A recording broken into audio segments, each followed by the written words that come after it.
interesting than the aristocratic circle of the Attic pederast killers. It anticipates capitalism in two ways. First, it extends the possibility of being counted and measured to other segments of the pulsional body band. The Greeks left at least women out of isonomia, they did not invent asexism. The Lydians affirm that the female, sexual, apparatus may provide an opportunity for a jouissance very similar to that obtained in homosexuality, as well as sterilization and the comparison of this apparatus with some other segment, on condition that it is quantitatively balanced out. You understand that what is in question here, one's, at the infinite limit, the introduction of all the parts of the entire labyrinth of the pulsional body into the circle of exchanges, it is this whole warped, coiled, stretched surface, the immensity of which we will have some idea of if we succeed in making a plane projection of it, but a complete projection which does not avoid any coil of intestinal mucus, any valve, any roughness, useful or useless, of any duct, any light texture of the slightest epithelial envelope, any fissure of the cortex, any hardening of the solace of the feet, an impossible cartography, but obviously so, next to which anatomical illustrations look like academic records, and in which, to begin with, the distinction of the exterior from the interior would no longer even be looked for, suspected, or revealed, any more than that of masculine and feminine so. In this way the whole labyrinthine surface of the pool's ions presents itself as a candidate for mercantilization when the Lydians prostitute their daughters. For if, by the mediation, vermittelung, of money, you can find a taker for a vagina in the same category as for an anus, then it is because you envisage that each parcel of the great labyrinthine band may be turned to cash in the milieu, mit. And it is precisely this which is at issue today in universal capitalism. But obviously this can only be possible, even for the Lydians, if each of the segments of the pulsional body capable of being exchanged for money on the market as opportunities for jouissance, has itself already been weighed up and balanced against some other segment, so that the proprietor of this segment, its procurer, given that the normal man is, in these market conditions, the procurer of all the possible regions of his body, that he exists only as the instance of location of the libidinal investment of one or the other of these regions, such as his culture or his education, for purposes of solvency, so that this proprietor, then, has himself already weighed up, estimated, evaluated, favored, all this not at all consciously, of 170. Course, some other region, in a sort of impossible labor of comparison. Impossible because this latter necessitates what the pulsion cannot do, nullify itself, make itself possible, whereas it one's affirmation without modality. Its ubiquity, the fact that it is invested here and there on the labyrinthine body, clitoral and anal excitability, for example, or indeed a headache and genital disturbance, has no relation whatsoever with the modalization or modulation of the if then type, nor with the type may be, nor the either. Or, for languages with a similar conjugation to French, the infinitive, as has already been said, was not sufficient even to situate the pulsional investment, for the infinitive is always accompanied, as its shadow, by its negative, to be/not to be, insofar as it restricts what is thought, the notion excludes from it everything that does not belong to it, in the mode of the Vernianung. And it is because one is by then already in the process of thought that such a determination has the positional value of the possible, what is thought always being collated on the basis of what is left out of thought as its opposite and as what differs from it. In saying that the dream or schizophrenia treats words as things, Freud was underlining precisely the proper way in which the pulsional signals its presence even in the order of thought, producing effects in it which are intellectually intolerable, of the figural in the sense of paralogisms, aporias, petitio principii, vicious circles, errors, omissions, inconsistencies, meaninglessness, and finally the extreme delirium by which the pulsional rises to the point of parody, becoming indistinguishable from the organization of rational thought, in a gigantic effort made in order to plunge us into a kind of terror situated well beyond scepticism, can one think, that is to say distinguish?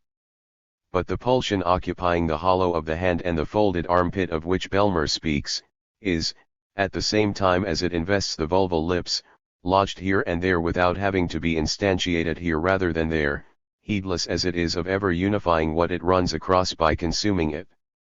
That's why comparison, which requires the annihilation of the items compared for purposes of unification, already exerts the crushing pressure of unitary order on the pool's ions and their singular investments. It is essential to show, and this is what the Lydians make us understand, that this unitary order is in reality a nullifying organization. For on the band of the pulsional labyrinth, unity will come about only on condition that each investment is made compatible with another, and calculable in proportion to it, comparison and calculation requiring the annihilation or possibilization of what, as libido, is always invested affirmatively. Therefore the unity of the organic body, which we approach to the extent that the fortuitous seizures of the libido which crush and block regions of the band are released and removed, is in pulsional economy dependent on a sort of annulment of investments for purposes of equilibration. The subject on the circle, the subject merchant citizen, is contemporaneous with a species of negotiation over scraps of the labyrinthine band. Psychiatrists, having the good-humored naivete in outlook of all agents of order, describe the normalization of the hysteric in these terms: clinical repetitive conditioning matraquage, constraining the patient to abandon his compulsion, but which also forbids him from falling into doubt with regard to his compulsion, that is to say, to abandon himself to delirium. Therefore, neither pulsional investment, nor delirious investment, he must, as psychiatrists always say, be led to an effective zero, and since this is unbearable, something like a transference onto the doctor will be obtained in the end, that is to say, the opening up of a possible communication. This is how the paideia is described. For on the libidinal body, with its beatings, education blocks this and opens that route, provides comparisons, introduces interest where, pulsionally, there is no consideration of revenue. If the doctor happens to speak of a profit, of a libidinal benefit, if Freud, in regard to Dora's cough, happens to suspect a primary profit from the illness, which would be the saving of effort, the profit that a crippled worker gains from his becoming immobile, and a secondary benefit also, comparable to alcoholism, which, according to Freud, the injured worker will not fail to spend the proceeds of his begging on, one should hope so, these comparisons introduce the most serious, the most pernicious confusion into considerations of libidinal economy.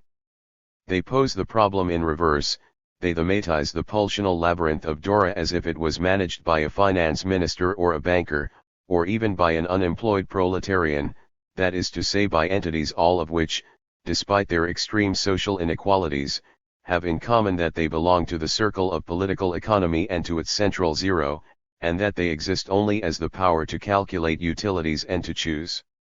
So the acephalia of the great mono-face labyrinthine band is, suppressed. The psychiatrist or the psychoanalyst substitutes a homo economicus for it, capable of comparisons and ratios, a head full of this negative which one German philosopher ended up daring to say that it is this that does all the work, meaning, all the trade. This substitution is what the Lydians require, with their prostitution and their money. The comparisons and ratios over the pulsional body will take place by means of money, and so the body will cease to be this impossible landscape swept by libidinal influxes, it will be exchangeable piece by piece, part for part, it is centered on its own zero, it makes itself capable of playing rational games with itself, of simulating investments so as to be able to measure them and work out the most profitable combination. With the installation of the zero on the body, obtained inevitably at the price of the elimination of entire regions, we are dealing with the institution of the I. This I is the proprietor of the libidinal fields which from now on are defined and controlled, and it can venture into the mercantilist circumference to offer and demand certain fields and sections of fields. On the Lydian circle, everything is marketable, the commodity develops from universality, the I is its procurer. A narrative by Vera Schmidt, concerning the institution of trade. The children start to collect flowers. While collecting flowers, Wolik, 3 years and 3 months, set down his little boxes not far away in the grass. Genja, 2 years and 10 months, drew close to take them. Wolek cries to her from a distance, "You have no right, they belong to me." Genja whimpering, "But I want these little boxes." I say to her, "You see, Genijia, it doesn't make you happy when Wolek doesn't want to lend you the little boxes, and indeed, it didn't make him happy when you didn't want to lend him your wheelbarrow. Next time, give him what he wants and he will give you what you want too." Wolek approaches and listens attentively. When I had finished, he held his little boxes out to Genja with his mind made up. "Hey Genja, I'll lend you, all right." Genja is delighted, she takes the little boxes and is already about to escape when she suddenly changes her mind and asks nicely, "Wolek, do you want my wheelbarrow?" "Oh yes, yes," replies Wolek, rejoicing. Genja runs to her wheelbarrow, but it has already been taken by Wolajia, 2 years and 10 months. She is caught up in her game and doesn't fancy giving it up to Wolek. Genja remains still and ponders something, eyebrows knitted in a fixed gaze. Then she takes a step towards Wolajia. "Wolajia, do you want 2 little boxes?" Wolajia agrees, and gives the wheelbarrow over to Wolek. Everyone is happy. Genja has 1 little box, Wolajia 2, and Wolek has the wheelbarrow. And Vera Schmidt has her social body. Institutive prostitution. This is not all, the Lydians extend exchangeability to segments left fallow. That's one thing. Another is to underline that, in so doing, they extend perversity. For it is true that from now on, potentially, as we know and as the Lydians have always known, every segment of the sensualist body can, on condition that it is concentrated, take its place as a good, that is to say as an object convertible according to the nothing, money, on the circle of exchanges, and it follows that it is at the same time torn from the illusion of a natural functioning and hence prepared for a polymorphous perverse use, but under the stated condition.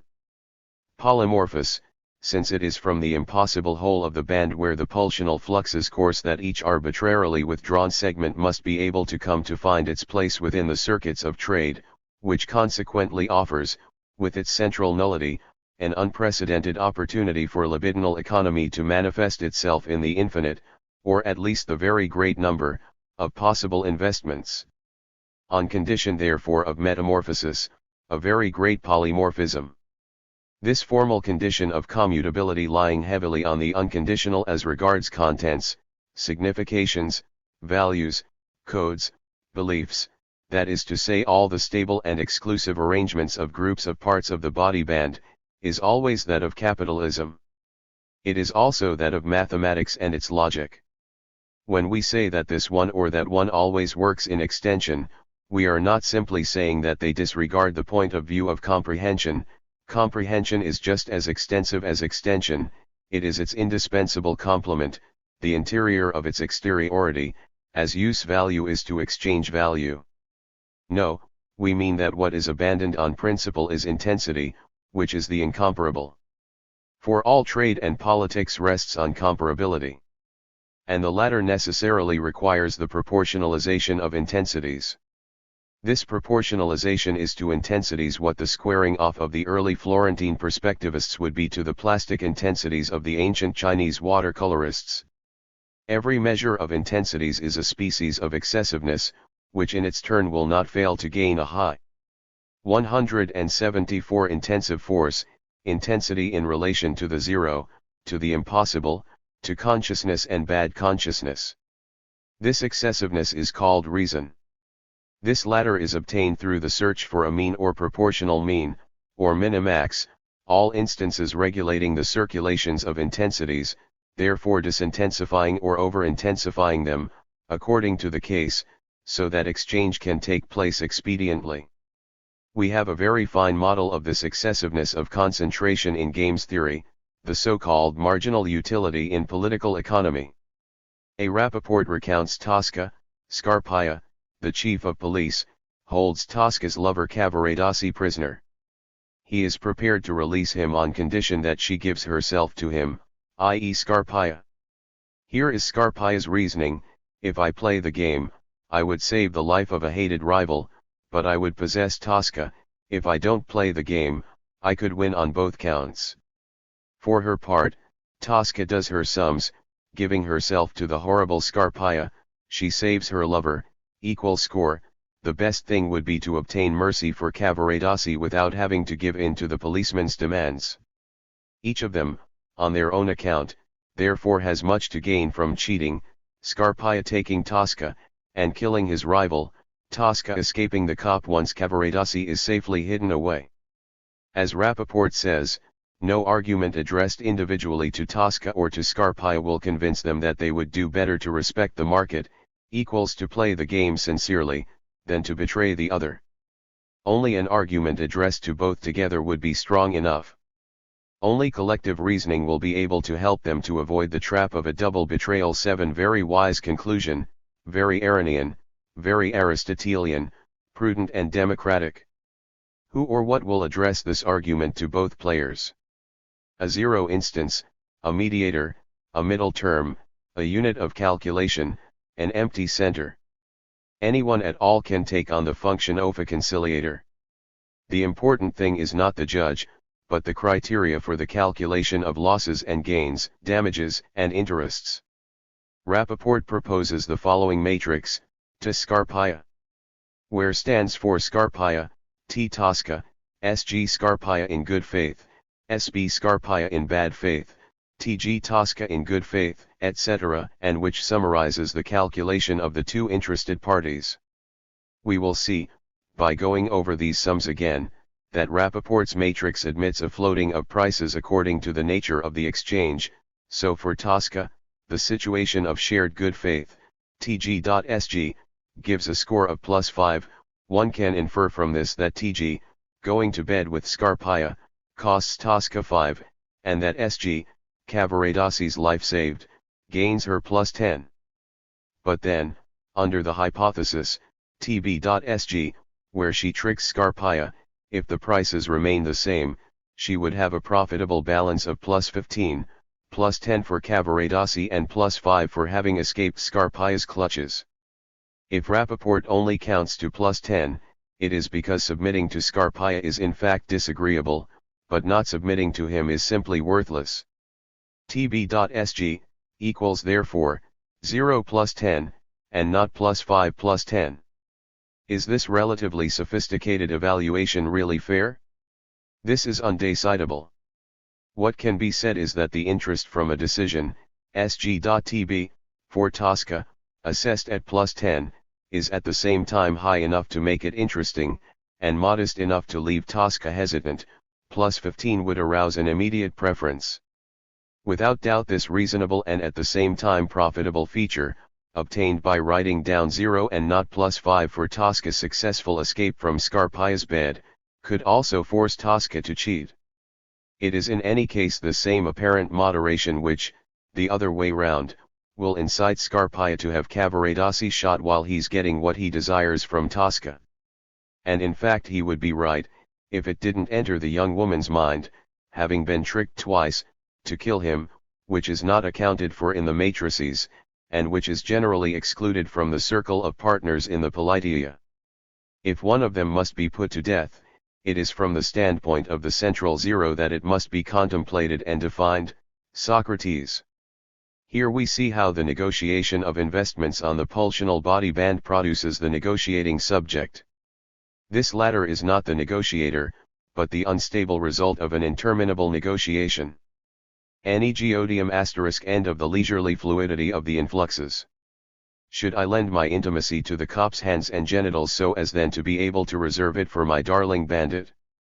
But suppose I do this, would I not be conned anyway, a slut, since I will have paid for this? 176 Possibility with exactly that which must be exorbitant for my lover?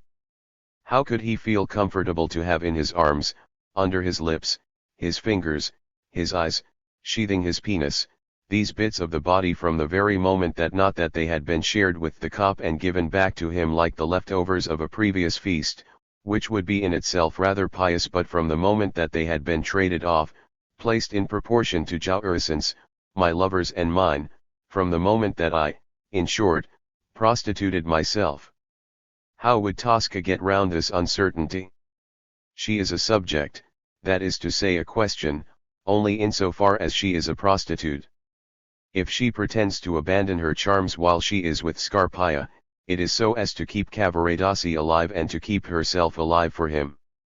Suddenly the incomparable investments which would connect together, so we imagine, certain points of the anonymous band with certain jouissances, and assemble the love of the young woman and the bandit, these investments are suddenly dissolved, removed, instantiated on nothing, on a permanence which is necessarily impossible since it is destroyed by the same moment of release releve which operates it. To keep oneself alive or reserve oneself for a subsequent jouissance is to instantiate these intensities on the zero of a temporal continuum, and to flatten them into money. When Klossowski speaks of an exorbitance of the phantasm, in his sense of the word, he means precisely that the high or low intensities obtained by the connecting up of partial organs to the polymorphous perverse body which is called the labyrinthine band, that these intensities are disproportionate, and therefore that one should never be able to take advantage of having paid too dearly for their searing passage. Now Tosca really ought to discount and count up these intensities, no more no less than a prostitute who with her profits has to bring up her kid in the provinces. Tosca counts up income and outgoings, input and output, and this is already prostitution, which makes her exist as the procuress of charges and discharges. Always the zero instance, that of revenue, from the compound, the continuous, another tense, the tense of the subject. From here we see the question, is there any jouissance outside this degree keeping of accounts, beyond this instantiation on the zero? Lacan says, jouissance is 1/0, the interminable oscillation of desire between the institution of a unitary subject, 1, and its instantiation on the non-being of reference, 0. Is this not the same as what Klossowski says, this time in terms of libidinal economy, when he implies that extreme jouissance always brings the aporia with it? How does one compare the incomparable? How does one evaluate the exorbitant?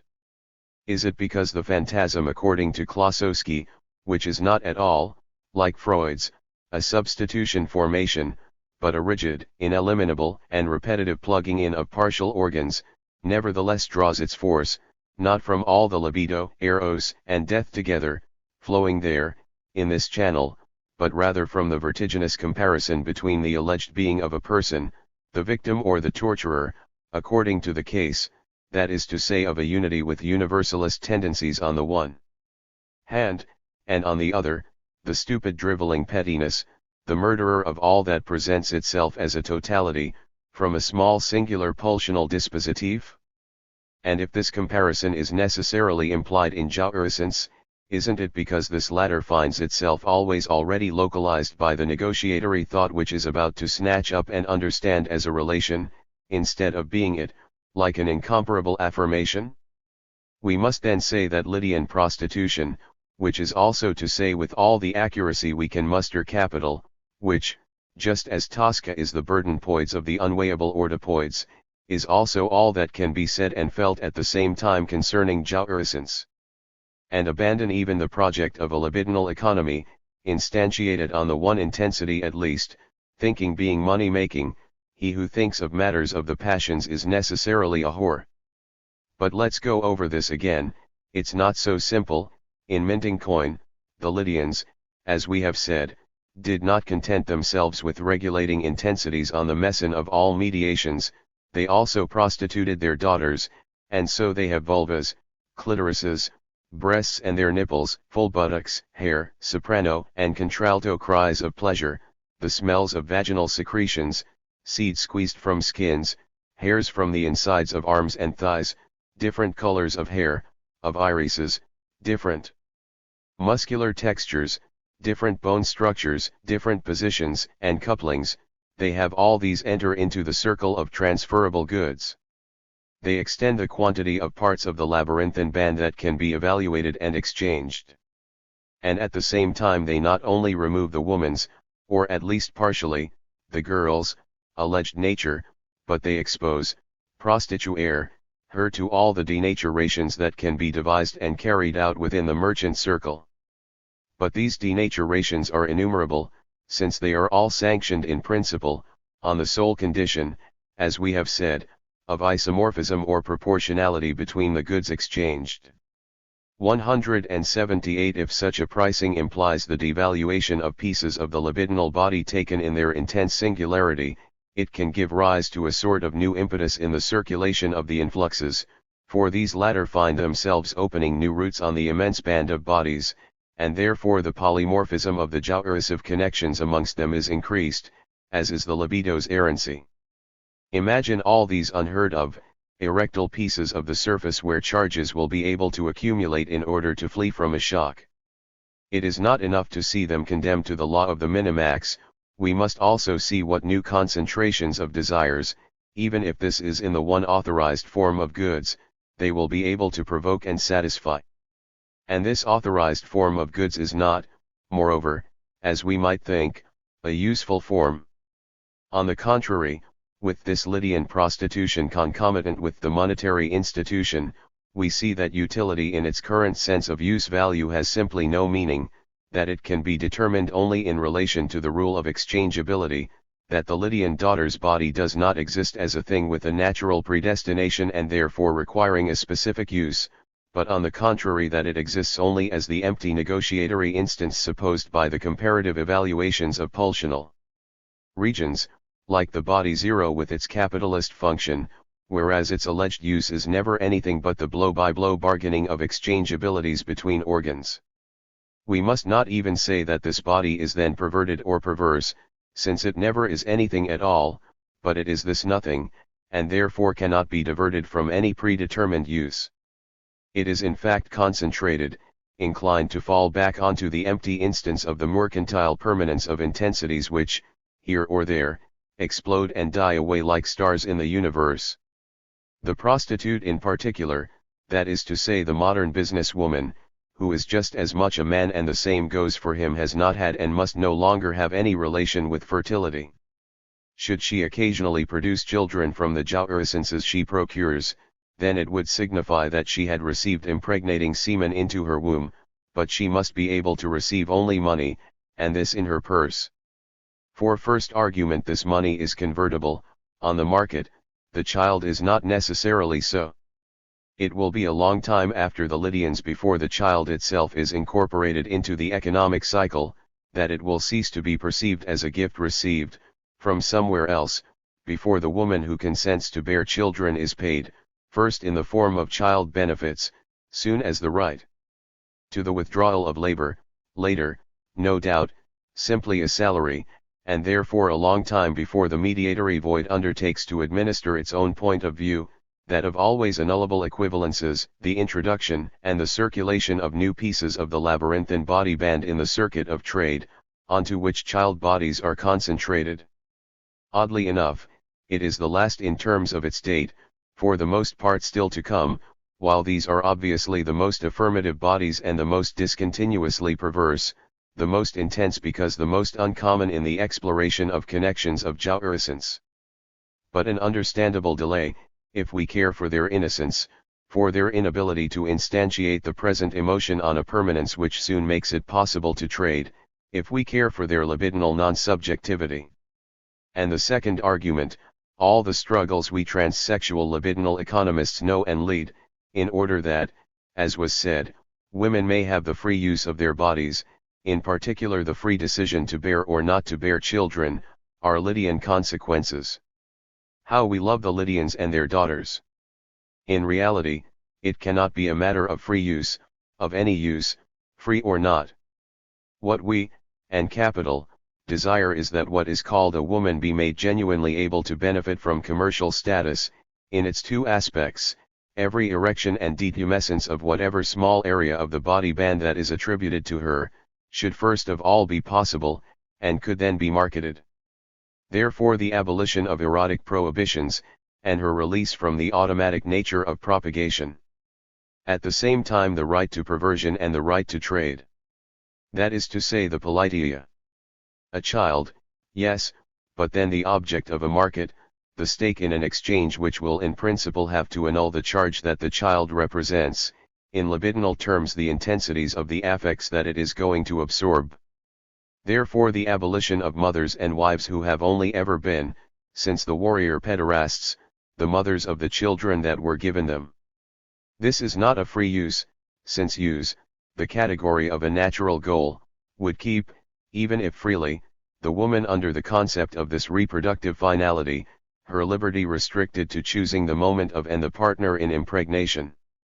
This is the extension of exchangeability onto the alleged feminine body, that is to say the injection of unknown pieces of the band into the exchange cycle and marginal calculations. Those we call women can only attain full civil rights by attaining sterility and polymorphous perversion, monetary properties. It is the very figure of the circle in the process of 180 extending itself to all the fragments of the labyrinthine band which institutes abortive measures, because it wants all eradications. If the woman's body ceases to be the earth or something like it, an element, a receptacle, so correspondingly the partial prostitution of penises would disappear. Masculinity must no longer be cleft as it is in Greece, between its annulatory jouissance and its task of impregnating wombs. The symmetry of the abortive measures, freeing the female body from its reputedly natural destination, is for the man of the Politeia, contemporaneous with the institution of sperm banks. The freezing processes for human sperm in liquid nitrogen today allow the preservation, for several years, of an important production of spermatozoa whose impregnating capacity is normal. 8. Several conditions must be met in order that your sperm allow of concentration so it's convertible. You must be less than 40 years old, you must be the father of at least one normal child, the quality side of the product. The practice of eugenics and selection is denied, and it is thereby affirmed how pressing the analogy with Nazi medical practices is. The familial, institutional side, to keep up appearances, you must be married and must inform your wife. But it is the logic of the product which will win the day, have no doubt of it. Its quality is inevitably independent of the wife's consent and whether or not they go through the bureaucracy. Nevertheless, few are fond of it, it appears. Is this because the donor isn't paid? And why are they not paid, if not because of the fear of the irresistible attraction over many young unemployed people that the new profession of sperm donor would exert, and the excess stock of the manufactured commodity? No, it is said, the principal factors of opposition are, the masturbation necessary for the collection of sperm, the adulterous character of the act, often therefore resented by the wife, the fact of being barely aware of the development of human semen. As for the fear of adultery, the retort is immediate, the donor should not be married. As for the anxiety, base, need it be said, of being a father without knowing it, this still derives from the institution of the family in which father and mother see themselves yielding all rights of property over their child as if it was a product.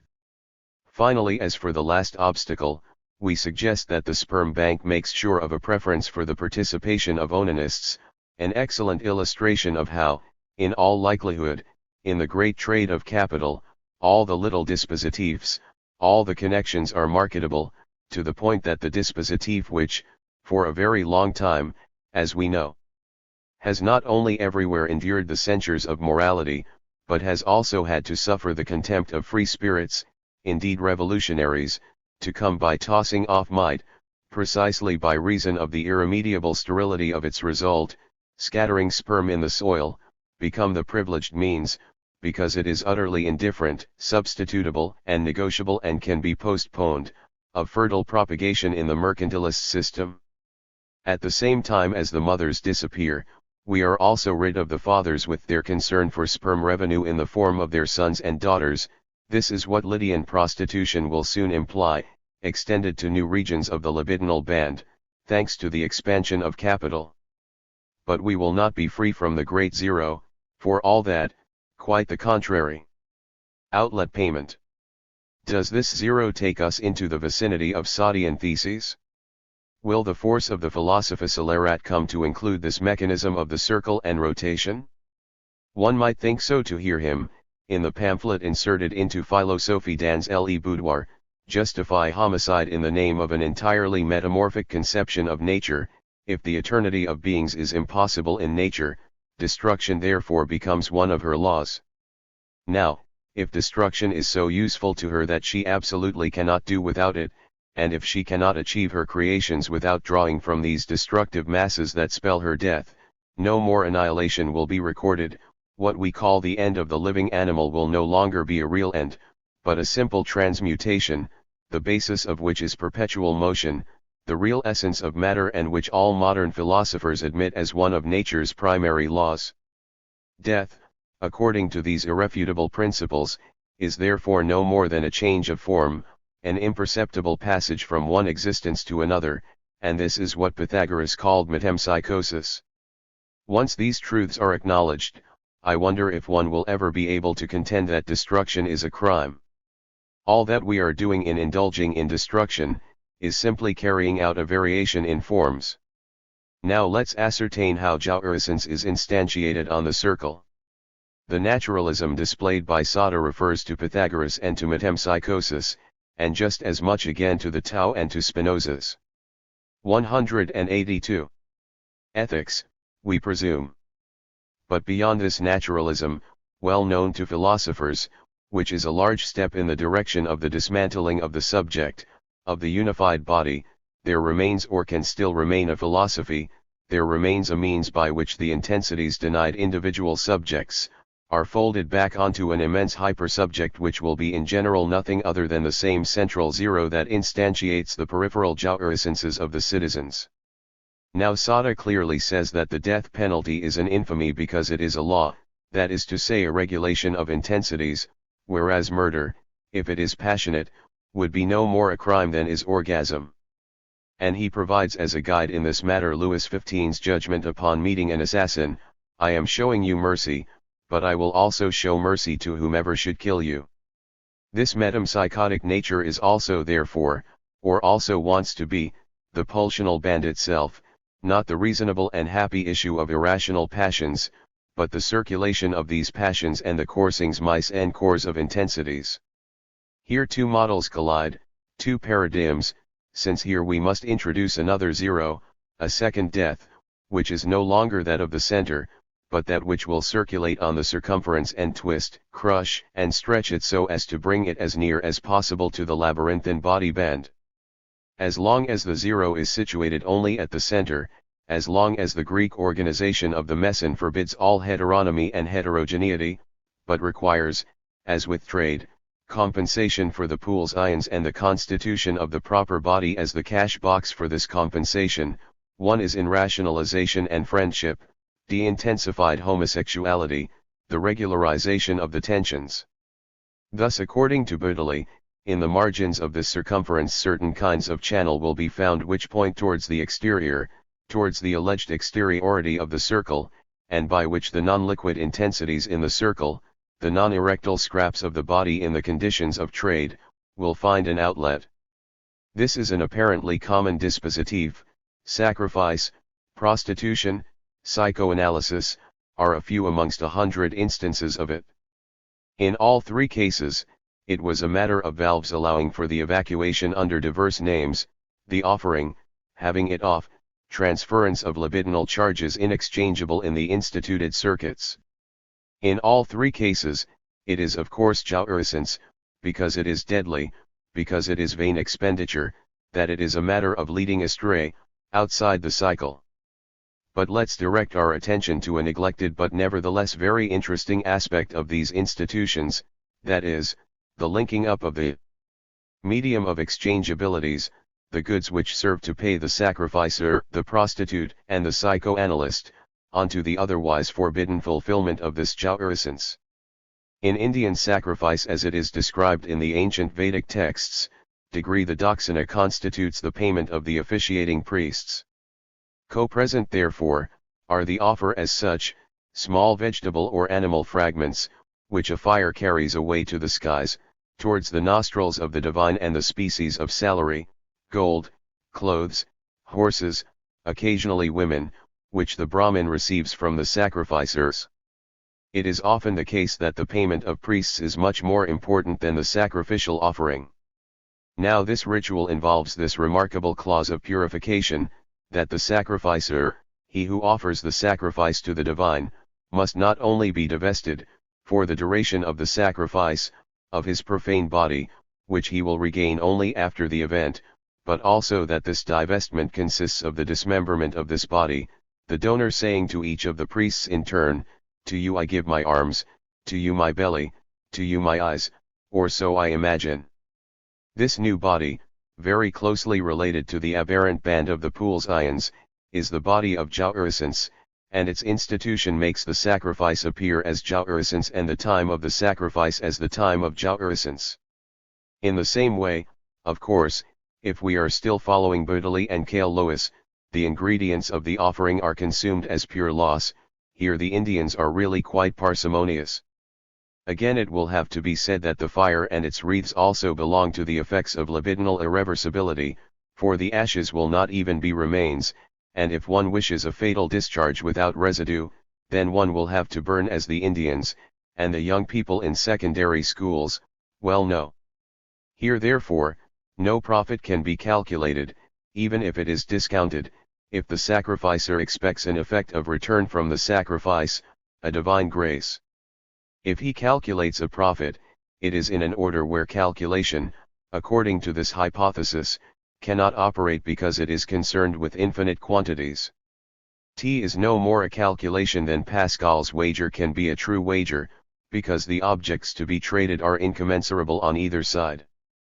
Pascal didn't mean to say wager, he meant a paradox in the Kierkegaardian sense, which is something else altogether, and once again makes reference to an alterity of jouissance from which every reality of revenue, of profit, is in principle excluded. But side by side with this useless torching, the Brahmin priest is given a tip. And why is this?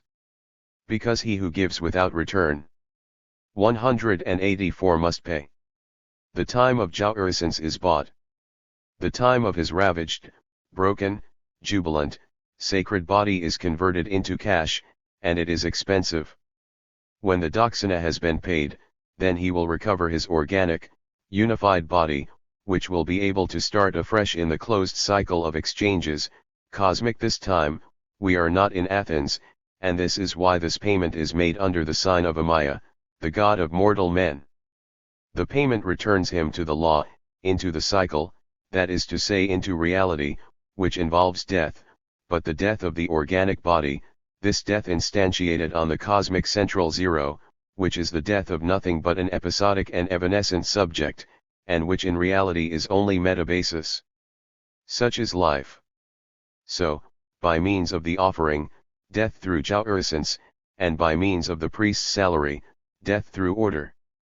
The same immeasurable time of irreversibility is deduced as the labor time of the priest. Where the sacrificer risks going up in smoke and not coming back, up into nirvana, there, precisely, the men of the central zero and their exchangeability withdraw their portion and manufacture the general from the singular. Sacrifice is a crime of passion, the Daksina is the accepted price of its expiry in the circuit of minimaxed intensities. The zero of the release is plugged into the zero of input-output matrices. Did it go up in smoke and flames? It must be turned back into goods convertible into cash. It ejaculated? It will impregnate. From this point of view, it is the same plugging as controls prostitution. The diversion of libidinal energy into perverse jouissance is set up by paying for the venal woman, who returns a part of it, in the form of her fees, to the circuit of exchanges.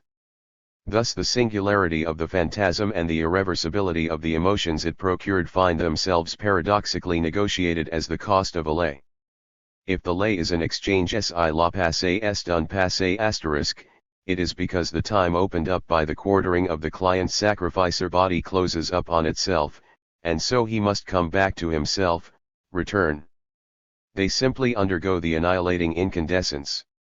It has to stop, that is to say recover, start again. It is this relief which is assured by the price. One recovers from jouissance death. One has put aside, on the hearth of the prostitute's hotel, the banknotes that settle the brief, mortal couchery asterisk such is the Daksina's function, Such, in the last instance, is the analyst's fee.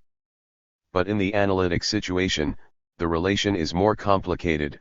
The solicitation of the passions will take place even further afield than prostitution. Of course the analyst, like the prostitute, must not enjoy, that's the rule of the control of counter-transference, and also, like her, he neutralizes the other's jouissance, he immediately instantiates it on the zero of exchangeability, and this due to payment. You will enjoy by investing your desire in me, you will have me play all the roles of the characters that you have been able to invest, that is to say in fact all the pieces of the body band on which certain connections were able to procure some intensity for your ego zero, pieces you will call the names of those with which they were associated, but they don't really belong to anyone, for a person is nobody. It is no longer the psychoanalyst who says this, on the contrary, he continues, from your couch then, you will be able to enter horizontally onto the stage where these circulations take place, and carry me along there with you, endow me with the functions of each in turn, of a great uncle, a young servant, a rich mother, a younger sister and an old friend, and I will go along with all of it, as the Brahmin priest goes along with setting fire to these living things, grasses, flowers, flesh and bones, the sacrifice. Yet while I go along with all this, I will rid you of your connections, I will treat them as symptoms, as phantasms, as illusory feelings, the same ones that Socrates took it upon himself to extract from the heads of the mistaken young Athenians. I will therefore deliver you from all this. But what does deliver mean here? It means to render the singularity of investments convertible into cash. Not to limit the moment of jouissance thus invested to a time of sacrifice, to a session, but, albeit under the name of phantasma, daydreams, symptoms, rather to seize hold of the circulations of influxes and passages of intensities in order to convert them into cash, this time into that currency which is no longer exchangeable goods, but intelligible words.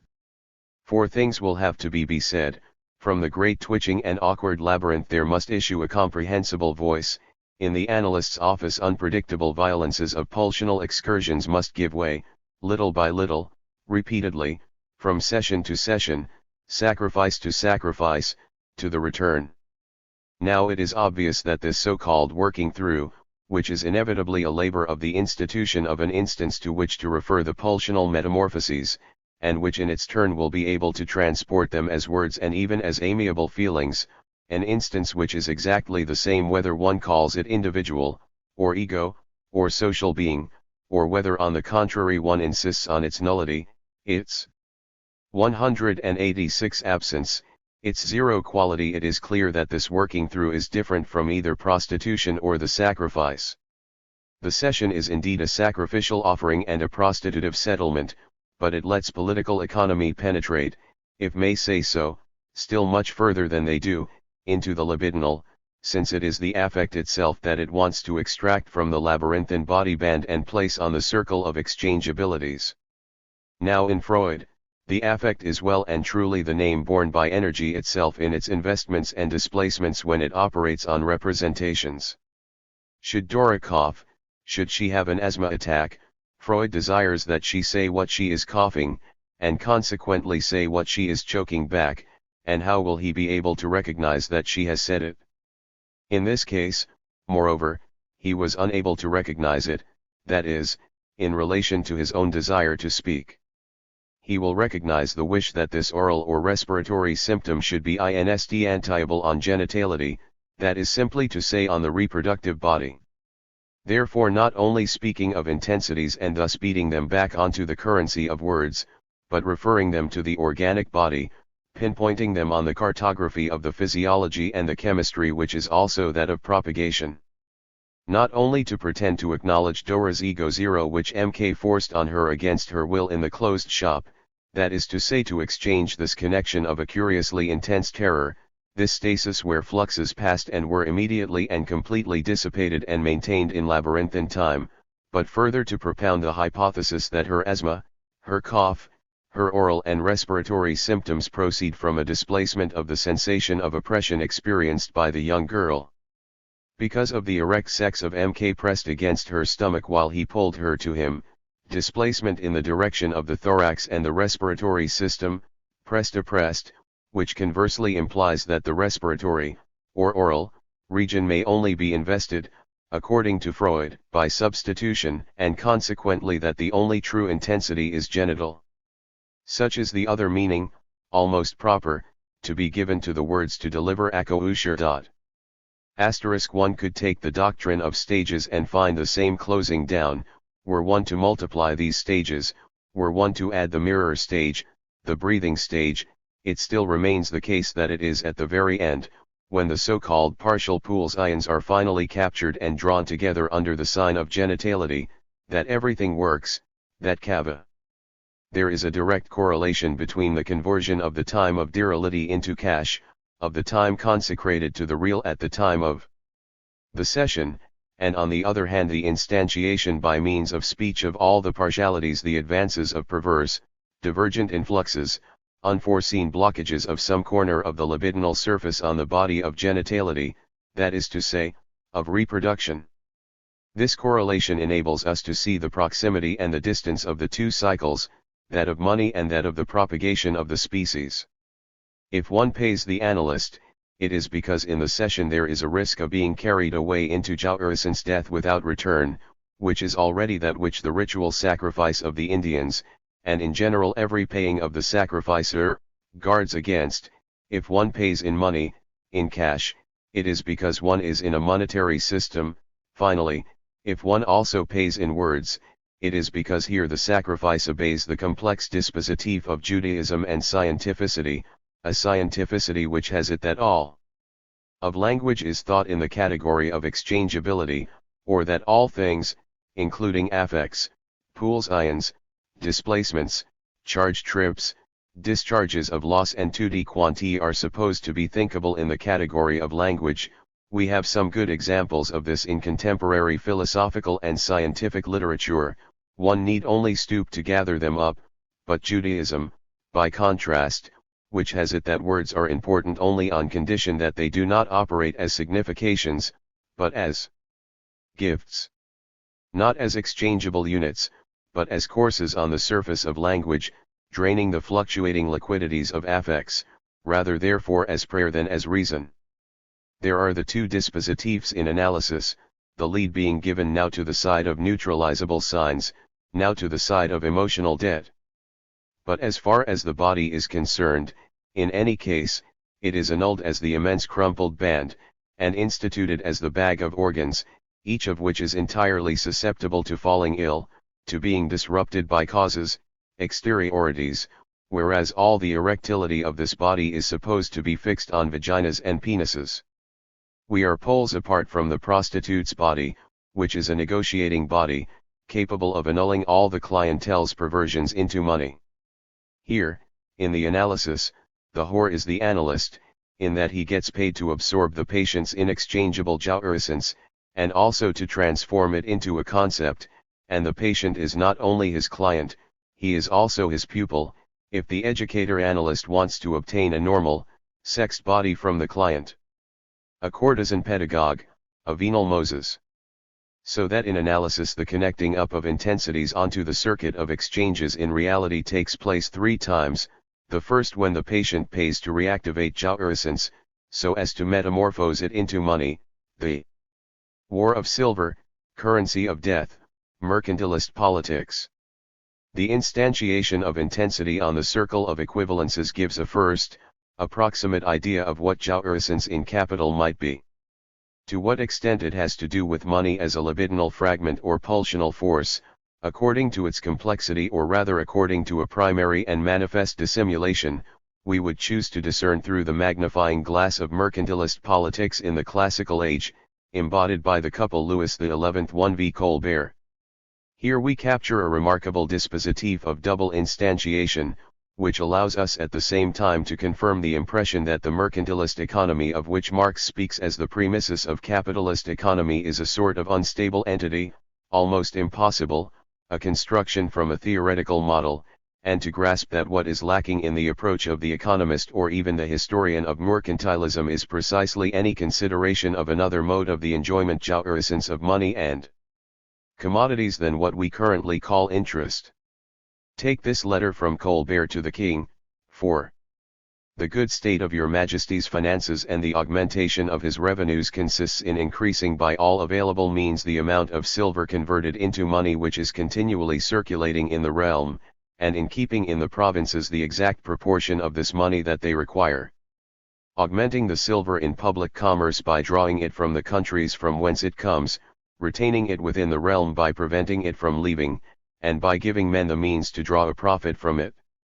Since the greatness and strength of the state and the magnificence of the king are composed from these 3 points, the expenditures for which great revenues provide the opportunity render state and king all the greater, because they deplete the revenues of all neighboring states at the same time.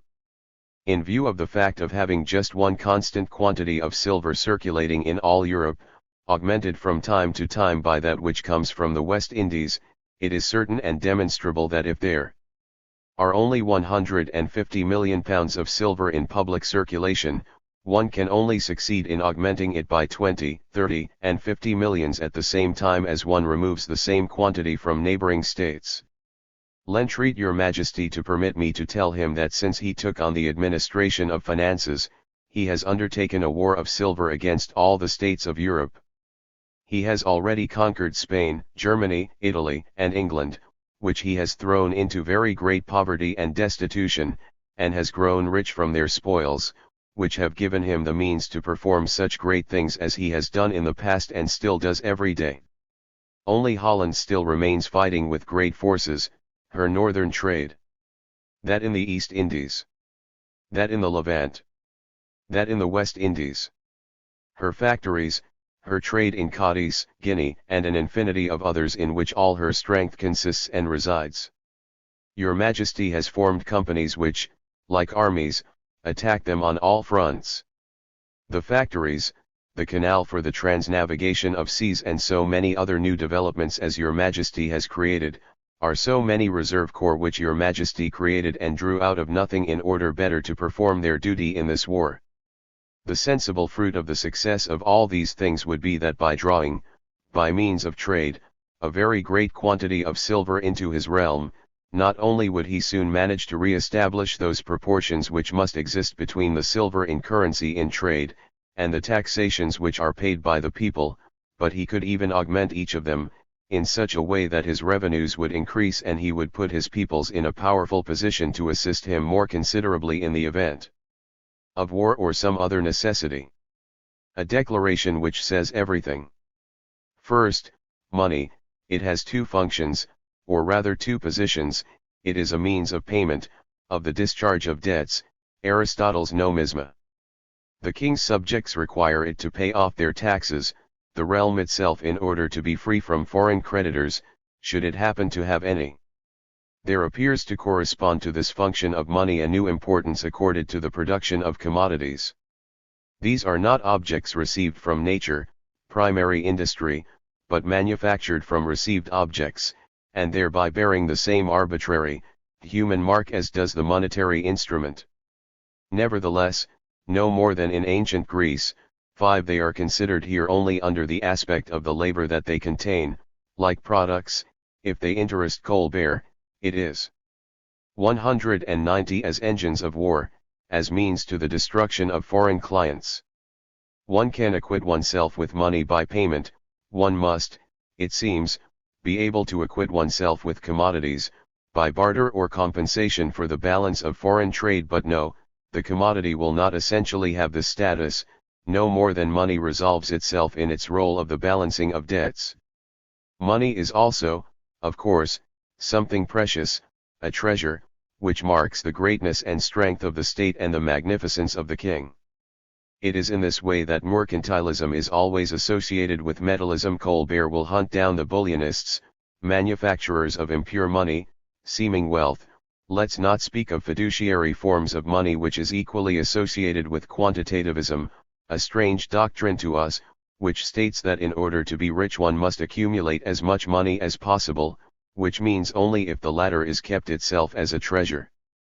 This position of silver once what will disappear in the extension and the sophistication of modern fiduciary money, and ultimately in the complete separation of exchange rates with regard to the traditional standard of reference, gold. The other characteristic of Colbert's political economy is that it implies that monetary wealth is a finite quantity, having just one constant quantity of silver circulating in all Europe. This is interpreted according to its most brutal political effect in another note by Colbert, where he concludes a small evaluation of the profits made by the Dutch from their quasi-monopoly in maritime trade in the following terms: on this supposition, it is easy to conclude that insofar as we are able to reduce the gains made by the Dutch over the king's subjects and the consumption of the commodities which they bring us, we will increase the silver in the form of money which must enter into the realm by means of our necessary commodities in like proportion, and will also increase the strength, the greatness, and the abundance of the state.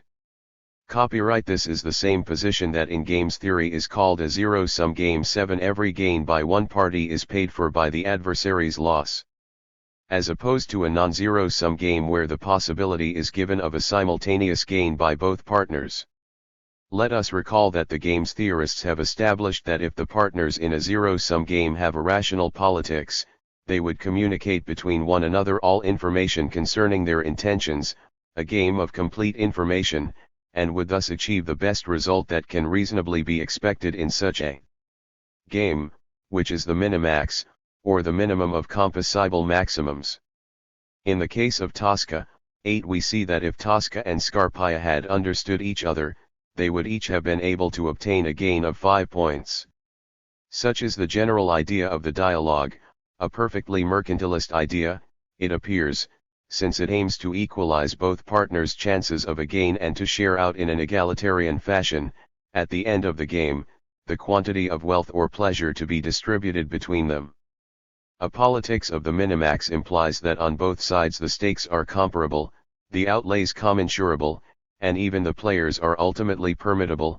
Apparently we are steeped in the system, or the fantasy, of generalized equivalence, where intensities are eroded in the interests of the quantities instantiated on an arbitrary unity of reference, which, however, is accepted by each partner.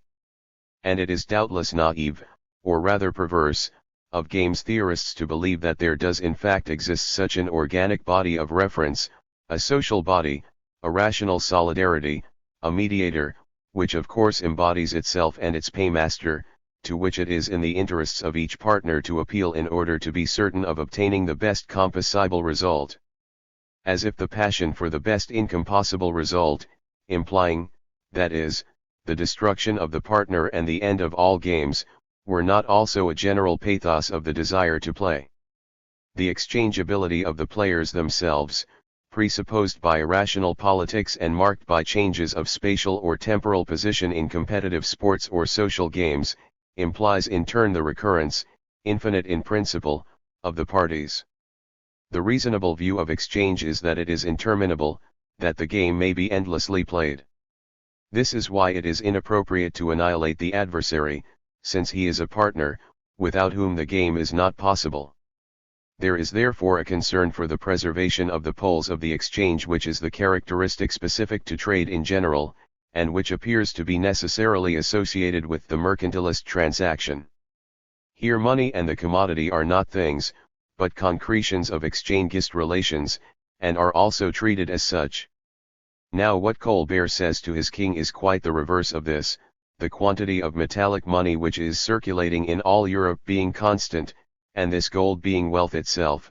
In order that the king grow richer, he must seize the maximum of this gold. This is to condemn the partner to die, in the long or short term. It is to count 192 the time of trade not up to infinity, but by limiting it to the moment when all the gold in Europe is in Versailles. And it is to identify gold with the traditional form of wealth, with the earth. To draw gold into the frontiers of the realm is the same thing as to extend the frontiers up to the sources of gold. The earth being round, the conquest must in principle close up on itself, the armies progressing eastward ending up meeting those marching westward, and in this closure, establishing the empire of the world. Locking gold up within the limits of the realm is for Colbert the same operation relativized. It is the earth gold or the golden earth which must come to complete its movement in the king's coffers. In the first case, the realm is displaced over the earth, envelopes it and becomes its coffer. In the second, the gold which was displaced will become incarcerated in the realm. That it is indeed conquest which is in question in mercantilism, Colbert does nothing to hide. The administration of finances is a war of silver, he says, and in this war French commercial companies are like armies assailing the Dutch companies. Factories and large structures are so many reserve corps, kept on the alert behind the lines. The realm is a camp, the frontiers a front. Protective customs rates are the outworks that protect the French fortress. As for the principle of this war, it rests on the fancy that the partner is in a state of inferiority, of need. We see then that this idea of need, which will make its fortune in economic and social thought, including Marx's, is simply the organicist metaphor of the irreversible and hierarchical dependence of one party on the center. It is the only monarchy that can do without all its neighbors, affirms Lagomardeur. The King of France, advises Lafemmes, must be powerful, so that our neighbors cannot do without us. The realm has no need to borrow anything from its neighbors, says Montresson, for France alone can do without all that it has of the neighboring lands, just as all neighboring lands cannot do without her.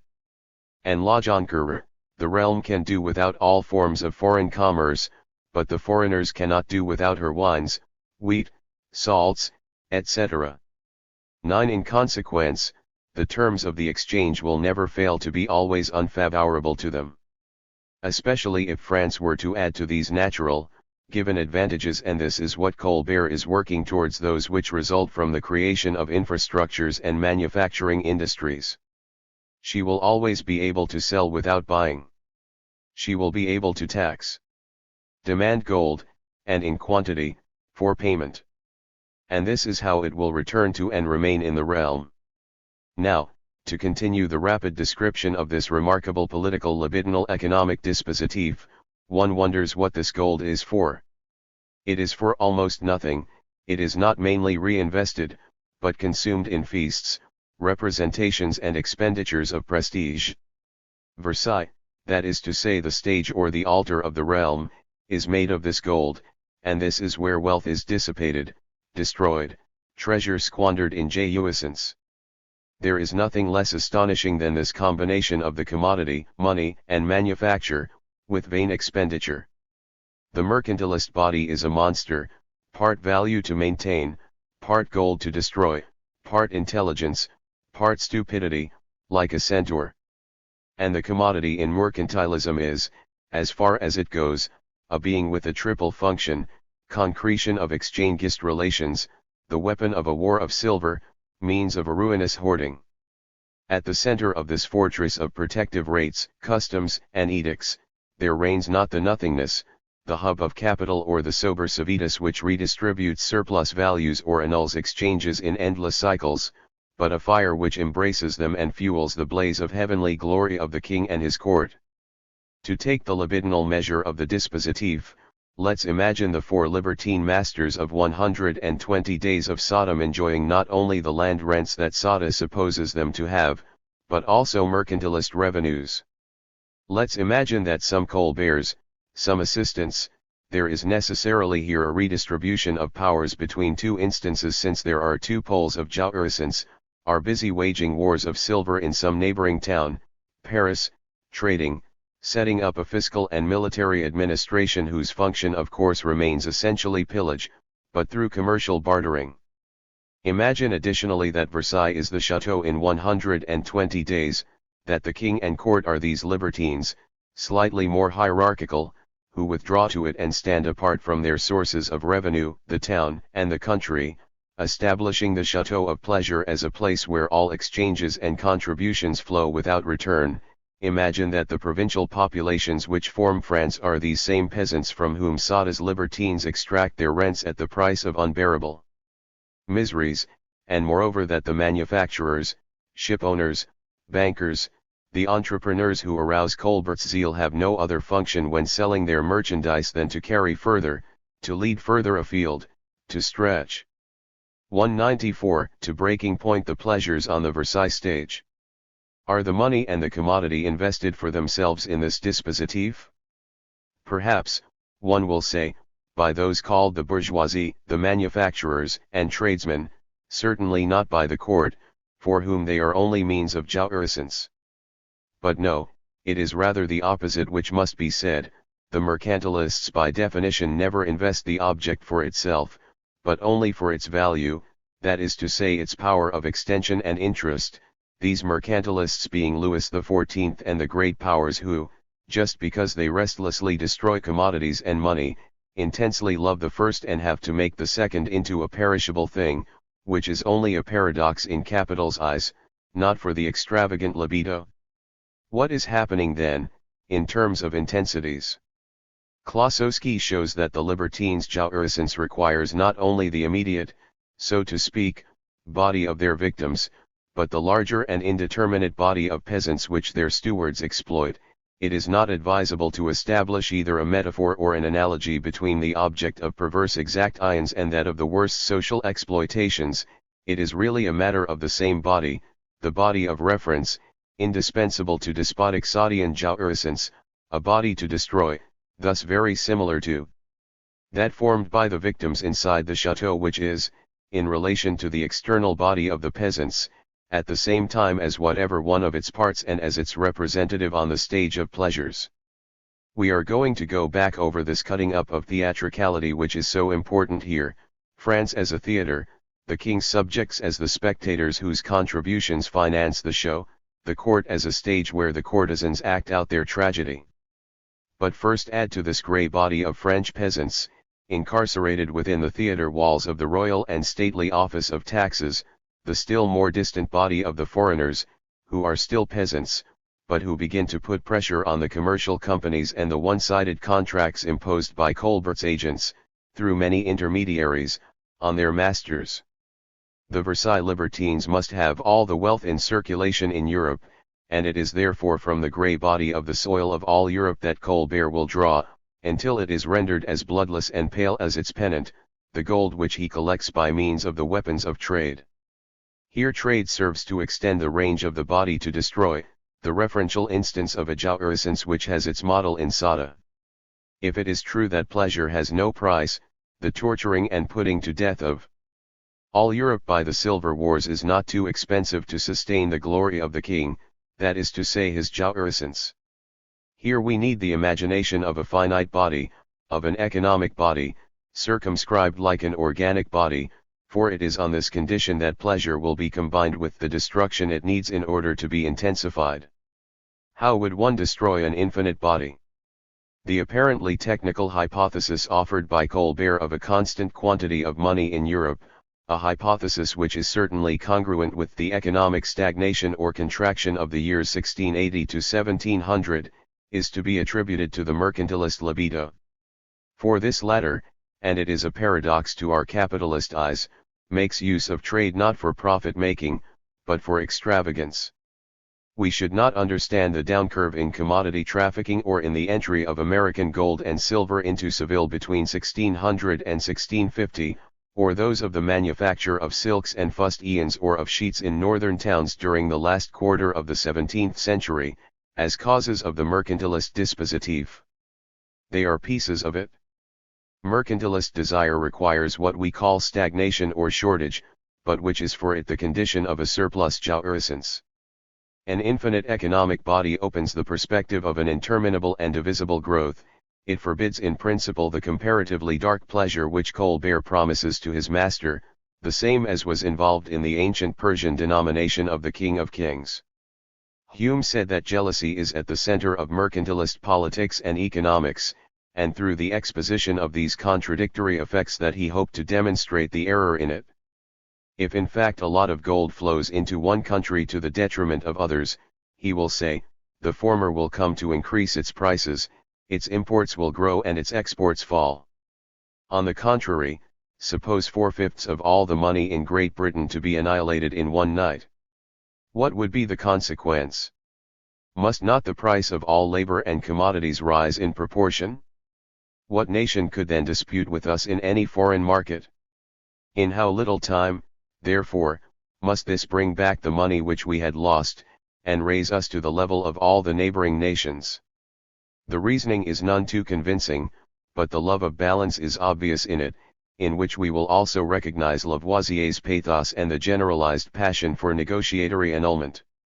As for the basis, one might as well try to convince the four libertines that their crimes are leading them to ruin, and that it is in their interests, in the interest of their survival, to return in some way the wealth which they extracted.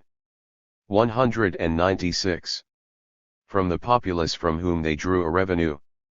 One might as well recommend to perversion that it become more democratic and egalitarian with regard to its objects. In truth, the body of Europe became, in Hume's epoch, at least for the English, a body of capitalization endowed with the properties of the jouissance, or several jouissances, which capital requires. For Colbert it was also an enjoying jouissif body, but in quite another way. The equilibrium of national trade balances, that is to say the law of the zero, is not taken into consideration here. Desire does not indicate its madness here by taking upon itself conditions of infinity. Money does not operate here as a credit potential puissance, the capacity offered to the partner to anticipate his purchases of goods or services, instead of credit, jealousy. Like that of the jealous person, the mercantilist's time is counted backwards, only Holland still remains fighting with great forces. And it ends up in the pallor of the European body drained of its strength puissance and in the master of Versailles crimson tumescence. And the time of this master is itself counted to death, after me, the deluge, not a perpetual tumescence. Pleasure is not sought in the intensity of a permanence, but in the intensity of a consumption. The capitalist, as previously Hume and his friend A. Smith used to, sees Europe as a body of investment which brings in a profit. Colbert and his master see it as a body of sumptuousness which exhausts itself. No we at all, but the I/they dichotomy. An organic reference is as necessary to jealousy as it is to perversion. According to Klossowski, it is a life, something to kill. Never in history, writes Keynes, was there a method devised of such efficacy for setting each country's advantage at variance with its neighbors as the international gold standard. Asterisk. The gold standard is what remains of the golden body, the organic body of reference for mercantilism, right up until the age of fiduciary currency. The gold standard is the hallmark of jealousy. The money of genuine capitalism is envious, it is not enviable. In its creditory function it is nothing but permission to set up and to profit, and its time is not counted backwards. On the contrary, it is ceaselessly reproduced by an interminable stimulation of debts.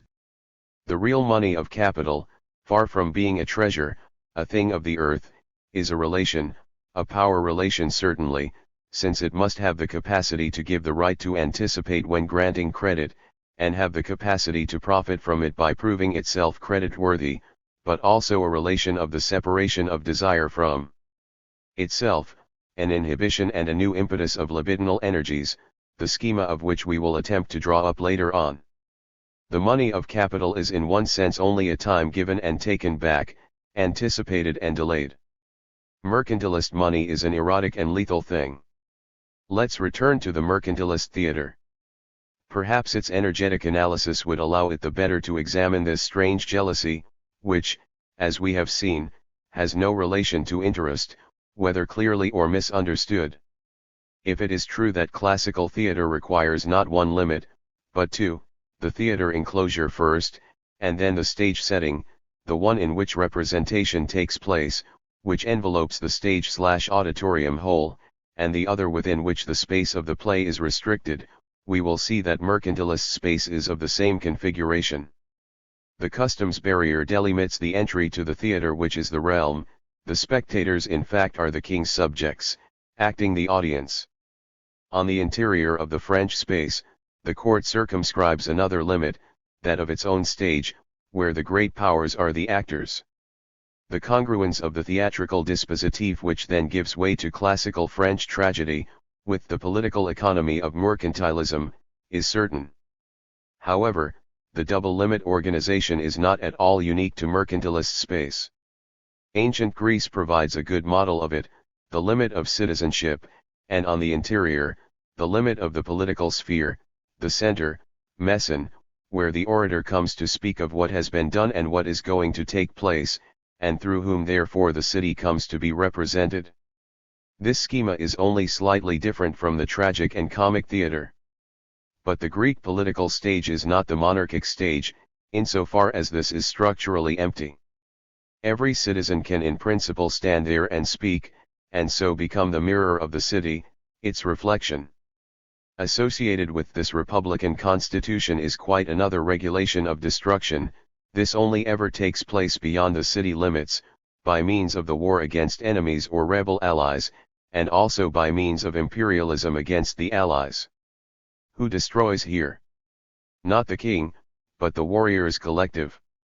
It is just the power, mocked, which drives such a city to consume its strengths and riches in wars and conquests of prestige, as we say. But this desire is not instantiated on a despotic figure circumscribing a second closure, the Versailles stage, internal to the political sphere, the nation, the city. Every citizen is gripped by it. If, however, the second stage exists even in republics, it is in order to distinguish a treasure of words rather than 198 of riches. If the exclusivity proper to the determination of power and representation fixes its bar anywhere, it is there, on the skin of language rather than on that of goods.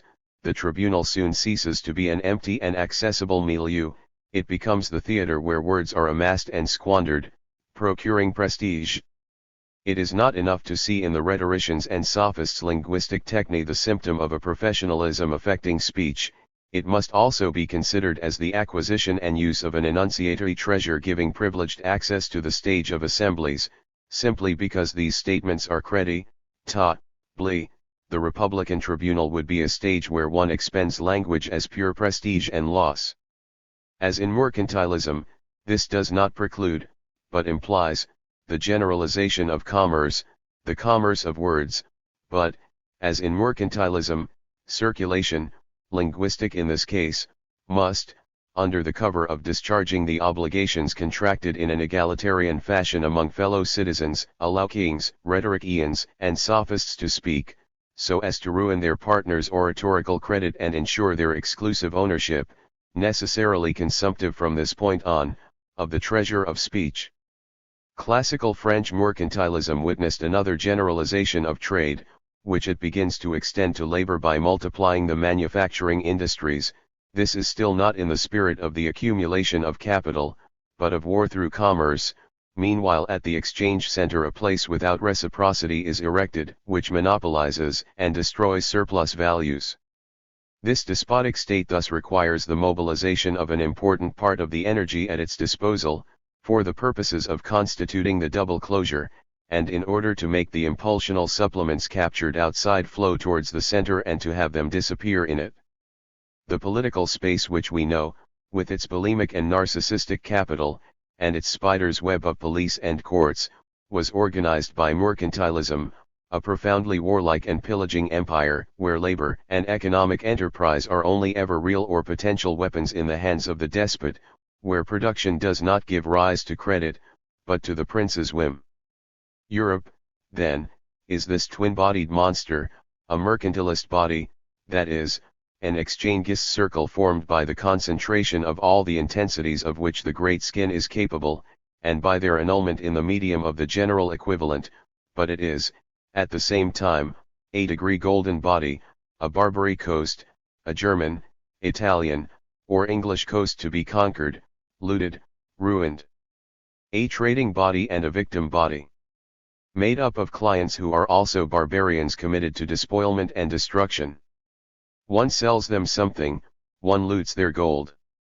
The protectionist barrier delimits what is barbarian from what is French, who is the client to be annihilated and who is the subject to be preserved. It allows the filtration of the exporting of commodities regarded as of no use to the subjects, and the importing of metallic treasures from wars and feasts. It lets out what the beasts from the outside need in order to survive, these beasts who need France and whom France comfortably does without. In exchange, it lets in the materials of glory and destruction, the exorbitant, the inexchangeable. At the moment when commerce begins to institute the reign of the law of equivalences and the minimax, mercantilist politics reroots its function in an impossible formula: buy your survival from me, says Colbert to the foreigner, but at the cost of losing all your means of purchasing, and I will represent your agony from here. On the great skin the pool's ions continue to run, but a flux of exports only brings to the addressee regions the constraint of having to return a flow of imports of incommensurable intensity. Thus an exterior is formed on the other side of the customs barriers whose only role is to be emptied into an interior, an enormous transfer of the energies current on the ambiguous body of Europe, fueling the incandescence of the Versailles feasts. And at the same time as it is emptied there, it represents itself in self-destruction, since it is never exhausted by the movement of commerce. The apparently aberrant consumption of treasures on the stage of the court represents the destruction of the foreigner. If there are two limits, and not one, in this theatricality, it is because the first determines what on the exterior suffers war and the destruction of silver, the victim of despotic passion, the golden body of backward countries, the barbaric third world, and the second what on the interior repeats this annihilation of riches in a ritual fashion. The monarch and his court represent and are represented by, in the sacred space of the center, the deadly force puissance which ravages the profane space of the barbaric periphery. Such is the jealousy of the despotism which fuels mercantilism, which this latter could not content itself with taking, and destroying, but had instead to present in itself what it annihilated on the outside.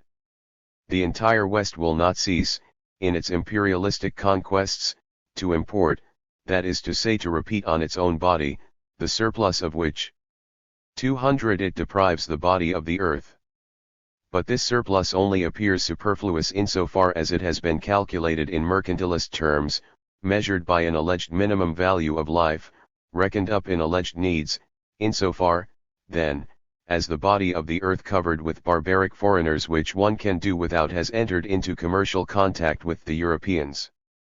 The libidinal band coils up on itself, with the inclusion, by means of substitution, of what this closure excludes. The return of the repressed, if you like, the barbarian is the king. But this must not be understood as perpetual substitution for a lack. Where is the lack in all this, but as something following the recurrence of the death drives right in the midst of the organic state in the process of defining itself erotically. Hence the predominance of the tragic and of the terror, which will follow afterwards, on the central stage. Money becomes the general equivalent for rendering the outside peoples, their riches, products, and their poverty, needs, commensurable with the goods which they buy. And as such, it is of course nothing other than the concentratory central zero, nothing other than the final zero of every mercantile cycle. It thus determines prices because it determines the calculable relations between quantities, offers and demands for goods. Money is therefore exhibited as ratio, number. But mercantilism betrays one of its secrets, or rather publishes it, for since it is not only an instrument of eros contributing to the formation of the viable body of the European, indeed the global, market, but also a weapon of envy, a means of destruction and exhaustion of this very body that it constitutes, it is the suggestion of other surfaces. Not only the land of Europe united and closed up on itself by the law of exchanges, but also scattered fragments, pieces of people suffering the vampire's bite. So the liberal critique of mercantilism will say, something more than the equivalent is dissimulated in the vampire, it is already capital. The Marxist Keynesian critique will say, we say, in the exchangeable sign, the tensor, and vice versa. In power pouvoir, force puissance, and vice versa. Now, what remains of this dissimulation, almost completely blatant, of mercantilist money, in capitalism? V. Capital. Coitus reservatus. Expenditures are far from being, as we have seen, absolute liberations from the reproductive cycle. The outpourings of pulsional intensities pouring towards an alleged outside always give rise to a double process. On the one hand, A more or less important proportion of these libidinal quantities is compensated for by a return, the doxina, payment for the lay, for the session, for words themselves, when they concern the small change of language, the concept. On the other hand, this process dissipates an irreversible and unusable quantity of Poole's ions as heat, as smoke, as Joule-essence, in any cycle of this type. These are on the circle, then, effects of transmutation, barely interrupted by expenditure as pure loss, i.e. by extravagant Joule-essences. But there still remains the whole question of what Joule-essence on the circle consists in. At most we understand that this Joule-essence is perverse in contrast to those coursing through the sacrificial, analytic, or prostitutive offering, just as, conversely, the latter are if the former is taken as the point of instantiation. We have still to seize this Joule-essence affirmatively, the model of which we have given, somewhat arbitrarily, as the mercantile function of the Greek city. Still using the same winding, inane route as the Poole's ions follow on the labyrinthine band, we will find something approaching this Joule-essence in classical Chinese erotics. We must stamp out several doctrines, however dear they may be to our Western nostalgia, according not the least credit even to the Tao, even to its admirable doctrine of weakness, rejecting it all as still on the side of nihilism, whatever proud refinement it may signify in libidinal matters. In sexual intercourse commerce, semen must be considered the most precious substance. Saving it, the man will protect life itself. After each ejaculation, the loss of semen must be compensated for by absorbing the woman's essence. To economize on 202 semen, 9 pauses must be made after each series of 9 thrusts, or again, to prevent emission, a pressure may be applied by the fingers of the left hand to the point located on the underside of the member. The semen will then turn back and do good to the organism.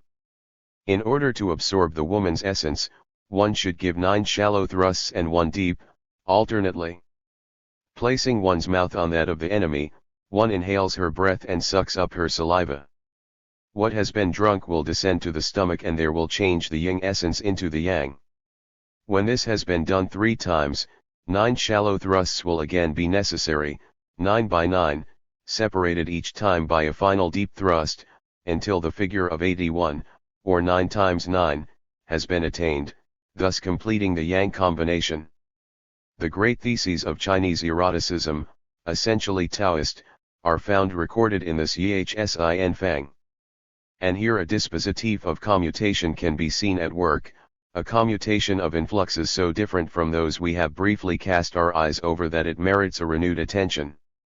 For, as opposed to the lay, the sacrifice, and the performance, all of which have the effect of gathering a portion of the energy expended in perverse Joule-essence into an exchangeable form, money, goods into the salary of the priests, language, leaving the remainder to exit, in some way, from the cycle of reproduction and communication, as vain intensities, utterly lost and, so to speak, stolen by the pervert from the social organization here, in Taoist erotics, the arrangement is such that it will operate in such a way as to arouse in the woman, by meticulous analysis and consideration of the postures and procedures proper to the maximization of Joule-essence, the intense excitement of her yin energy, with a view to stealing it from her.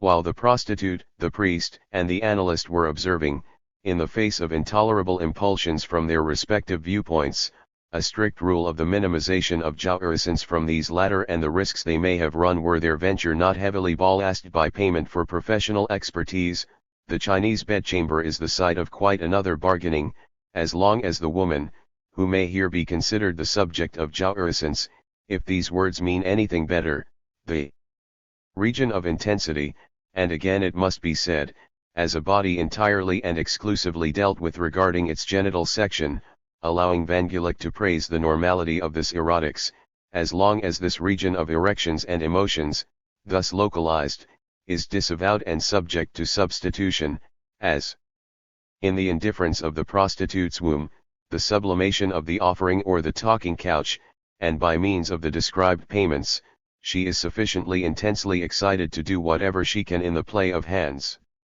of the mouth, of looks, of the man's penis and loins.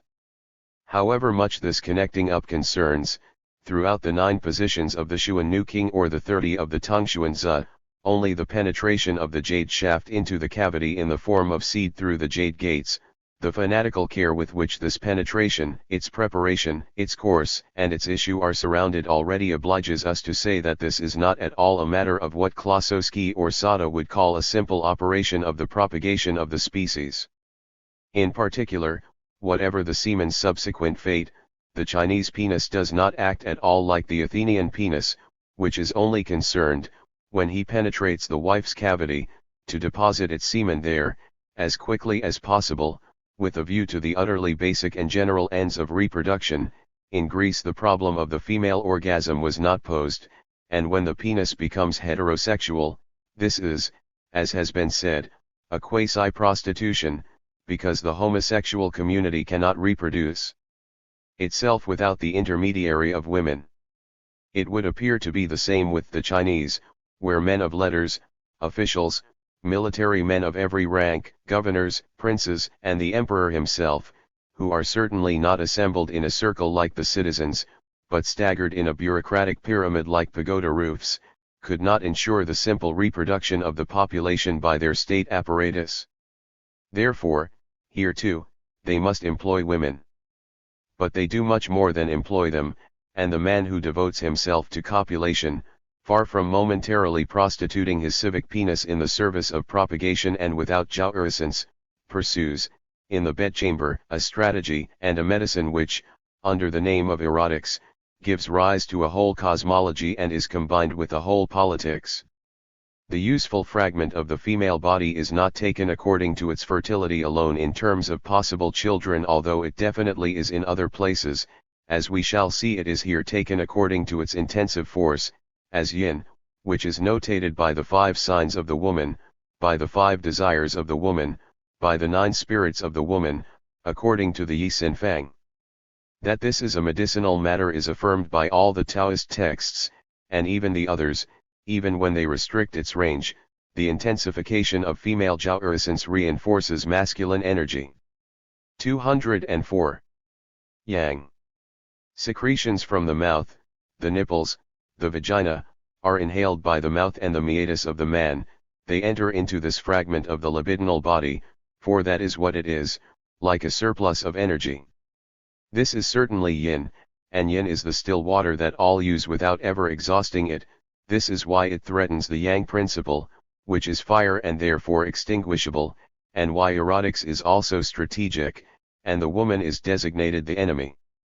But the yin excited by the spasms of jouissance, is the water boiling, it is already the fire, it can pass to the yang side, it is a transmutation, not only of elements, but of principles, into one another, for in the one is always the kernel of the other, and the expansion of this kernel in the one leads it to become the other. What the woman gives leads to an agonizing struggle and the cry, by means of the innumerable outflows of liquids described in the treatises, which is nothing more than her water which has been shaken up so much, and this is why the man, who is on the yang side, will be able to be enriched by seizing it.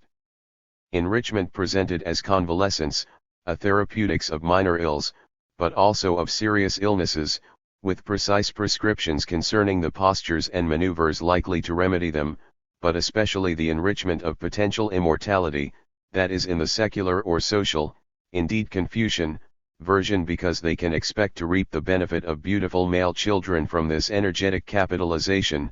That is when the use of erotics tends towards Taoist mysticism, on which they count in order to attain, through the repetition of these pumpings of yin in full swing, the immortality of the Tao itself by identifying it with the nameless which never ceases to transmute itself.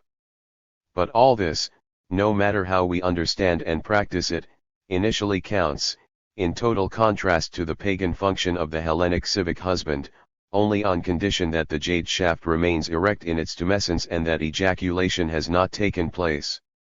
Thus, on the one hand, liquids spill from cavities and corners of the pulsional body band in the eruption called woman, and on the other is a hard penis, drinking open-mouthed these excitatory liquids and conserving them, coitus reservatus. What is this remarkable dispositif? To the chosen girl, astonished that the man can take any pleasure in restraining himself from ejaculation, Piangsu responds that doubtless the emission of semen gives a moment of pleasure, but not a sensation of voluptuousness, if, instead, the man practices the sexual act without ejaculating.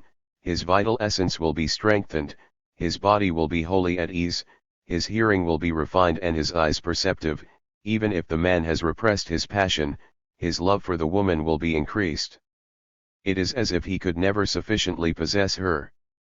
From this ambiguous response, there are two lines to follow.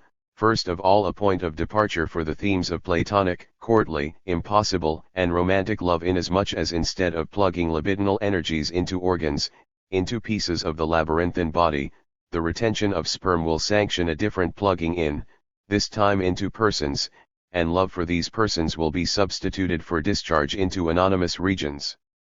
Such a displacement requires the production, on the woman's part as on the man's, of subjects, that is to say of unitary and empty instances, which, by definition, will in fact never be sufficiently owned, since they are only an instantiating zero of the pool's ions. Continuing in this direction, one soon discovers so-called modern problematics, such as are found in Lacan, which highlight notions of the lack of jouissance manque jouir and the elusiveness of the libidinal object. Let's observe, however, that these problematics are in fact dominated by precisely that which does not, in any way, hang over Taoist thought, even less its erotics, the category of the subject. For if the Tao is important to us libidinal economists, it is not because of its nihilism, but because of its refinement in the search for and the affirmation of mutability, and thereby the non-existence in it of the question of the subject. Such, precisely, is the other line to follow from Piangsu's response, and it is this that in other respects all of Van Gulik's texts substantiate, the fortification of the man's body, the refinement of his hearing, his vision, his alertness, this something which, after Zen, as Cage says, leaves everything just as it was before, except that one is 3 inches above the ground, all that, obtained by means of the retention of semen and the constraint imposed upon it, by means of techniques, whether mental or physical, like the pressure of the middle and index fingers on the seminal duct before emission, to turn back towards the head all that comes not from nihilism but from intensification. This man couldn't care less about the woman he is sleeping with. The great Chinese have jimisa of 1,000 women, hence anonymity. Perhaps, however, the same goes for him. What must he do? Multiply the circulations, the connections, excite the water with the fire burning in his loins, travel voyager with extreme reserve, within the tiny margin given by the 206 rules of the books of the Ars Amatoria. These rules in their minute detail must be understood and practiced as those that govern the gestural code, the song, the dance, and the music of a no spectacle. They perform the function of a guide only for apprentices for whom they delimit a contrario the field of things not to do. But the great art, as in Taoist erotics, and doubtless as in madness also, consists in turning the whole field they delimit on its head, making it into a sort of non-place which they sweep over rather than circumscribe, and where no one will never know whether this inclination of the torso, this beat of the tambourine, this gesture of the arm, inclines a little to this side or that side of the rule. In completely reversing the relation of the act, theatrical for the no, sexual for the manual of love, to its measurement, to the point that it is the first which alone determines its immeasurable intensity, one enters at last into the incomparable and undecidable singularity. The rule is no longer a line passing around a field where what must happen indeed takes place, while excluding what must not take place, but like a turning on itself, and its axial point of rotation displacing itself on the segment to the right which is the rule, like an oscillating rotation rendering what happens elusive and immorable, whether it be movements of the head, songs, in the na, thrusts of the penis, undulations of the buttocks, in coitus, it serves to do nothing more than to engender, by the impossibility of situating the act in relation to it, this non-place or this unthinkable place which is precisely the passage of intensity.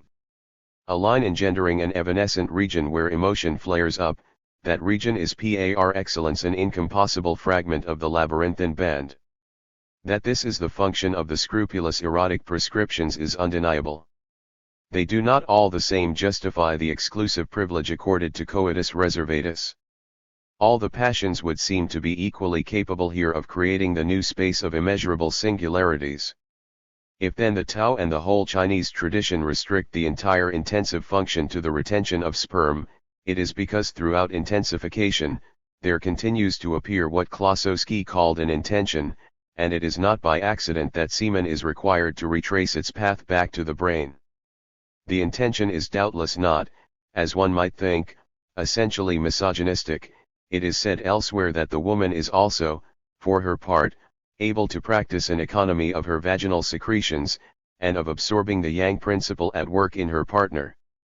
The Yufangpai Kaiyo gives advice on this, enabling women not to expend their entire yin essence in coitus and to postpone orgasm. The treatise goes so far as to say, if a woman knows the way to nourish her force and the way to realize the harmony of the two essences, yin and yang, she can transform herself into a man. If, during coitus, she can prevent the secretions from her vagina being absorbed by the man, they will flow back into the organism of her own body, and so her yin essence will be nourished by the man's yang. We cannot affirm too strongly that there is no insurmountable sexual difference, that each one potentially contains the other's correlate, and so there is the possibility of its crossing over to the enemy. No, the question is not one of feminism. The intention to reserve may occupy a woman's head just as much as a man's. The art of loving draws no distinction on this point. Ultimately, however, a head is necessary, to which something flows back and is reserved. An instance of collection and relief, coupled with the intention to reach one or even several goals. At first, what offers the most mystical and also the most popular goals is immortality, the return of mutability to the void, and the loss of false subjectivity in weakness, which is true strength. The multitude has more than enough. I alone seem to want. My mind is that of a fool how blank. Vulgar people are clear.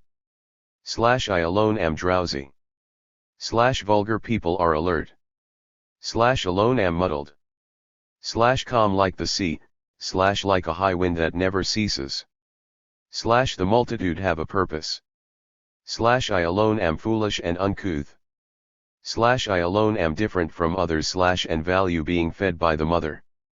The mother is the water, woman, the yin, the wind is the man, the yang.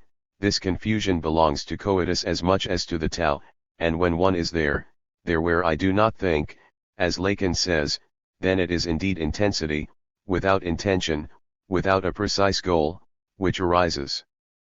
But the intention is only slightly displaced or put aside, the intention to be fed by the mother remains. This mother, the mother of the universe, is the Tao. This is what is said of it. I give it the makeshift name of the great. Being great, it is further described as receding, receding, it is described as far away, being far away, it is described as turning back. To be fed by the mother is to pump up the yin or the yang, it doesn't matter which, to gather together as much energy as possible in order that the endless fluidity of the wave which spreads out and returns to its supreme emptiness registered be inscribed. Therefore, while you copulate as intensely as possible, you do not forget this slight pressure of the fingers of the left hand. Between the scrotum and the anus, this suspension of the to and fro of the stomach, which, while vying with your partner, will have you take what he/she is giving you, without counting, and stealing his/her surplus force which has consequently passed into you, just try to capitalize it all in the fluid inanity which is the Tao, 30 spokes/share one hub. Adapt the nothing therein father, vitae median to the purpose in hand, and you will have the use of the cart 7 which, in the cosmological order, is the same dispositif as the mercantile Greek and Lydian central 0. You were on the circumference, and, using an extreme intensity, you calculate to get yourself kicked out of or be injected into the central void, beyond life and death. You trade. Is this coitus a war? This is not important. What is important is that one says, all right, let's be strategic about this. For strategy is the market, death included amongst the possible outcomes. And what just a moment ago passed for the refinement of precepts allowing the non-place of the libidinal band to be singled out, now appears, by the moralization of the affair and the nihilism which restricts its range to the central void, to be the simple maximization of energetic profit. It wons not because this latter is allegedly cosmological or ontological that it wons less interesting or incredible. There is a Taoist trade. This can be clearly seen in the alchemical interpretation that can be given of erotic texts. Nothing is more commercial than alchemy, a trade of the simulacra of affects, a quantification of the pool's ions of death and life, a weighing up of the sexes, for purposes of enrichment, and even for absolute wealth, i.e. gold. It is no surprise that this dispositif is discovered, by means of Lavoisier's balance and its position of equilibrium for exchanges of body weights, in industry. Taoist erotics, strategy, alchemy, ethics, with their central nihilism, these are so many concentrations, profoundly analogous to what presides over generalized mercantilism. But there is more, that is, more unimaginative and more directly concentrated, if the man, for, ultimately, in the majority of texts, it is still the man who vampirizes, practices the coitus reservatus, it is not only to practice Tao, it is also a safeguard, on the other hand, so that degree all the semen thus accumulated produces beautiful boys and girls, when advisedly released. Of course favorable erotic, atmospheric, seasonal, social conditions are necessary, it remains that what he reserves by his studied priapism, is not only annihilation on the central zero, it is the best propagation on the cycle of Chinese political economy. And so the head which his unemitted semen climbs towards and collects itself in is not a mystical head, but more bureaucracy. For this head is the head of a family chief, and this chief will be all the more powerful the greater the number of male children he has, and they will be all the more numerous and energetic the more he has hoarded his sperm, and his treasure of sperm will be all the richer the more concubines he has, therefore the richer or more capable he will be, a military man, a man of high office, of procuring for himself numerous women. In short, through this the woman totally fulfills the function of an energy source, you could say the sun, soil, labor force, waterfall, wind, from which he must appropriate for himself the force that she can provide, by optimizing her yield and transforming her into another form of energy, children here, which in turn, by transmutation, will give a supplement of energy, in this case a large family, many fine male heirs, enabling the extension of the family and its powers and its clientele over the spaces on which the bureaucratic hierarchy is superimposed. A Confucian perspective on reserved coitus, itself a very reserved perspective, which judges Taoist erotics indecent and will repress it. One can indeed see that, at the same time as it is the decline of the vulgarity of power, it is also the reverse side and the complement of the Taoist search for annihilatory intensities.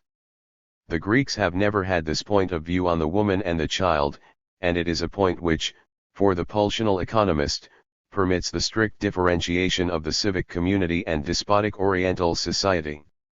What is this Chinese semen? The object of a saving? More, of a capitalization. A saving would simply be the retention of semen in the occasional jouissance. The act of saving is reduced to a pressure of the fingers of the left hand on the seminal duct. But Chinese erotics requires many things apart from this act. It wants to extract from the partner as much force as possible, therefore introducing into a body, which will be the reproductive body, new quantities of energy. Not only is emission, that is expenditure, suspended, which is the saving, but the augmentation of forces, for which the penis no longer operates as an escape route for the overfull, but, in the opposite sense, as a drilling channel through which the energetic substances dormant in the folds of the body, of the earth woman, are gathered up, stockpiled, genitals, spine, head, pumping stations, pipeline, reservoirs, and subsequently put back into circulation as means of production. Fertilizing. 210. Emission of semen, combustion of hydrocarbons for so-called reproductive goals. Again, the analogy is insufficient. The mining must be imagined, by itself, through the excitement it provokes in the layers which contact and open onto the enormous reamed glands promised to them, which already multiplies the energy that they contain. Something that is not true of mining itself, of the omission of the penis into the vagina, but of cracking registered something like the erotic maneuvers surrounding penetration. The maximization of the partner's orgasm here becomes the object of a search foreign to the preoccupations of simple reproduction. What the intention of Taoist mysticism or bureaucracy aims at is an increased reproduction. A thoroughly misunderstood element of the simple Greek philia, of the simple desire for the exchangeability and permittability of goods and needs, is signaled in the intention of intensification. This does not result in every attempt at a simple distinction between the libidinal and the political being dismissed. For if it is true that the cold calculation of the intention to reserve will cover over the boiling intensities aroused by the erotics of postures and procedures, it seems to be because, in the circle of intentional chills, the chance of new intensities will once more arise. And it is in examining this route that we come to the question, what is this jouissance on the circle, and consequently what is this jouissance in capitalism itself? The concentratory zero. Who enjoyed this jouissance which is at the same time the reservation and the maximization of intensities? Not, who enjoyed. But rather, how did it enjoy? Sente jouert, in what place, under what modality is intensity produced, what labor, deformation, special dance, adulteration does it inflict on the great ephemeral and labyrinthine skin? This man who holds back his semen, force, with the fingers of his left hand and turns it back towards his head, what movement is he caught up in? A polymorphous movement of force puissance, a pure insertion into the cycle of metamorphoses, in which there is only the passage from one form to another, not even, from one intensity to another in a labyrinth, not even, in an innumerable collection of labyrinths each resulting in a collision with a beautiful adversary whom one flees, carried away with fear and its force, hence one flight, and another, the incandescence of the yang encountered, abducted, fled from, transformed, lost in another incandescence.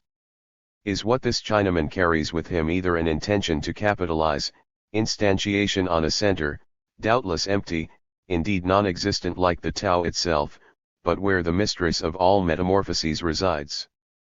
Immersion in the force puissance of metamorphoses? Or instantiation on the power of metamorphoses? This hesitation oscillates between two sorts of zero, and these two sorts of zero are dissimulated in the very functioning of capital. For this latter functioning is not at all the well-oiled machinery which a certain Sraffa attempted to provide a model of, and no more the contradiction-ridden machinery which a certain Marx wishes to demonstrate, in order to provide proof of its non-viability.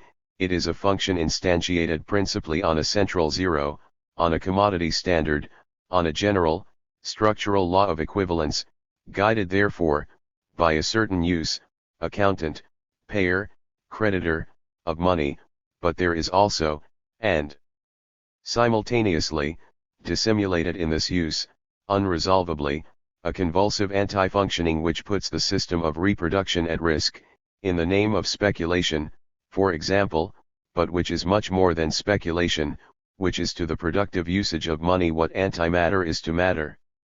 There are two uses of wealth, that is to say of force power puissance pouvoir, a reproductive and a pillaging use. The first is circular, global, organic, the second is partial, deadly, jealous. There are two uses of money, but these two uses of money, these two monies, if you like, must not be confused with the two conceivable sorts of zeros actually operating in the system. Let's start here, by determining, that's right, men of the concept, a zero of annulment and a zero of conquest, a zero of value or price and a zero of profit or surplus value. We will then be able to make a distinction between the two sorts of conquest, the one by annexation and the other by looting, dissimulated in capitalist money, that is to say in the zero of profit. This dissimulation is the same one that we are continually talking about. It commands all the intensity there is in the direction of capital. The capitalist, he who exists and does not exist, is a conqueror, and the conqueror is a monster, a centaur. His four quarters are nourished by the reproduction of the regulated system of metamorphoses controlled under the law of the commodity standard, and his hind quarters by looting overexcited energies. With one hand he appropriates, therefore retains, that is to in 12 say reproduces within equivalence, reinvests, with the other, he takes and destroys, steals and flees, hollowing out another space, another time. Again the symmetry of these formulas is deceptive. The same signs, monetary or mercantilist, that always count as economic signifiers, that is to say as referring to other signs, may also count as very different intensities, jouissances from destruction. Reproduction dissimulates destruction, destruction may dissimulate reproduction, but above all the labyrinthine times of destruction cannot be deduced from the single time of reproduction. Let's first return to the zero. There is in every cybernetic system a unit of reference which allows the disparity produced by the introduction of an event into the system to be measured. Then, thanks to this measure, this event can be translated into information for the system. Finally, if it is a matter of a homeostatically regulated whole, this disparity can be annulled and the system led back to the same quantity of energy or information that it previously had. Sraffa's commodity standard fulfills this function. If the system's growth were regulated, it would alter nothing of the loop functioning, feedback, model. It is simply that the scale of reference is then no longer U, but O. The model is the same as that which Freud had in mind when he described the working of the psychical apparatus, whether this is in the project for a scientific psychology or in Beyond the Pleasure Principle. Erotic functioning, maintaining wholes.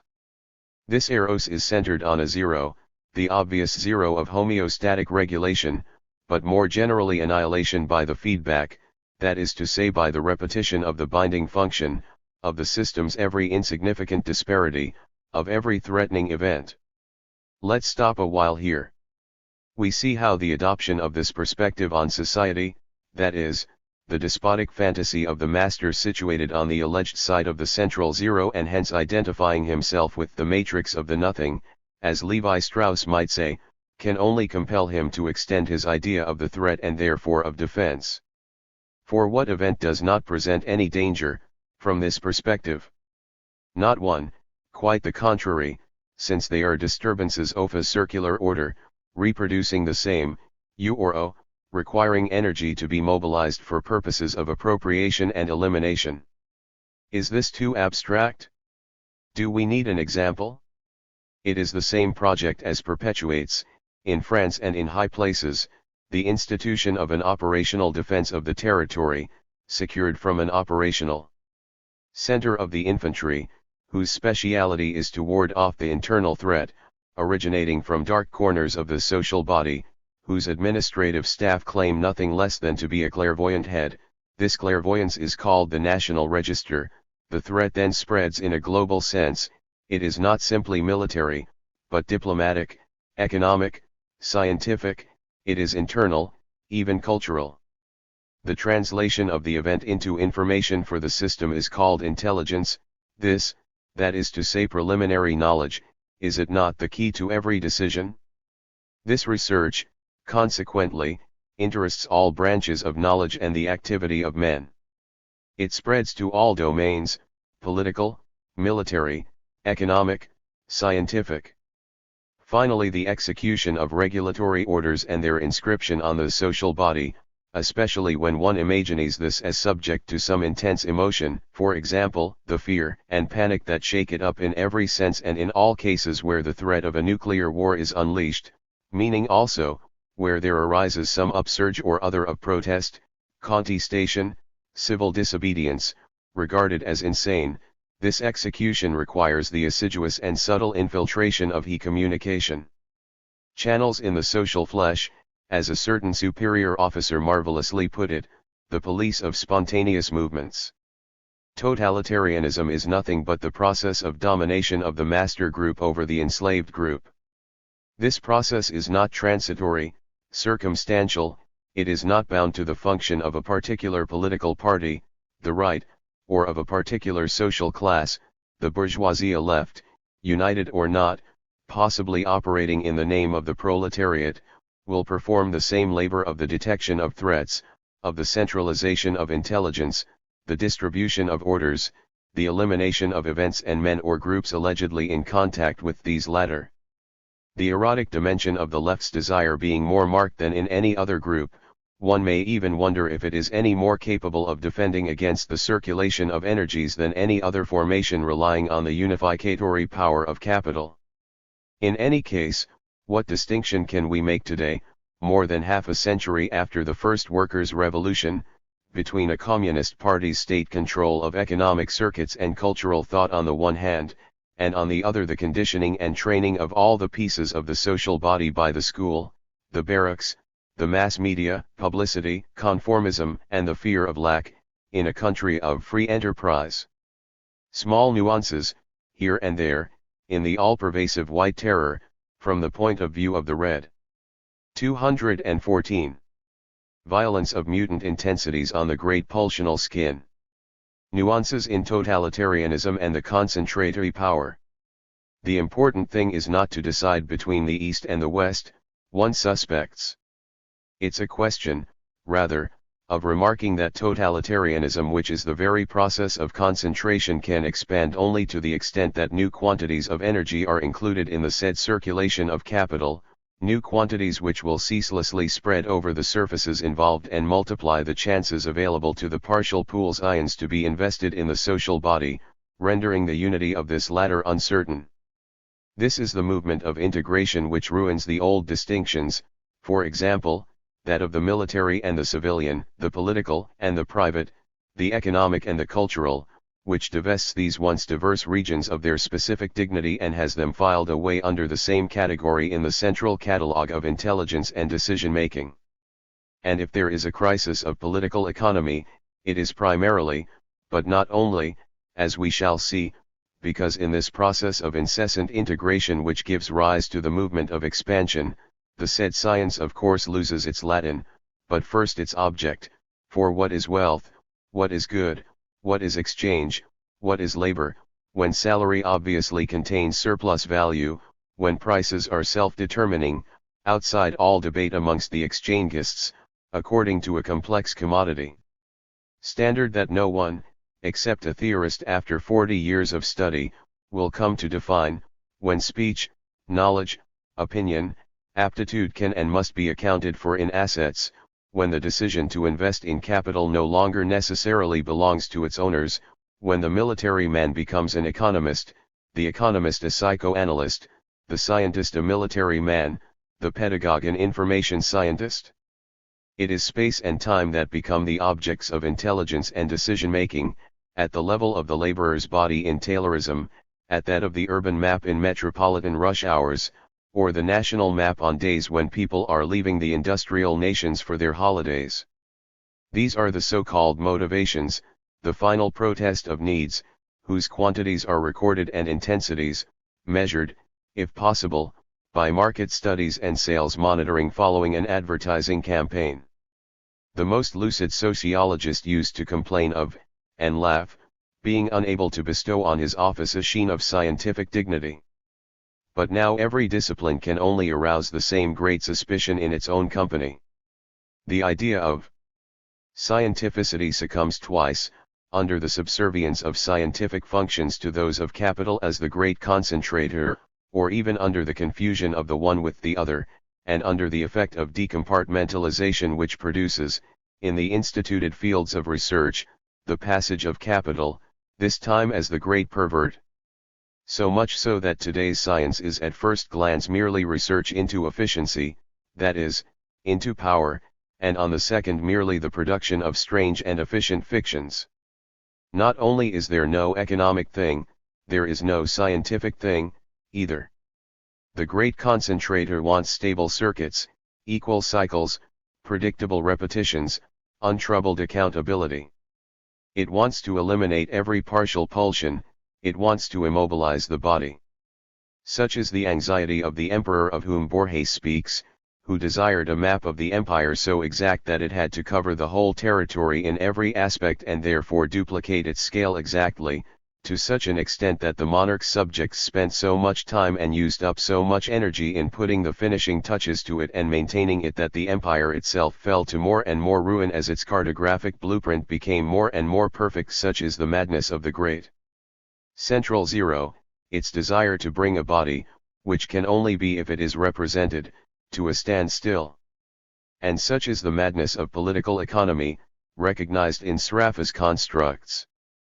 But this was already the madness of the little girl Marx, the desire for a social genitality, into which all the partial pool's ions would be reabsorbed, which would have its unity in itself and where the truth of political economy would finally prevail, in this case a reproduction conforming to nature. There is in this desire for nature, which is a unitary totality, a furious concentrating energy. Nihilist theory of the zero of credit. Now look at the other zero, no longer that which at the center proceeds, like money in the Nicomachean ethics, to the equitable annulment of the relations between goods and needs, but that which is, so to speak, thrown onto the same circuit of exchanges, appearing to permit the extension of their range and the increase of their volume, enrichment. No longer payment money, the arbitrary standard of annulments, but credit money. Aristotle, in the Politics, which Marx ceaselessly reread from 1857 onwards, distinguishes three chrematistics, that is to say, three sorts of procedures for the 216 satisfaction of needs. The first is perfectly organic, it is inscribed on the body of a familial community producing according to its needs, in autarky, and has no need at all of money. It is when excesses of goods and needs appear here and there that there arises a need for new exchange amongst natural communities, which brings to bear on the goods at stake in it a sort of basic suspicion, since they are no longer intended for the immediate satisfaction of the needs of the domestic body which produced them, but for the satisfaction of the needs of another familial community. Their use value is then mediated by their exchange value. Nevertheless, says Aristotle, a crematistic of this type, if it requires money and its political arbitration, is not counter to nature, it never ceases to take as its rule over need and on the koinonia the most organic thing possible, the family. This first cleavage between natural economy and political economy, whose range will be dramatically extended by Marx, is on the contrary minimized by Aristotle because on the whole the crematistic of such exchanges must in his eyes remain limited, finite, measured by the needs of the exchanging parties, which are domestic communities. Imagine, however, the operation of retail trade, of the Capellican. In the morning, the merchant buys some subsistence good, not for any use he might have for it, but to resell it for more in the evening. Here, says Aristotle, this is counter to nature. Here is a procedure which contains a potentially dangerous infinity. Here need cannot limit or halt the process, only the quantity of money which the merchant may use to buy and sell. Now this quantity increases during the operation itself. On the one hand wealth and the acquisition of goods, crematistic, in accordance with nature, and belonging to household management, oikonomique, on the other hand the kind that is associated with trade, kapellike, which is not productive of goods in the full sense but only through their exchange. And this latter form, adds Aristotle, is thought to be concerned with coinage, because coinage both limits the exchange and is the unit of measurement by which it is performed, and there is indeed no limit to the amount of riches to be got ace, this mode of acquiring goods, crematistic. 14 Here then, credit money appears. The retail trader makes himself an advance, he is at the same time his debtor and his creditor. As debtor, he will have to reimburse the money spent on the morning's purchase with that gained by the evening's sale. As creditor, he will retain an interest on the loaned sum, an interest which in this case consists in the net difference between the sum gained and the sum spent. A use of money that anticipates a result yet to come, when its payment function is forced to settle a present or past debt. To this reversal of time responds the reversal of relations between commodities and money. The latter here takes itself as an end, while in interdomestic chrematistics it was a means to the satisfaction of needs, MCM instead of CMC. 5. Isn't this exactly the same reversal that coitus reservatus performs by postponing ejaculation, putting wealth into reserve as semen, as tau intensities therefore, or as a bureaucratic clientele, while on the other hand it excites those regions, the woman, capable of providing it with energy? Doesn't the merchant activate, extend the circuits of commerce, by inciting new exchanges that at first will inevitably seem useless and even unnatural, and doesn't he, like the Oriental erotician, postpone ejaculation, that is to say the use of the goods that he causes to circulate, for the benefit of that which alone can relate them, financial energy, energy as money? Pursuing this description of the autonomization of the mediator, here, money, we soon encounter Hegel, of course, degree the description he made in 1804 of the formation of Potenzen, mit, from the starting point of the inhibition, Hemmung, of desire. Desire in its immediacy, says Hegel, is a destroyer. Its fulfillment always annihilates both the desirable object and the desiring subject as such. The means by which he escapes this nihilist fate is the necessary invention of a middle term between the object and the subject. Both the partners and their sexual desire would be annihilated in orgasm if the institution of the family, and of the child, don't come to sublate relever and reserve the force of this desire, otherwise devoted to consumption. In the same way, the pulsion of nomination, if it is also fulfilled in the immediacy of the emotive expression, could only continually disappear in each of its occurrences, incapable of maintaining itself from one moment the next, and would be no less incapable of recognizing the object designated by the sporadic outbursts. Here too it is as an intermediary between the locutor emetteur and the reference that the potence of the system of linguistic signs comes to interpose itself, language as an institution. Same thing finally in labor, where the manufacturing desire would do away with itself at the same time as it would destroy all its matter, if at the same time the memory of the desire need and the form of the matter to be put to play against that of the object were not. 218 Inscribed in the potence of the tool. Thus, Hegel says, the merely nihilist force of desire finds itself shackled, slowed down by its instantiation on the mit, a medium which is held in the milieu, the child as the medium of love, the word as that of enunciation, the instrument as that of labor, and the institution of this requires a return, Einreihkehr, by which the admittedly destructive desire reverses its course, is turned away from its catastrophic realization and inhibits itself by fixing itself in its own medium. Hegel here employs the word which will be Freud's, Hemmung, inhibition. One is tempted to say that what is described under the cover of such an inhibition of the force puissance of desire, considered destructive, is capitalization. If the downstream and the upstream of the process of production, which is itself a process of the annihilation of all its components, labor force, materials, equipment, can nevertheless be preserved, is it not due to a similar inhibition of the destructive pulsion in play in political economy? And this inhibition cleaves the objects, things, and men, which it preserves, just as designation divides the object into its intrasystemic signification and its extrasystemic representation or perception, sensible, phenomenological, etc., or as the family splits the partner into a libidinal object and a spouse endowed with powers and regulated rights.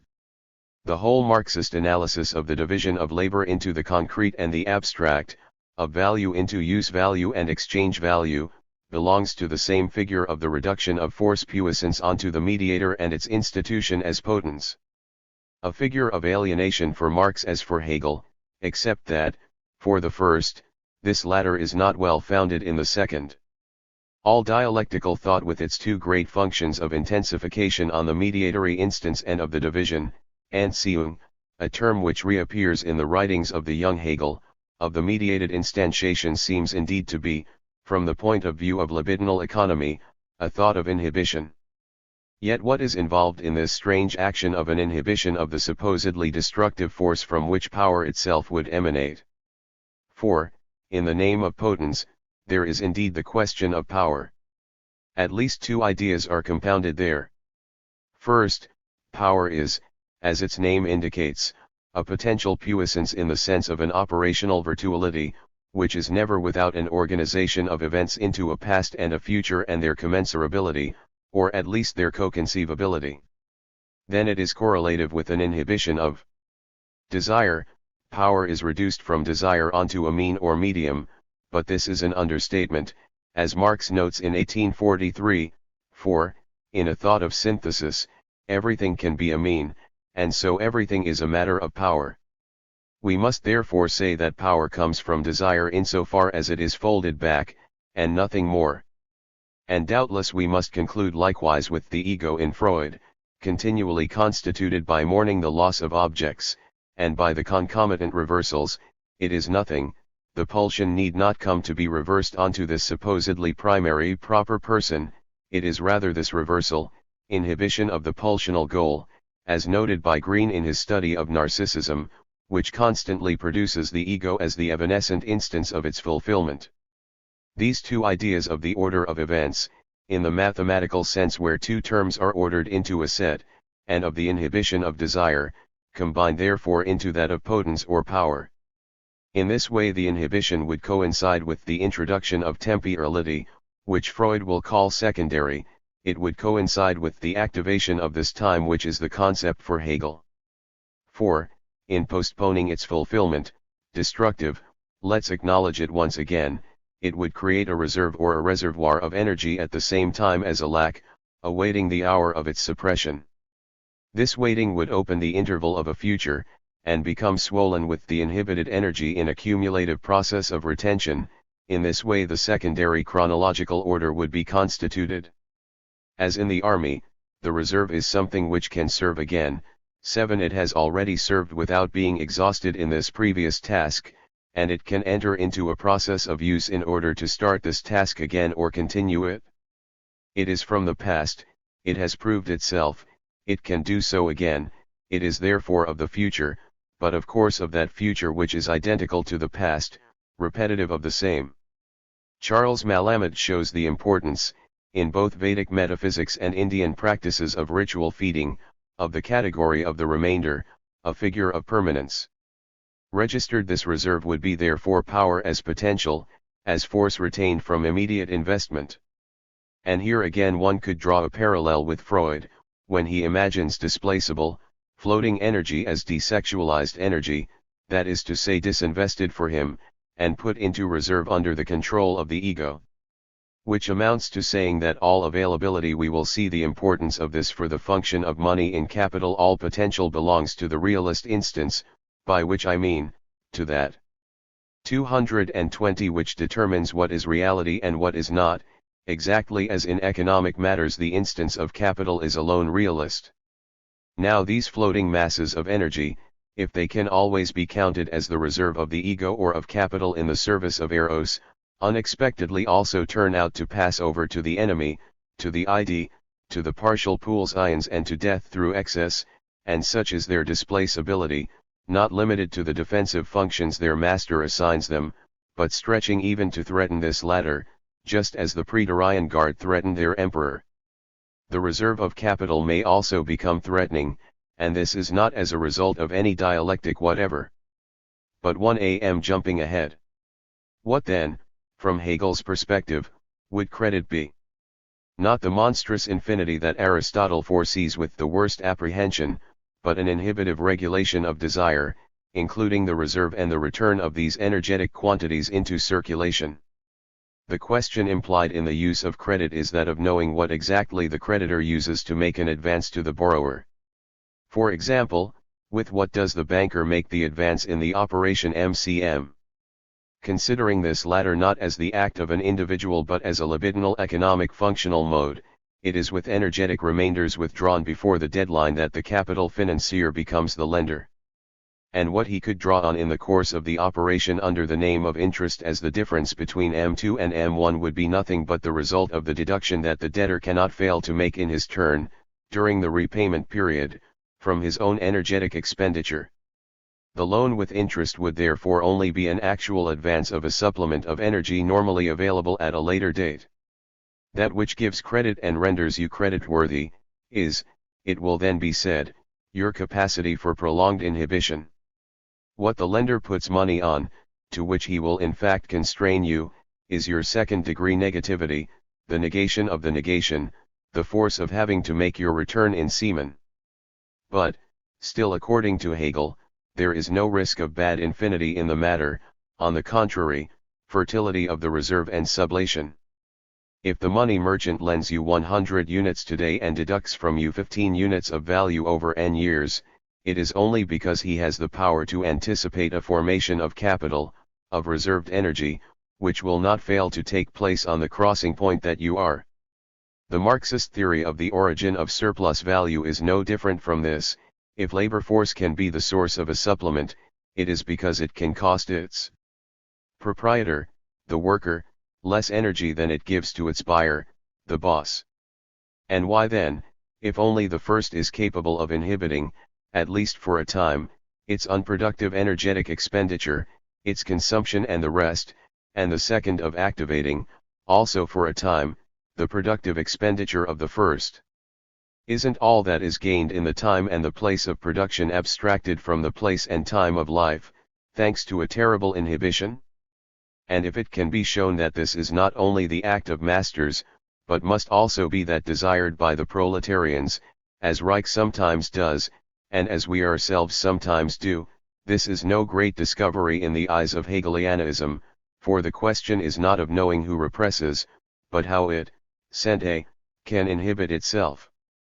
The weakness of such an analysis is glaringly apparent, if all interest is only an advance from an energetic remainder yet to come, obtained by inhibition, and if one supposes a closed system of energies, capital would not be able to grow at all, but would simply allow, through the game of interest and profit, energetic quantities, shared out at first by chance or on an equal basis in an imaginary primitive community, to pass into the hands of the creditors, with the total quantity of the potential system not increasing at all.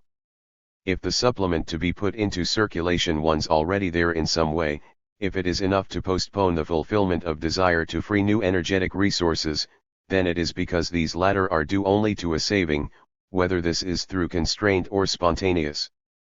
Aristotle's tradesman, for example, let's call him, O, taking more from his buyer, B, than he himself gave to his seller, S, subsequently constrains the first to reduce his purchases, that is his participation in economic circuits, in order to be able to re-establish the equilibrium, supposedly constant, of his income and his outgoings. Unless, B, in his turn had no opportunity to act like the tradesman, O, and to recover, as a seller this time, from a potential buyer, a part or all of the energies which he had lost to his previous seller, O. But, if the system is closed, the buyer in question is none other, upon completion, than S, who has already gained his interest in the first transaction with the tradesman, QO, so that, B, raising an energetic supplement from S, will come to compensate that which S had made from O, and the system will be in equilibrium, no doubt, but not in expansion. Either the saving really is a saving, which implies the thesis of inhibition, on condition that one supplements it with that of a finite. 222. Quantity of libidinal wealth, or, under the name of saving, it is in reality a matter of the introduction of new quantities of energy into the system, but the important thing is that when the system is not isolated, it finds its supplement of wealth, not by internal inhibition, but by external expansion, by the seizure of external energetic sources. In this second hypothesis, the jouissance, or, better put, the intensity, would not be lodged on a mysterious feedback boucle by which, just before ejaculation, the fingers of the left hand come to press on the seminal duct in order that the sperm in it make a painful about turn, or at least it would not be lodged exclusively there, unless one could affirm that this localization has no part in the intensification.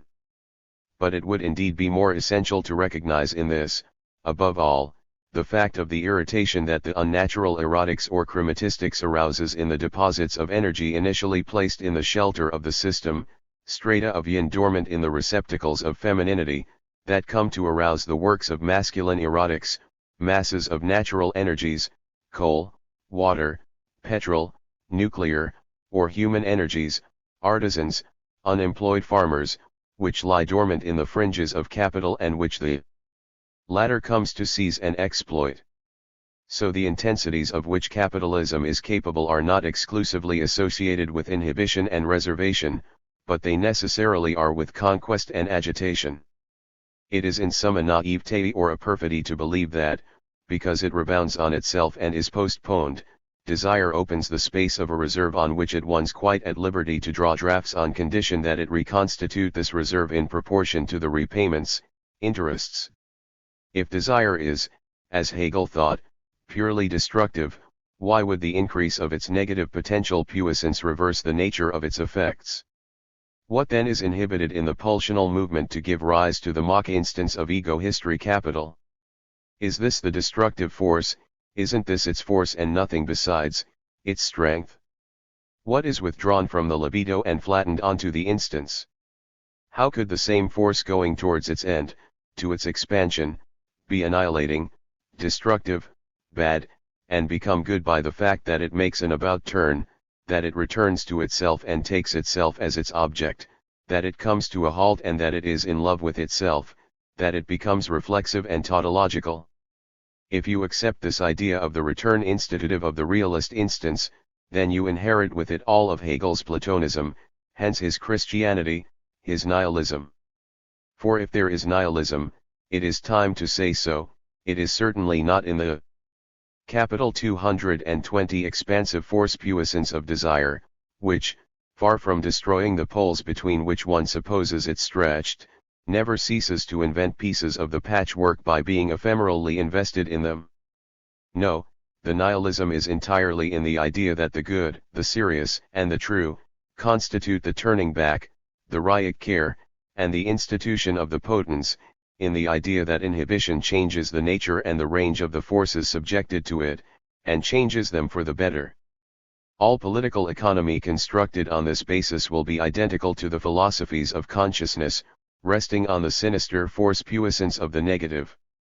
But the question of capital is that of knowing how desire as affirmative force becomes reserve and institution. The reproductive use of credit money.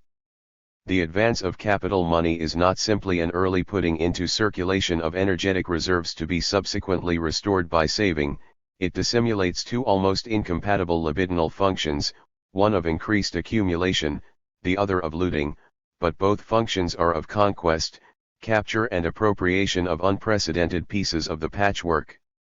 It is because these two functions are dissimulated together in credit money that it is impossible to make the meaning of the two zeros overlap with that of the two monies, as if one said, for example, that the zero of the central annulment, of commercial concentration, corresponds to account money and payment money, and the regulative power of the cycles, and that credit money, for its part, involves the other zero, which, in the form of an advance, of what, is thrown onto the same circuit of exchanges, and would enable the circuit's range to be extended. In fact, credit money involves both the accountancy zero and the creditor zero, and it is only in the event of unique, unforeseeable disturbances crises, which are like hysterical attacks that two uses of credit become discernible, one of reproduction and the other of jealousy. It must be understood that this is not a matter of two monies and two functions, but of two monies and three functions. The regulative zero not only affects the exchanges in a homeostatic system, it is still present in this advance of capital which enables increased reproduction. In other words, credit money must also be thought of as a payment money regulating the growth of a regime, and finally this same credit money may on the contrary turn out to be 224 a major deregulator of all capitalist circuits. Two monies then, one of payment, the other of credit, and three functions, homeostasis, dynamic equilibrium, disequilibrium. Aristotle has said all there is to say about payment money. But what happens when this payment takes place in a growth regime? This question is known by Marxists under the name of the realization of surplus value. If there is growth, it is because a supplement of energy, of whatever nature this is, but always in commodity form, is introduced into the system with every cycle. But without becoming unsettled, how can a system regulated by the single axiom of the virtual balancing out of the terms circulating within it, or, if you like, of their annulment, always possible in principle, in a general accountancy, introduce new terms, commodities, which would not have their monetary counterpart, into its core? A familiar question for economists. Here, libidinals, is what our imagination suggests to us. In the first place, reverse the whole problem, that is to say, don't start with production and profit, but with the bank and interest. Understand that if the entrepreneur can effectively capture, and subsequently put into circulation as commodities, fragments of hitherto untouched energetic zones, it is because he is quite free to spend before earning, buying the means of this capture before selling what it produces. Understand that it is unimportant, from our point of view, whether he addresses himself rather to bank financing or to self-financing, since the only question for the system is, how can the means of the enterprise be purchased when only the sale of products will be able to furnish it with the monetary equivalent?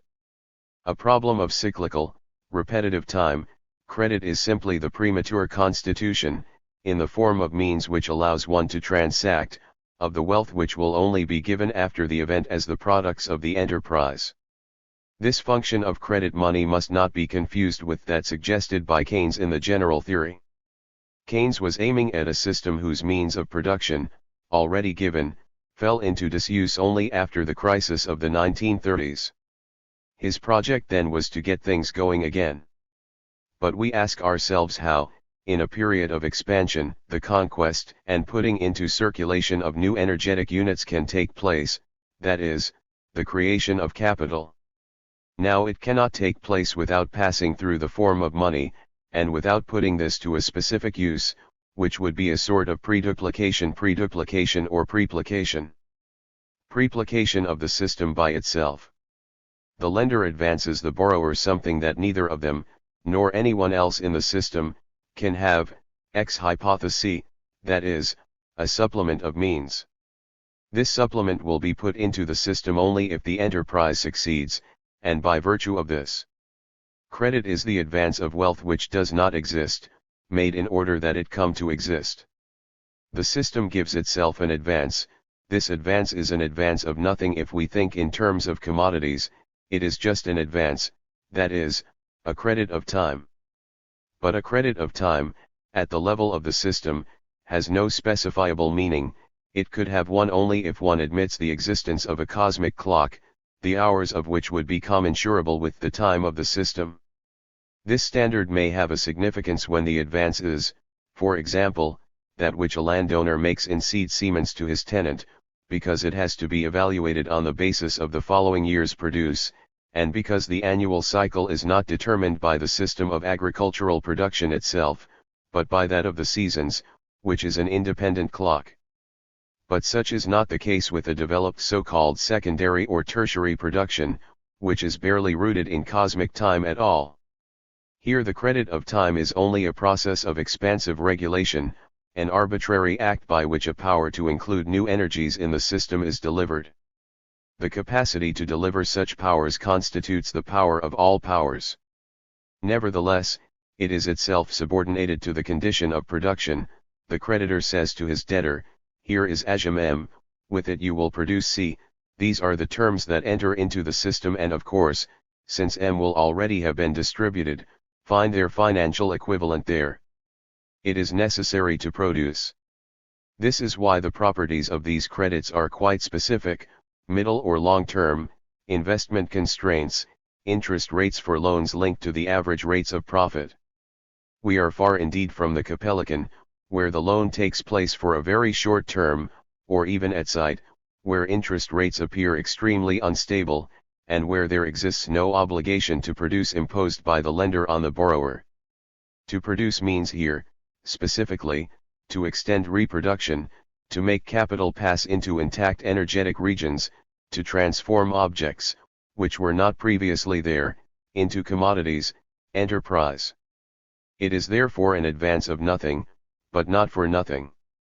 This supplement of energy granted under the form of a loan of money must be annulled or realized, whatever you like, it's all the same.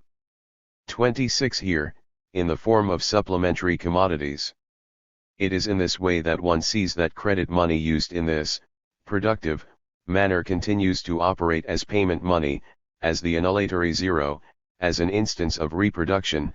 In short, it is an increased reproduction. The unit of reference is not constant, but on the increase. Insofar as this use is limited by reproduction, the credit contains no dangerous infinity, in the sense that Aristotle feared. Currency, here, operates basically only as a sign of something else, a sign of industrial or commercial invested capital. It is not its own end nor its own limit. These latter are new commodities which will be exchanged against it at the end of the cycle. The unreality of the advance is therefore temporary, provisional. It will be exchanged for the proper reality of commodities. Of course, these are in turn only means, and it is quite certain that for capital there are only means of reproducing itself while growing. But it is precisely this function of postponement, of the sign, which endows anything whatever with the status of reality in the system. The nothing advanced by the bank to the entrepreneur is a reality because it will be exchanged for commodities.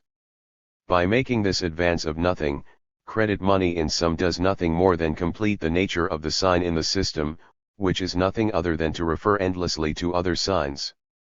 As for the temporality at work in this advance, it is the time of reproduction, which is, like the time of structures, basically atemporal. Of course, the quantity of elements put to work in the system is not constant, and in consequence one need not find all their possible combinations identical to each other from one cycle to another. It is of a rigorously cyclical history that B. Russell can write that the final state is numerically identical to the previous one, that we cannot affirm that the state occurs twice, for that implies a chronological system, and that he ought rather to express this history in the following way: let's consider the set of all circumstance contemporaneous with a determinate circumstance. In certain cases, the whole set precedes itself.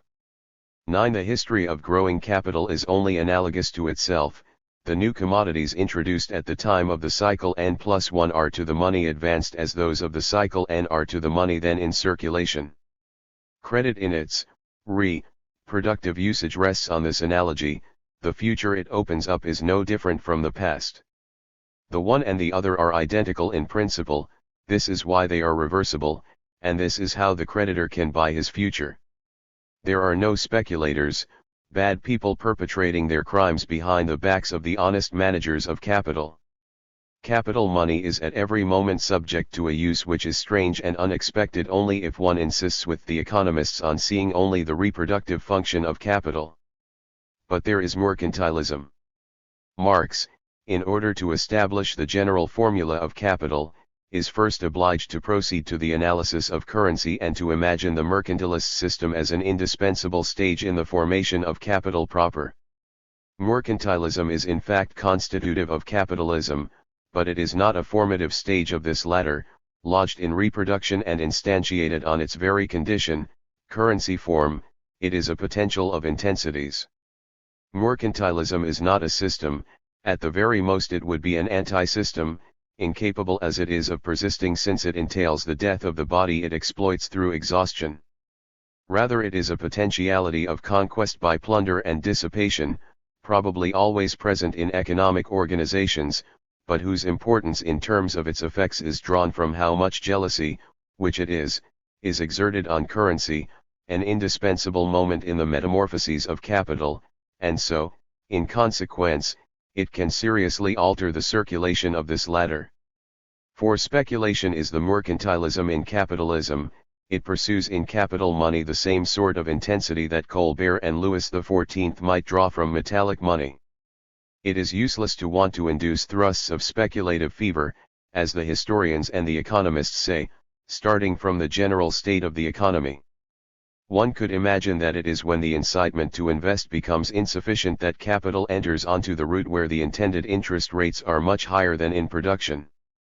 But this reasonable description completely ignores the libidinal difference that this displacement of capitals implies.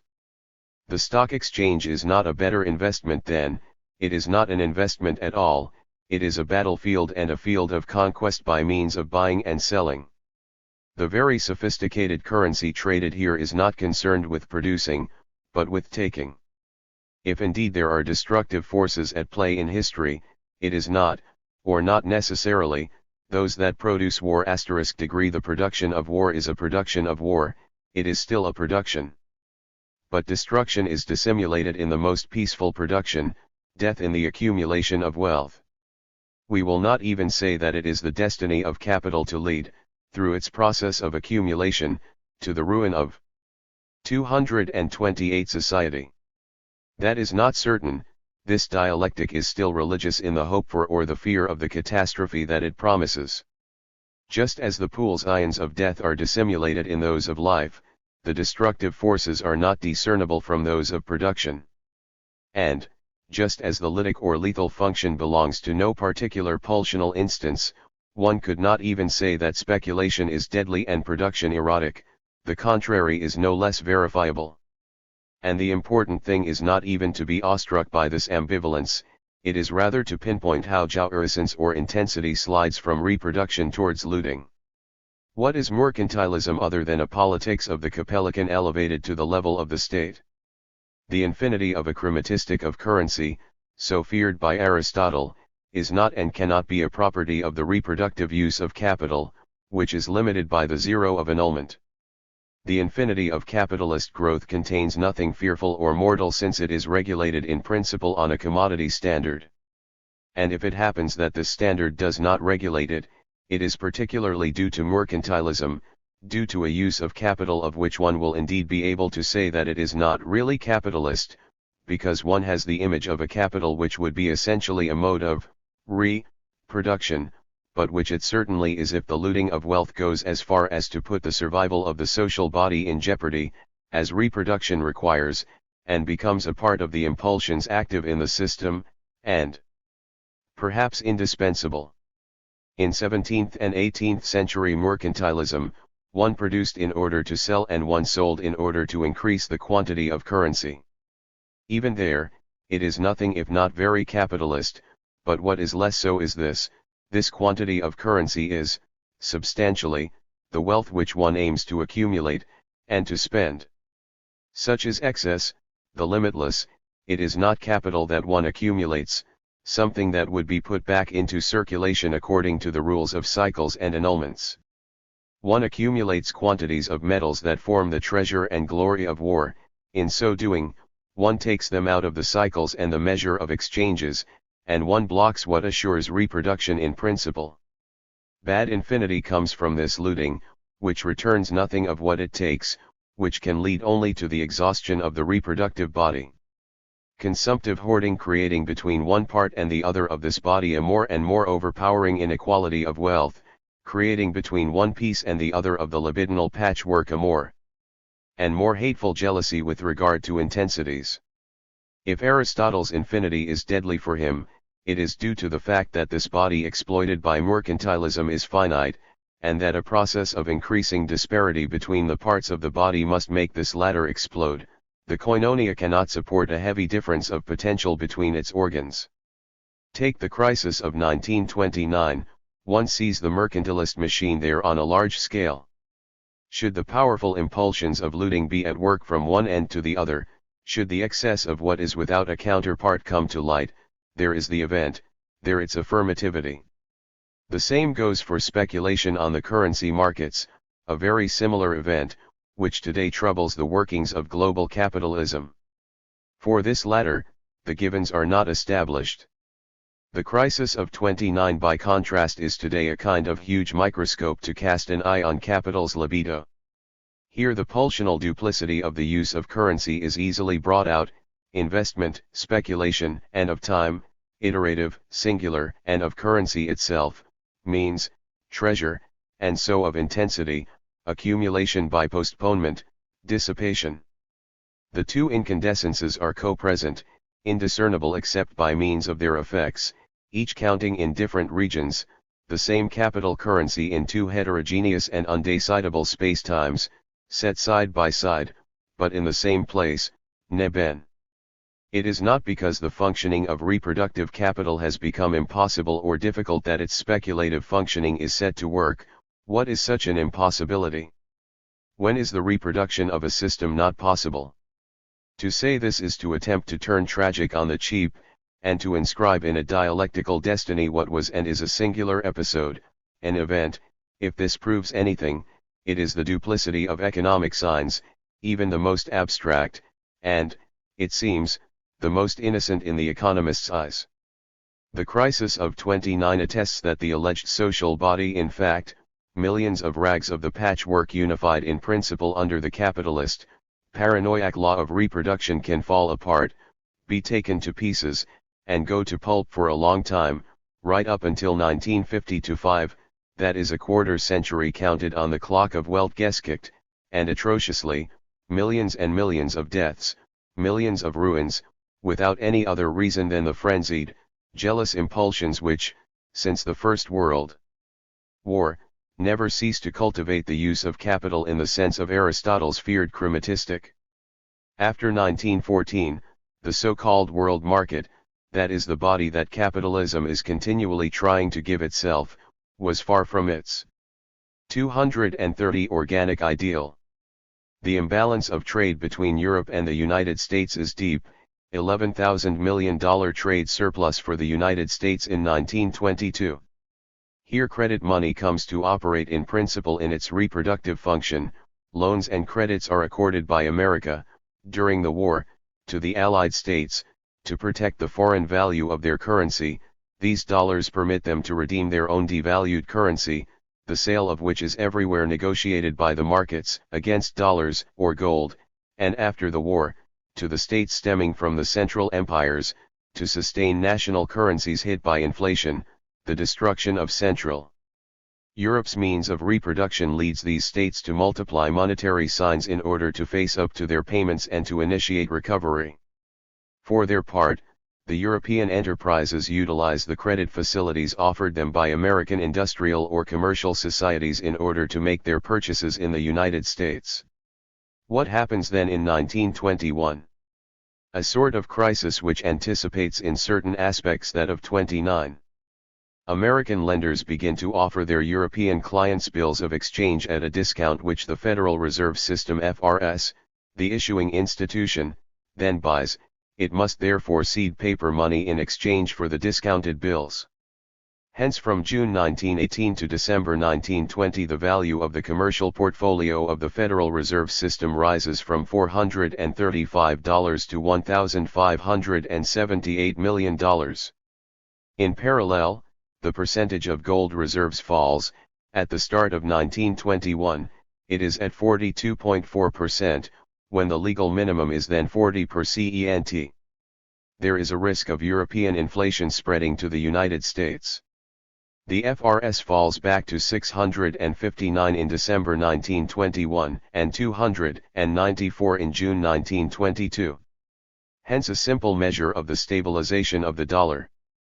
But it suffices to throw the distribution of forces on the body of capital off balance once more, and seriously.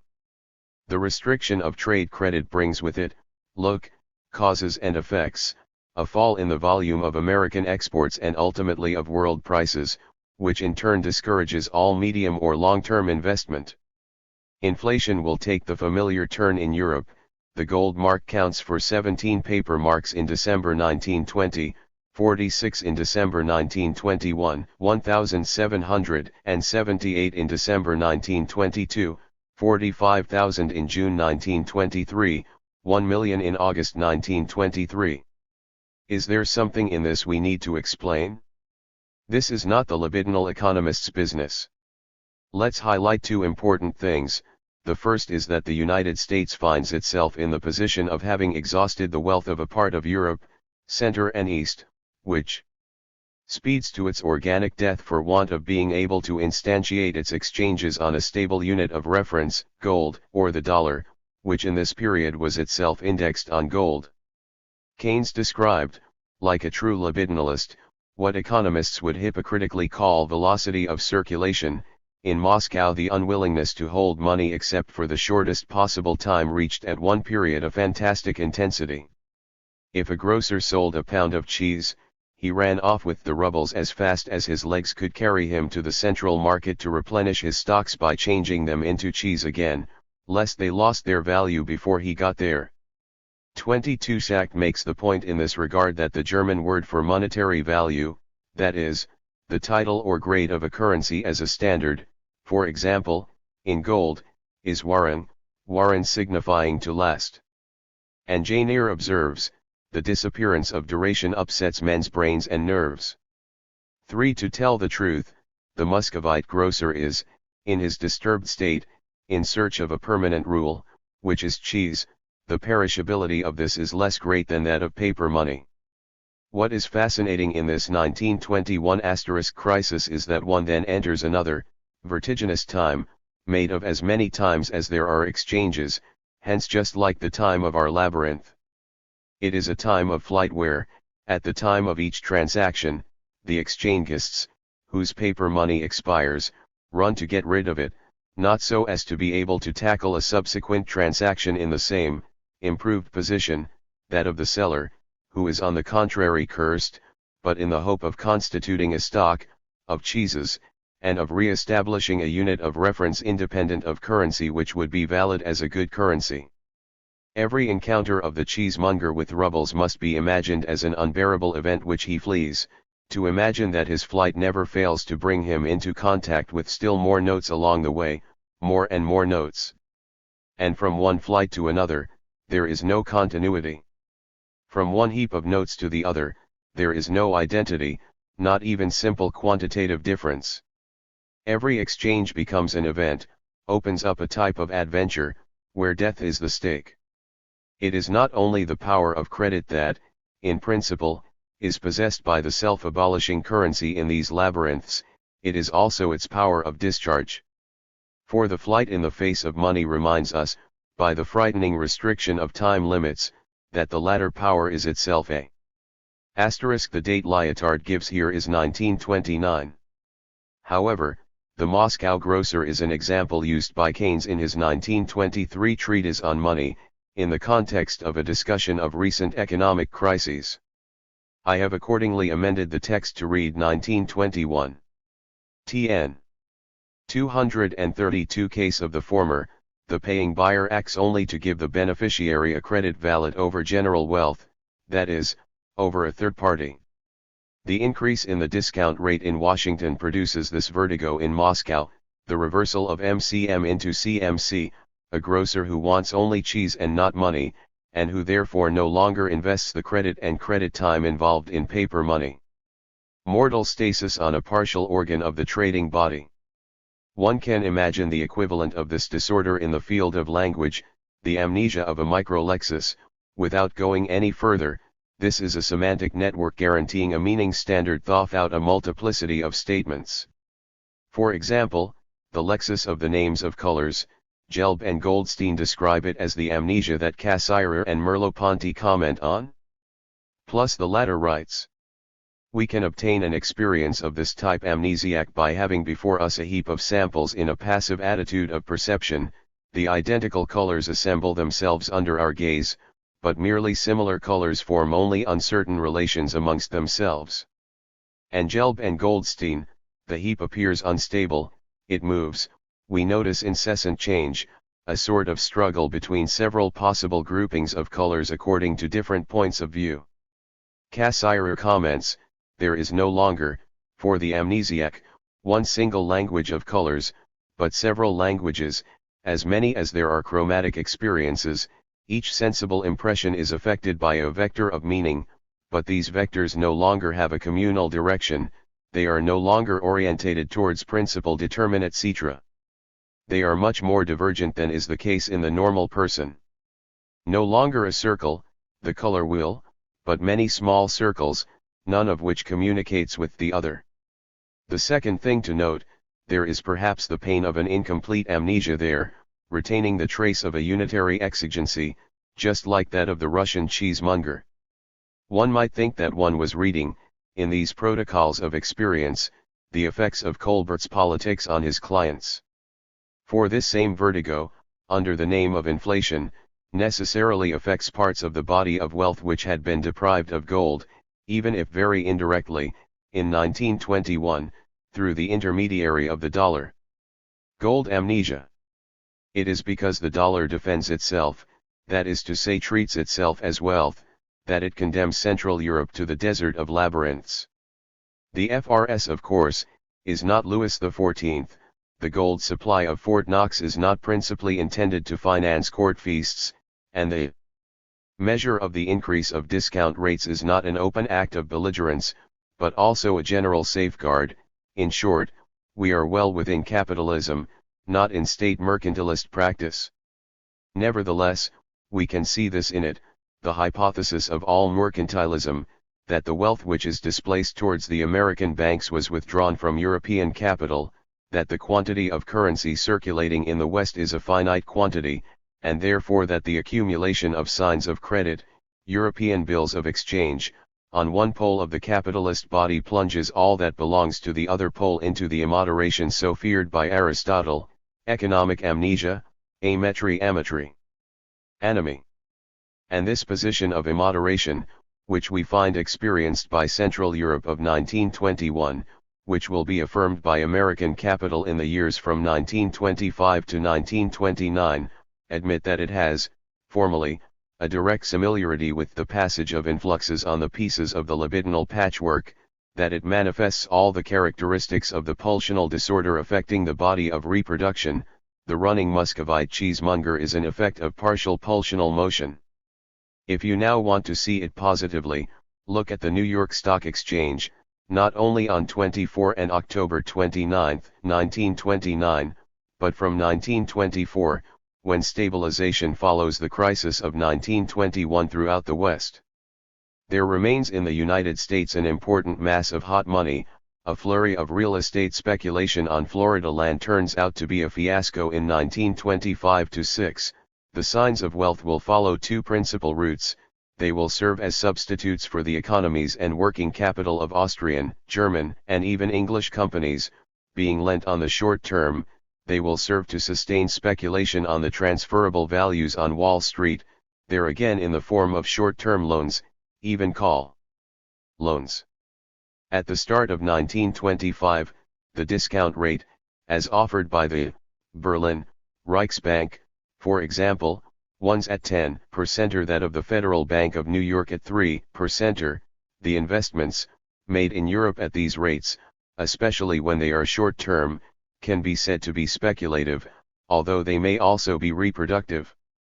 As for those which, on Wall Street, come to finance purchases of American values at below par rating since the war, for instance, the railways or the public services, in full recession, their destination demonstrates to Wall Street alone that they aim at rapid gains in 234 fiduciary capital, and not at an interest proportionate to the industrial profit that one could expect from these unhealthy enterprises. The second trait of these investments, then, at first they bear not on the productive value of actions or obligations, but only on the possibilities of net profit that they offer on the stock market. The securities involved are not taken as signs of the means of production, but as things that will be granted a plus or minus value only by the movements of exchange to which they are submitted. There is a given quantity of negotiable securities in the stock market. A rush of buying on a security is enough to enhance its value insofar as the purchasers are perceived as a profit-making minority which cannot but inspire jealousy. Jealousy ends as soon as the tendency is reversed, it gives way to reserve, then to liquidation. What they call the psychological factors of the play of the market consists in this strange perversion, but dare we employ this word, of the relation to capital. Securities become like gold, to gain gold by the jealous game alone. And when we say jealousy, we don't only mean that between subjects, proprietary jealousy, but amongst all libido, this jealousy that parts of the great film demonstrate for those invested with intensity, direct pulsional jealousy, without the mediation of a proprietary limit, making the masses of capital floating on the body of market values incapable of equitable distribution, in parity, rather they are ceaselessly displaced on it, producing the greatest disparities in potential. This is indeed mercantilism, and the Capellican once again, the excess inevitably associated with the finite quantity, the sum of negotiable securities.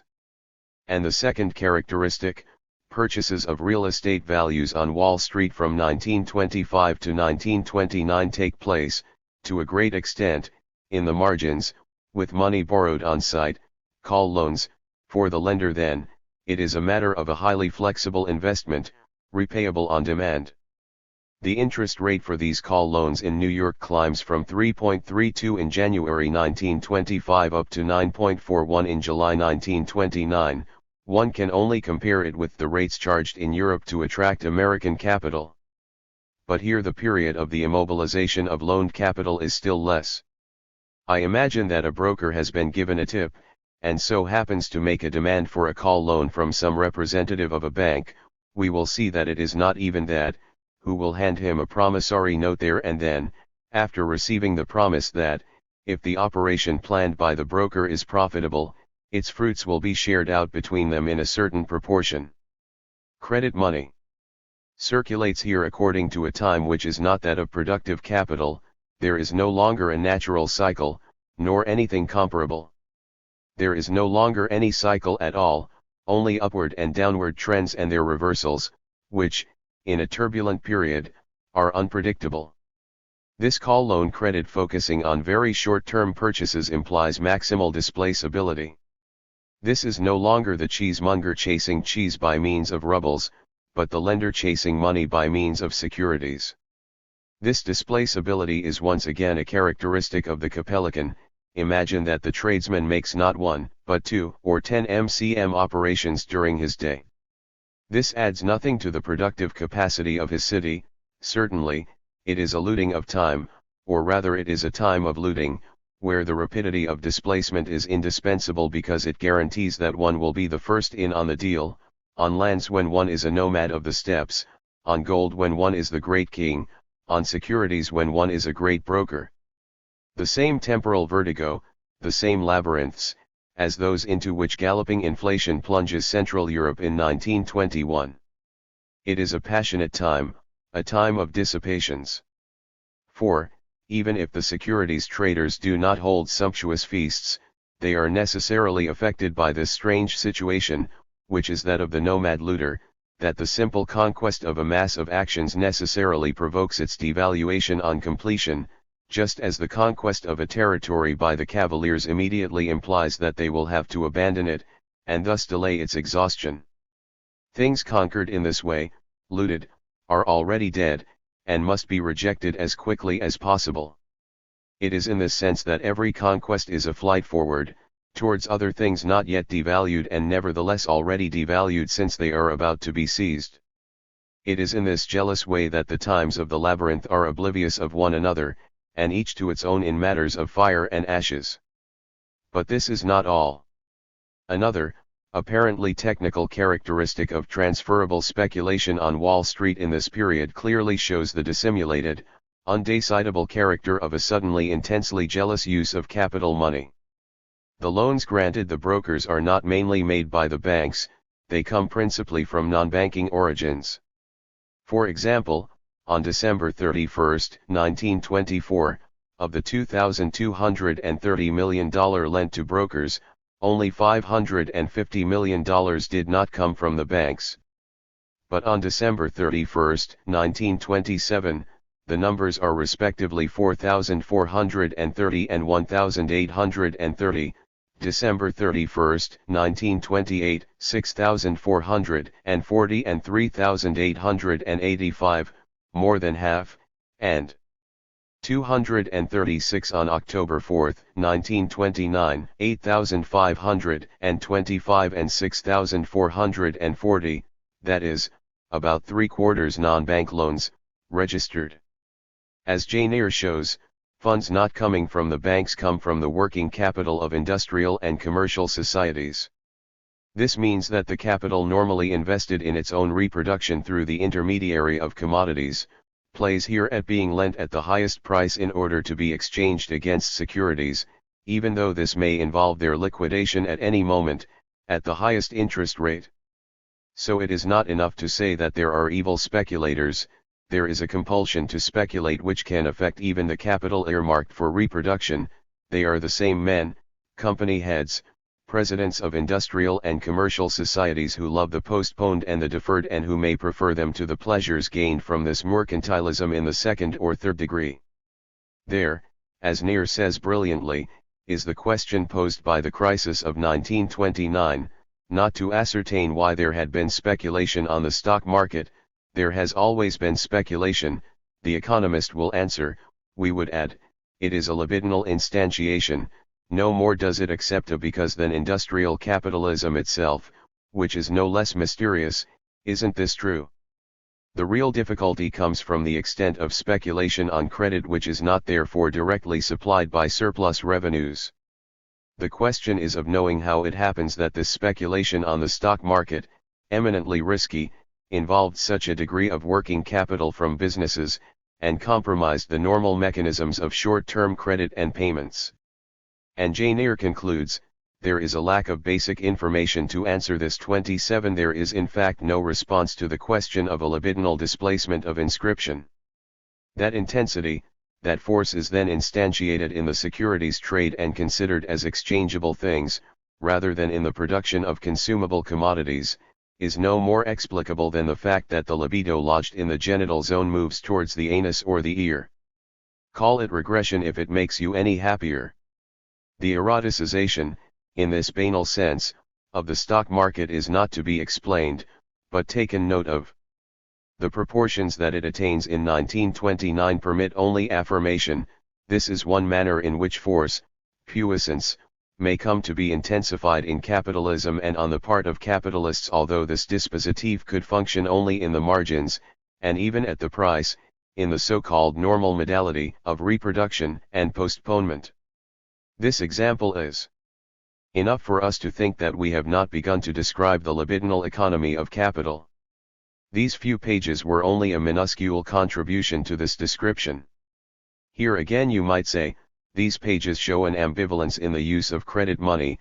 There is a credit which inspires confidence and a credit which does not inspire confidence, a credit which acts according to the time of advances and a credit which acts outside the cycle, in the blow-by-blow of speculative labyrinths. Don't think this. What is important is not this ambivalence, i.e. one and the same investment somehow both reproductive and speculative. The important thing is that two indiscernible instantiations are exposed to intensities, and that voluptuousness may vacillate unpredictably between them. Don't replace the optimistic dialectic of the one and the pessimistic dialectic of the other, little girl Marx, Matic, with the open secret of ambivalence. Ambivalence is the co-presence of vectors of opposed meanings in one and the same space-time. But the duplicity of this capitalist credit is the co-presence, but present to what, to whom, of tensors in signs and signs in tensors. But signs and tensors do not belong to the same space-time. Signs arise by definition from the system in which they are transformable, commutable, translatable, exchangeable. Each tensor opens up its ephemeral time and its labyrinthine evanescent space. It must be clearly understood that the jealous hypothesis of a finite quantity of wealth, made by every mercantilism, all speculation, is constitutive of the same labyrinths of which we speak. Every intensity is a flight to death, that is to say to exhaustion, in which energy is spent at the height of its force, hence exploiting every reserve, destroying every organized body. The nomads of great invasions, Louis XIV, the brokers of 1929. Should the signs be exchanged between the former and the latter, should land be exchanged for transferable stocks, nothing would change as regards the fantasy of such a finitude, and the reality of its cruelty. Signs are not taken here as substitutes following truly sedentary habits of thought, structuralist, they are displaceable masses of energy. The nomad's horse is only the earth made more mobile. When they moved from the earth to the horse, which is neither an instrument nor a weapon, but a more important thing, the vehicle when they moved from the horse to the bill of exchange, and from this to the call loan, they moved closer all the time towards the greatest possible displaceability. Towards a time and a space less and less global. 238 cosmic, more and more libidinal, labyrinthine, ephemeral. Is there a space-time of speculation which could be plotted out? A geography and a history of the stock market? On the contrary, in putting these things into circulation, there is always something savage which puts the space-time of reproduction, i.e. reproducible space-time, in jeopardy. Another, recent, example. Saudi Arabia, Kuwait, Abu Dhabi, Qatar, and Libya have a total population of 9.5 million inhabitants. After the rise in petrol prices which they imposed on their European buyers in 1973, they pocketed in total around $45 million in 1974. Now all of Europe, the France of the Great King included, assumes the character of a needy client and a victim. For, as the mercantilists so clearly understood, there is indeed very little that they can sell in return to their petrol masters, seeing that these latter have no need of whatever it is, even all the Arab petrol-selling countries put together, and not only the 5 we have mentioned, would be unable to absorb more than $20 million worth of annual imports. Let us add that their surplus exports are payable in dollars, just as Colbert demanded precious metals. It is clear that as a result European capitalism cannot but collapse soon. We know that it is not so simple. Need we say that it is impossible to describe all this commotion in terms of the exploitation of labor force? But while we face the facts, Sraffa's straightforwardly structural fantasy is also inessential. For the only way to avoid this collapse, as G. Boscott remarks *registered would be of course to determine a new complex commodity standard, including both the ton of petrol and the automobile unit, for example, following Sraffa's views exactly. But the episode of 73-74 shows precisely that this commodity does not exist, and that in one sense it must not exist. If it existed, where would these disturbances come from?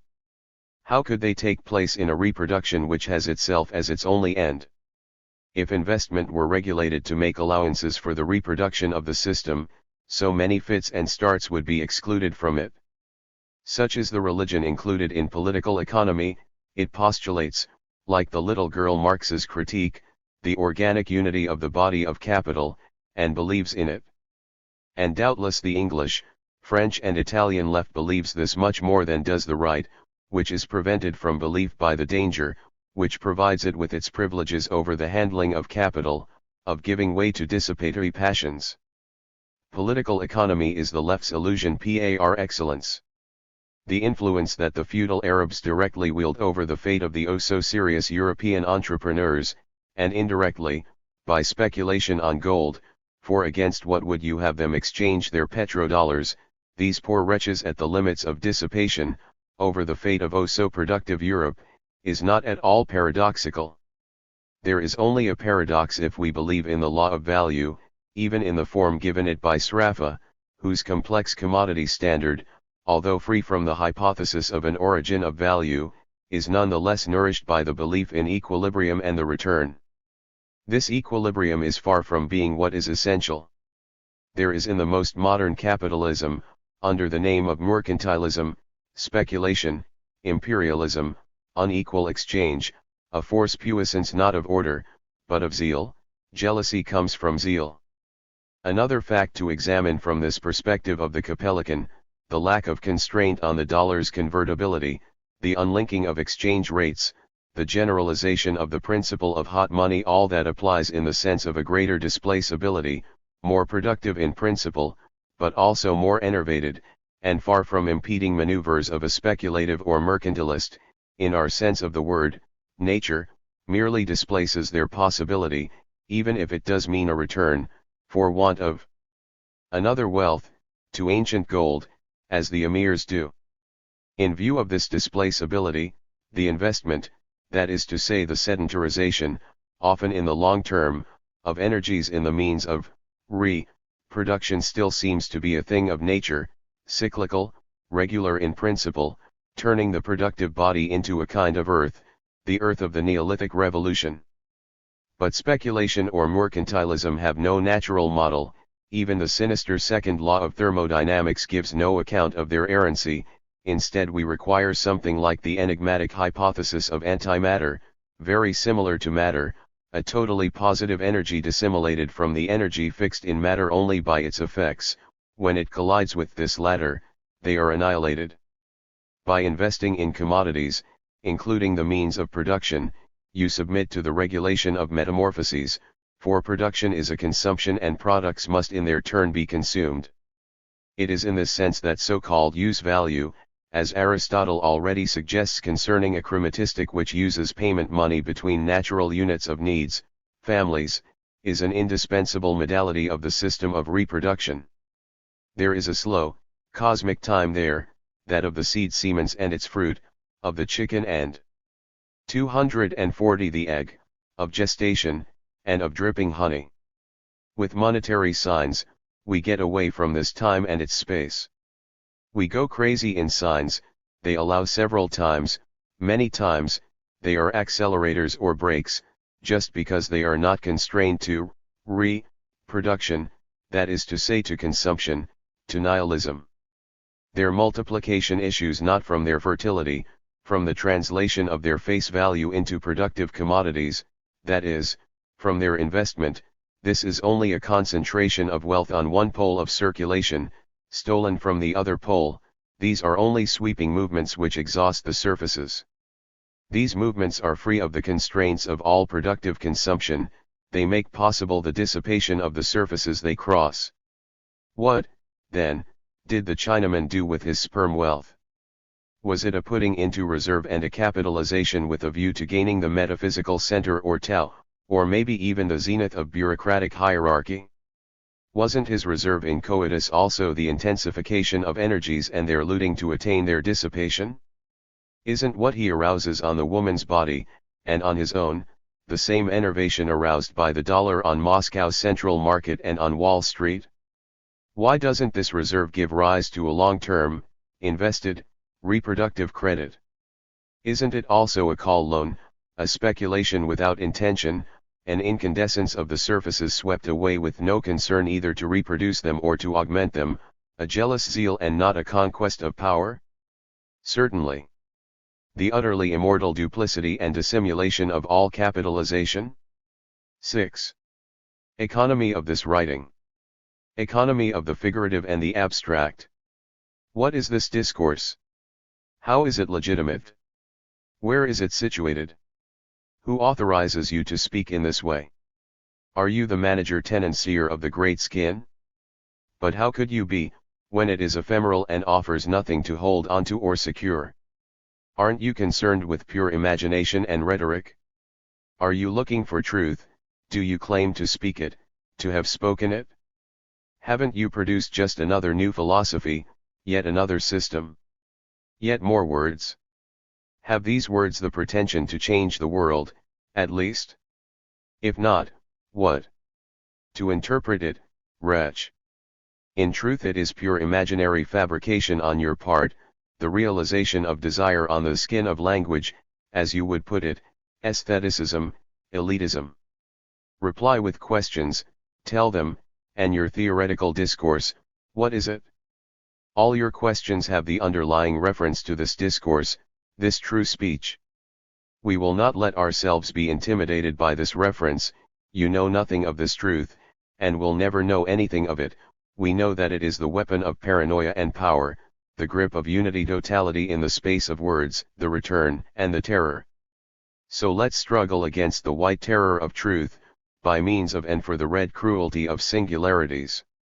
And we will answer you carefully, not because of some concern to understand your questions, but because that will allow us to place this white terror, especially when it presents itself as of the left, the most repugnant thing, on our ephemeral skin, and at the same time, to displace, to spread our own force on this mono-face band. O women, O young men, O aging friends basking in the full bloom of youth, the unkind, the vehement, the barbarous, the superb, O homos, O dependants, O Arabs, O blood, help us now to endure this last, constant assault coming from detestable truth and intelligence, make us more intelligent than it, give us the stupidity that it has not and spare us that which it has, take us by the 242 arms, undo your flies, get erect, carry us off to meet the Medusa, we will laugh in her face, spread out the red, the blue, let's open out the blue bister stalk of the neck springing from the snow-white blouse, spread out the crimson velvet vaginal cavity, opera satin little hard lips, cerise taffeta large crumpled lips, violet blue glands, raw linen concertina foreskin, impenetrable stretches of silver, gold, chalk, hold all of this under the Medusa's nose, that is how she will be answered. Medusa immobilizes, and this is jouissance. Theory is the jouissance of immobilization. In this way the disjunctive bar is invested in its proper function of disjunction, since to disjoin is to immobilize this into this and that into that, identities. When disjunction intensifies within theory, this bar is immobilized at the same time in order to separate the this and the that on either side of itself, and is driven by a gyratory motion at such speed that the attribution of the spaces it generates to one thing or another is impossible. Further, it is insofar as it immobilizes that the bar turns, insofar as it distinguishes that it sweeps indistinctly. What gives you a hard-on, theoreticians, and throws you onto our band?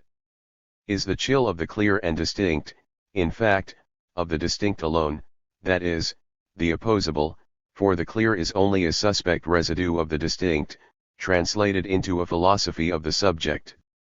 Stop the bar, you say, get out of this pathos, this is your pathos.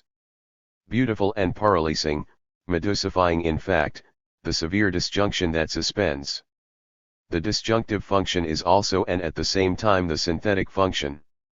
You say, it is this, it is not that, for inasmuch as it is this, it is not that. An old principle resting on a synthesis, since in order to dissociate one side from another, we must be on both sides at once. As soon as you disjoin, you unify.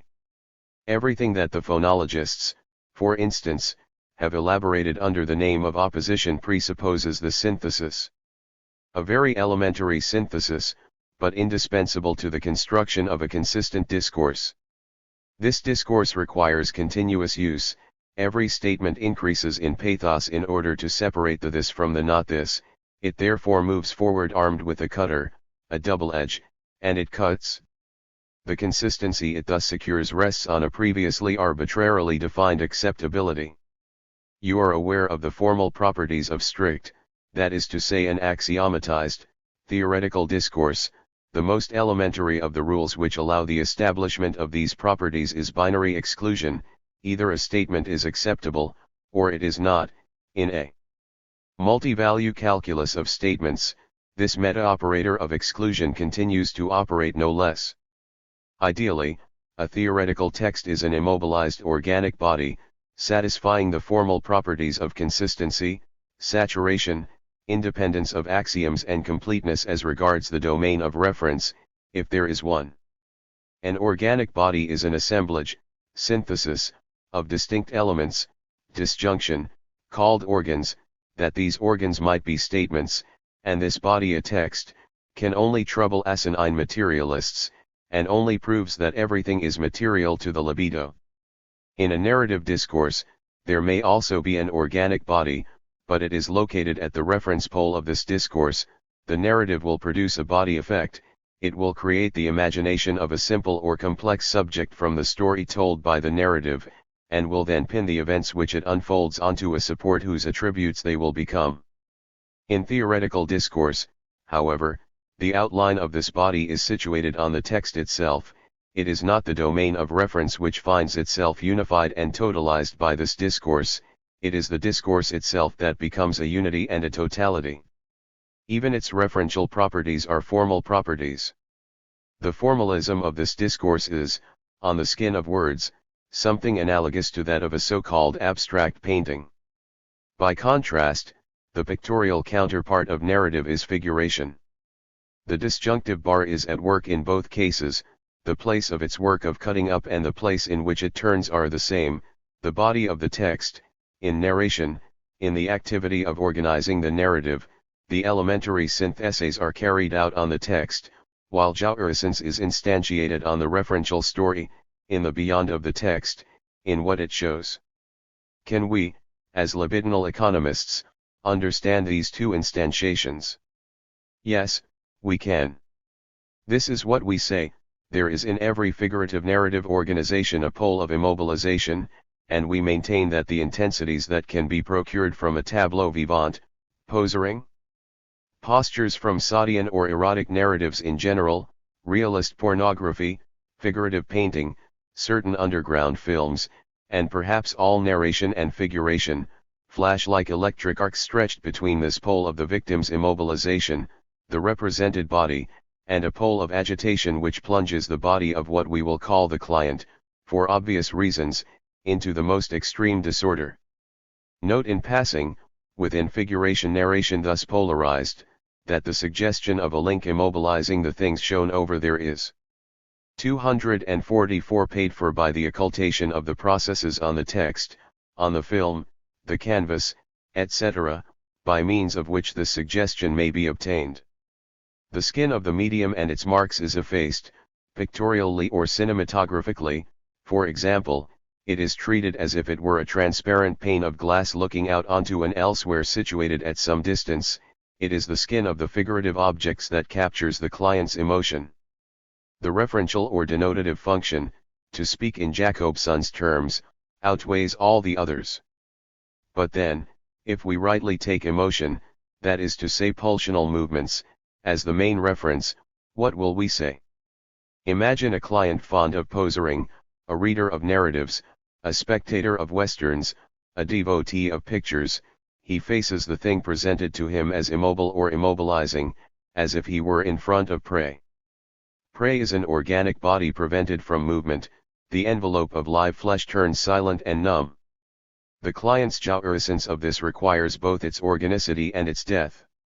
Extreme movement or emotion is instantiated on the client body as frenzied impatience, astonishment, emission of saliva, tears, semen, creeping flesh, hallucinations, stammerings, clings, affects place and displace themselves ceaselessly over the fragments of the great skin that constitute his body. These movements, far from sealing this latter in a total volume with both its center and its unity in itself, split it into heterogeneous, independent zones, prone to autonomous incandescences. They are nothing other than the so-called partial pools ions. Here, then, is the dispositif, an organic body, unified and condemned to death through immobilization, the victim, onto which is connected, under the name of the client, and through the intermediary of an effaced, unrecognized medium, the Brownian motion of the partial pools ions. In an abstract painting, an important displacement takes place. The picture represents nothing, it does not refer to a pole of immobilization situated in the domain of reference. The pole of immobilization is placed on the client body. This sort of picture demands the ligature of the partial pools ions that were in motion in figuration, the concentration of attention or equally the extreme pacification of the faculties, a putting into a state of dependency. It is on the contrary the chromatically marked support skin, the canvas, the medium, the pigments, that is set in motion, not only because it no longer effaces itself behind what it represents, while in fact it represents nothing, but also because the apparent immobility, insignificant for the eye that doesn't enjoy it, of the assemblages of points, lines, planes, and colors is precisely what motivates desire. Here we are closest to what we are looking for, the instantiation of intensity in the theoretical text, immobile mobility. Clay, Delaunay, Newman, Rothko, Giffey, deceitful immobilizers, create movement by very small disparities of color, lines, etc. Disparities, not oppositions. Learning to be set in motion by this, by a blue adjoining a blue, by two brilliances of the same white being dissimulated according to the angle of vision, beyond all loquacity and all didactic chromatics. Because a vulgar abstract operates by system alone, it is theoretical, it works in the other way, towards the paralysis of the chromatic body, but the noble ones tend towards its mobilization. The client becomes the victim of the image, of the text, and this latter is what moves, emotion from colors, from plastic elements. Fascination with the abstract is an instance of jouissance proper. Medusa paralyzes the client, but Medusa can move. She moves by disparities. The client victim believes her frozen, petrified in oppositions. He does not see the system, the disjunctive function of this bar, cutting and synthesizing.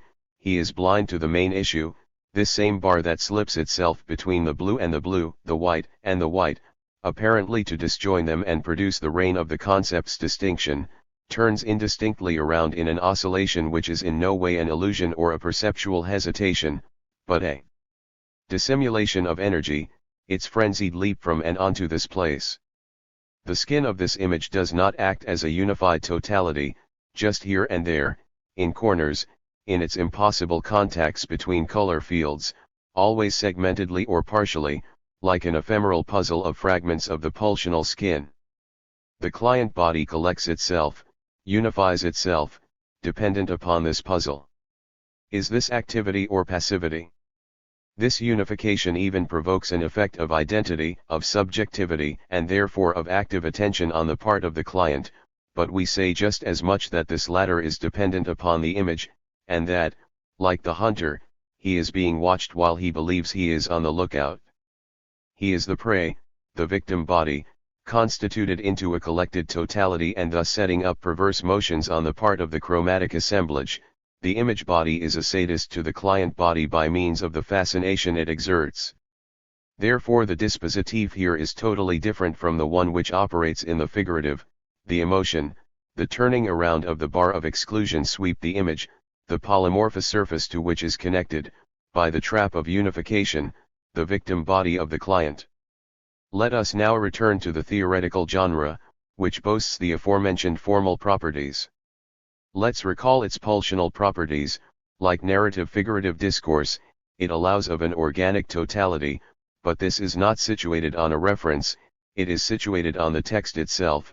Like abstraction, it requires the immobilization of its client, but it also requires his disaffection. These differences must be described. The abstract does not act through a simulacrum effect, but by means of the organization of its material alone. Now this is precisely the merit claimed by theory, that it advances no illusion or ideology.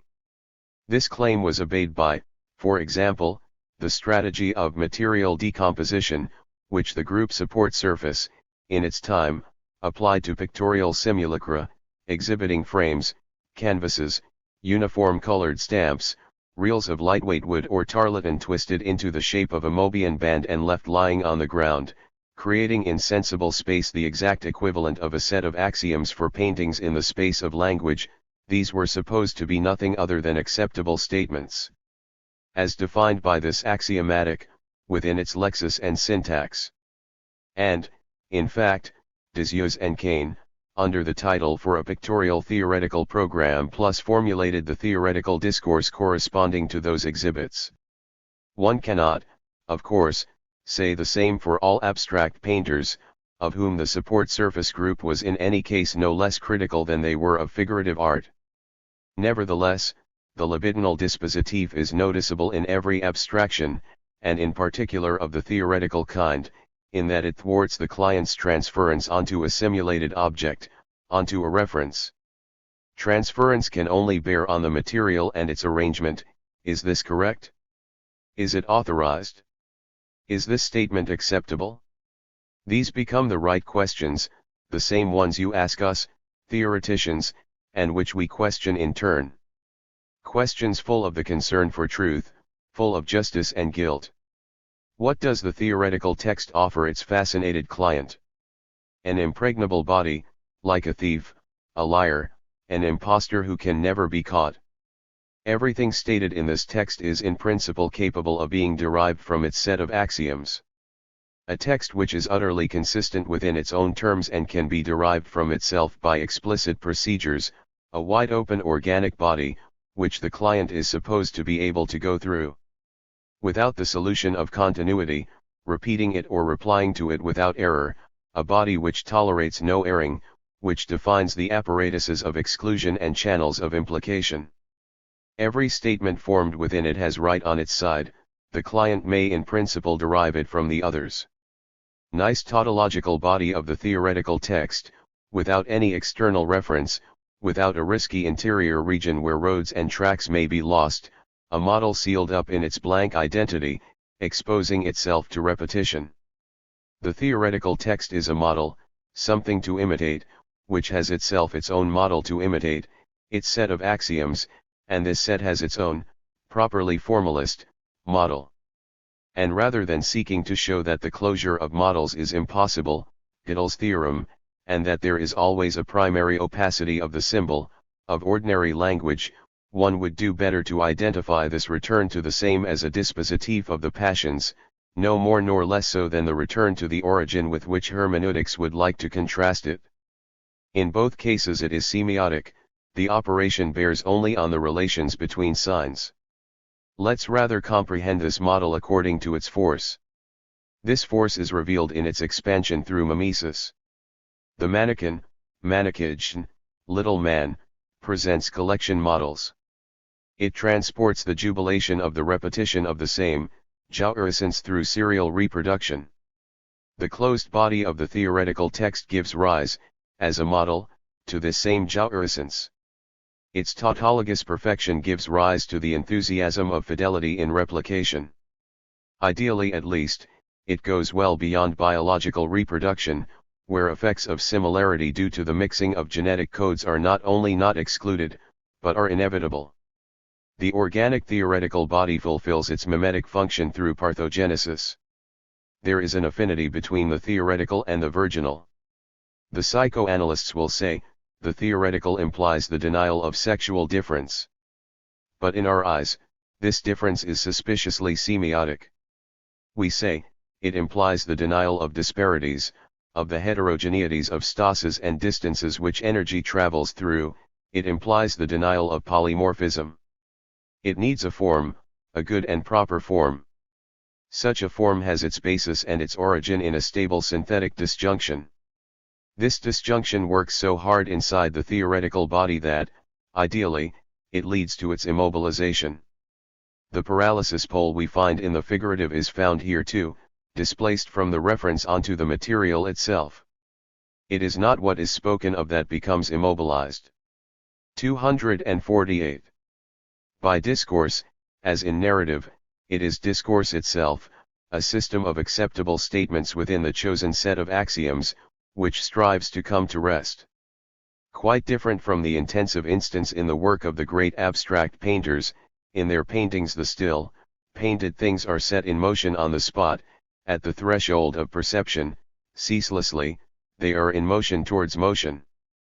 But theoretical bodies, as such, are in motion towards rest, like the works of bad abstract painters. They have a goal. Medawar says that a scientific hypothesis relieves an anxiety. Theoretical discourses are instruments for fixing and dispersing intensities, anxiety being the generic name given to all the turns of the disjunctive bar, the common name of the emotions. And he also says that the only difference between the invention, here, however, we are not talking about that at all, of a scientific hypothesis and that of a plastic or musical object, for instance, is that in the latter, affective intensities are conveyed, whereas it is the rule of the former that their transmission is in principle disaffected, and that its reception should involve no emotion plus so, the immobilization of the bar into stable disjunctions on the body of theory, concepts, corresponds to a similar immobilization in the zone of contact between the text body and the client body. The theoretical text makes contact with the client only on condition that he is disaffected, neutralized, supposed to be incapable of mobilization, unfeeling, impartial, that is to say having no part in the emotions dissimulated in the text, nor in any others. This chill is the heat proper to the theoretical. It is not a parody, its libidinal character rather appears in the anonymity which it claims.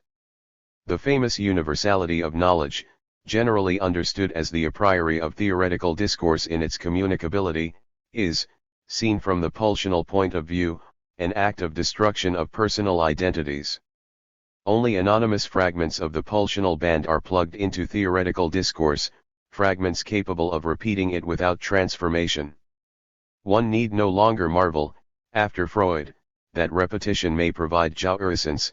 It remains to point out here that a faithful repetition, such as theoretical discourse entails, proceeds as much from eros, inasmuch as it affirms a consistent body, as from the death drives, since this repetition passes through the destruction of particular libidinal dispositives already formed on the client body, and their dialysis into anonymity.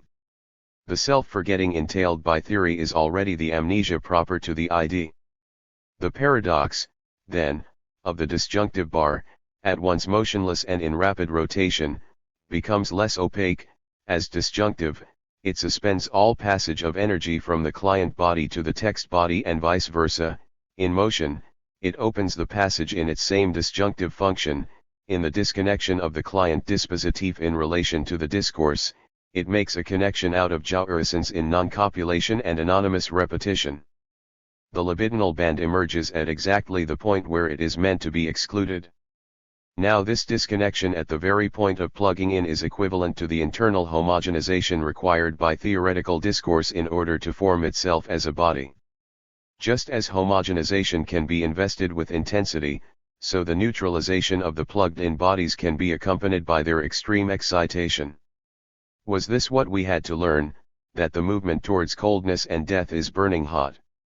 That intensities are not tied to life, but may be mobile or fixed on no matter what theme or piece of the great patchwork, including those which, like theoretical discourse, demand extreme coldness and dead replication?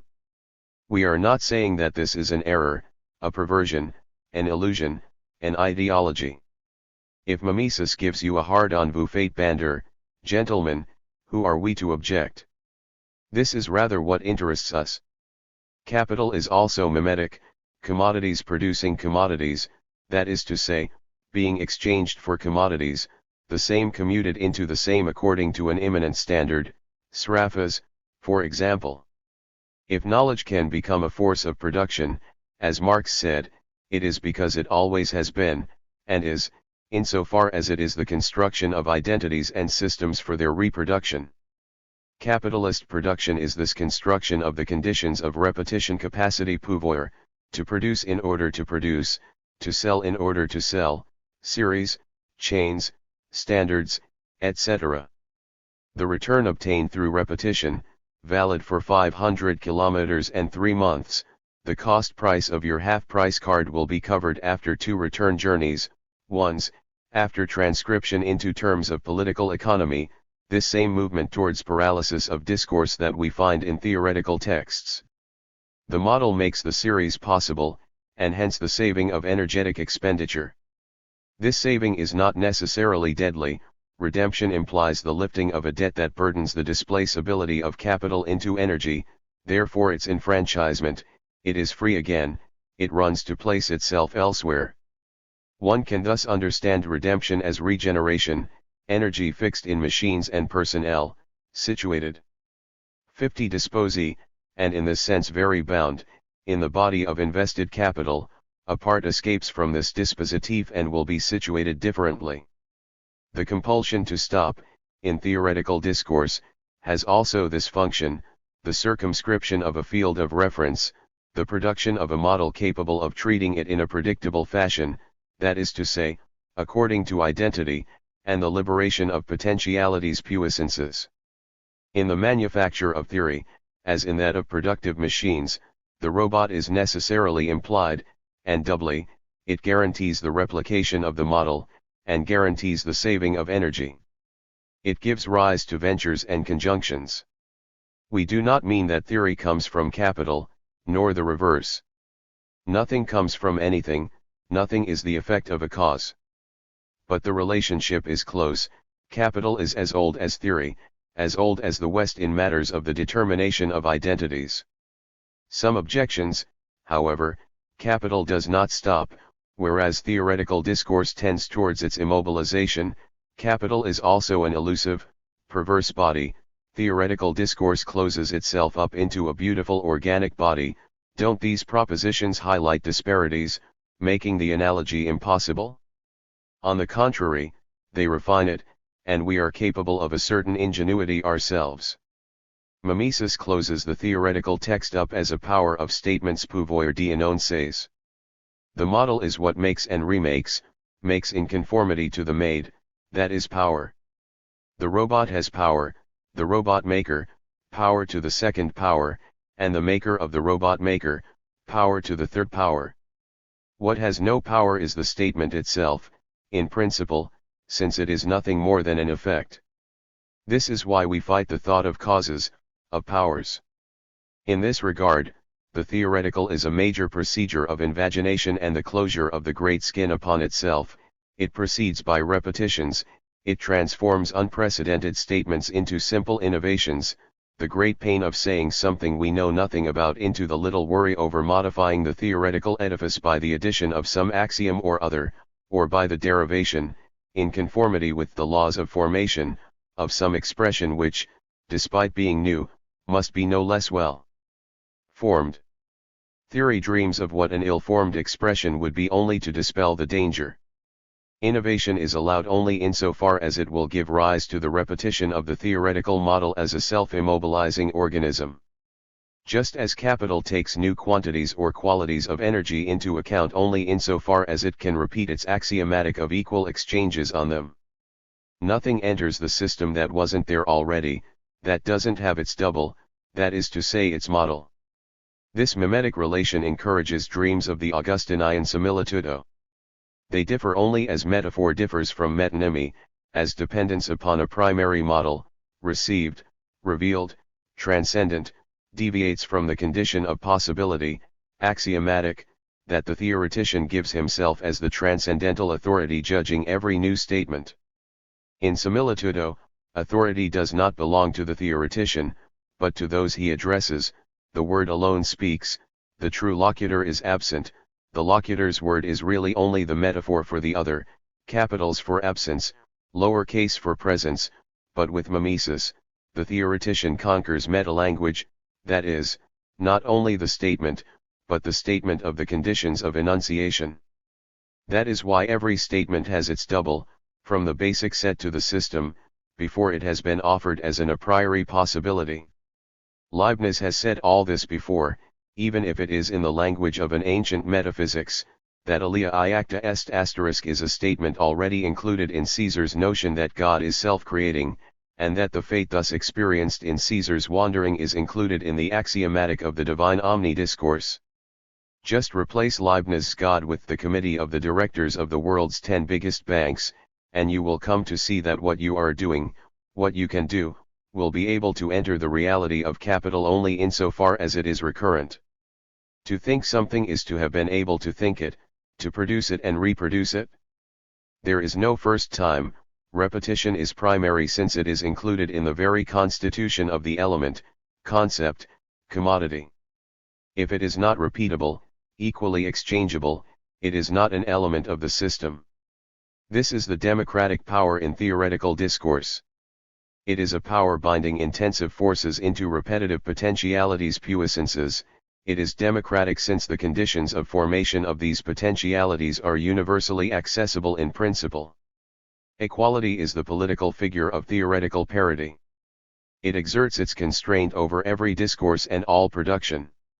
The theoretician, the scientist, will complain about a particular discourse, ours, because he cannot repeat it, at least not quickly. Useless, inexchangeable. Democratic power is the power of facile identical propagation. We have nothing against it, save its terrorism, for whoever can enjoy other than by repetition is excluded from it, in spendthrift duplication and multiplication. As lax as we might be, it is necessary to acknowledge that the exercise 252 of this power of exclusion of every intense modality other than that instantiated on the disjunctive function is not something added to, taken on moreover by democratic theoretical discourse.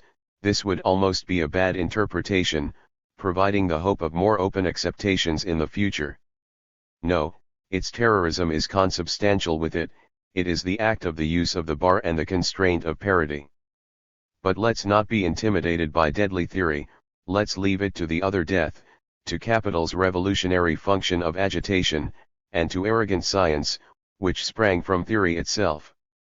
In the death through repetition which the accountable signs of capital convey, an almost identical and at the same time heterogeneous function operates silently and inextricably, the two deaths are indiscernible, they are in conflict. But consider for a moment what is called the history of the sciences, for example, that of mathematics, a continual dissolution of the definitions of mathematical objects through new imaginations which not only extend the totality constituted by these objects to new beings, but completely modify the nature of mathematics. One need only compare Euclid's Elements with Hilbert's Principles of Geometry. How do we understand these displacements from the energetic point of view? Duplicitously. If they form a history, it is in the same way that there is a history of a nation, or of Europe, or of the West. It is a Bildung, it is the movement of conquest, the accumulative journey of the self, the voyage of initiation which is also the phenomenology of mind. The irreversibility, quite secondary, of the time of this history, its progress, one's, as Cavell said of mathematics in particular, the very essence of the body of science, it is nothing but the mark, in its own space-time, of the capitalization processes on utterable statements, and of the conquest of statements hitherto mathematically barbarous. This progress is in time what, in the space of imperialism, the extension of frontiers is to the empire, displacement of a border, of an anteriority, beyond which, it is agreed, there is nothing to hear. The limes asterisk are hardly fixed than a freelancer, a black hunter, a solitary traveler, returns and says, something can be heard, here's how.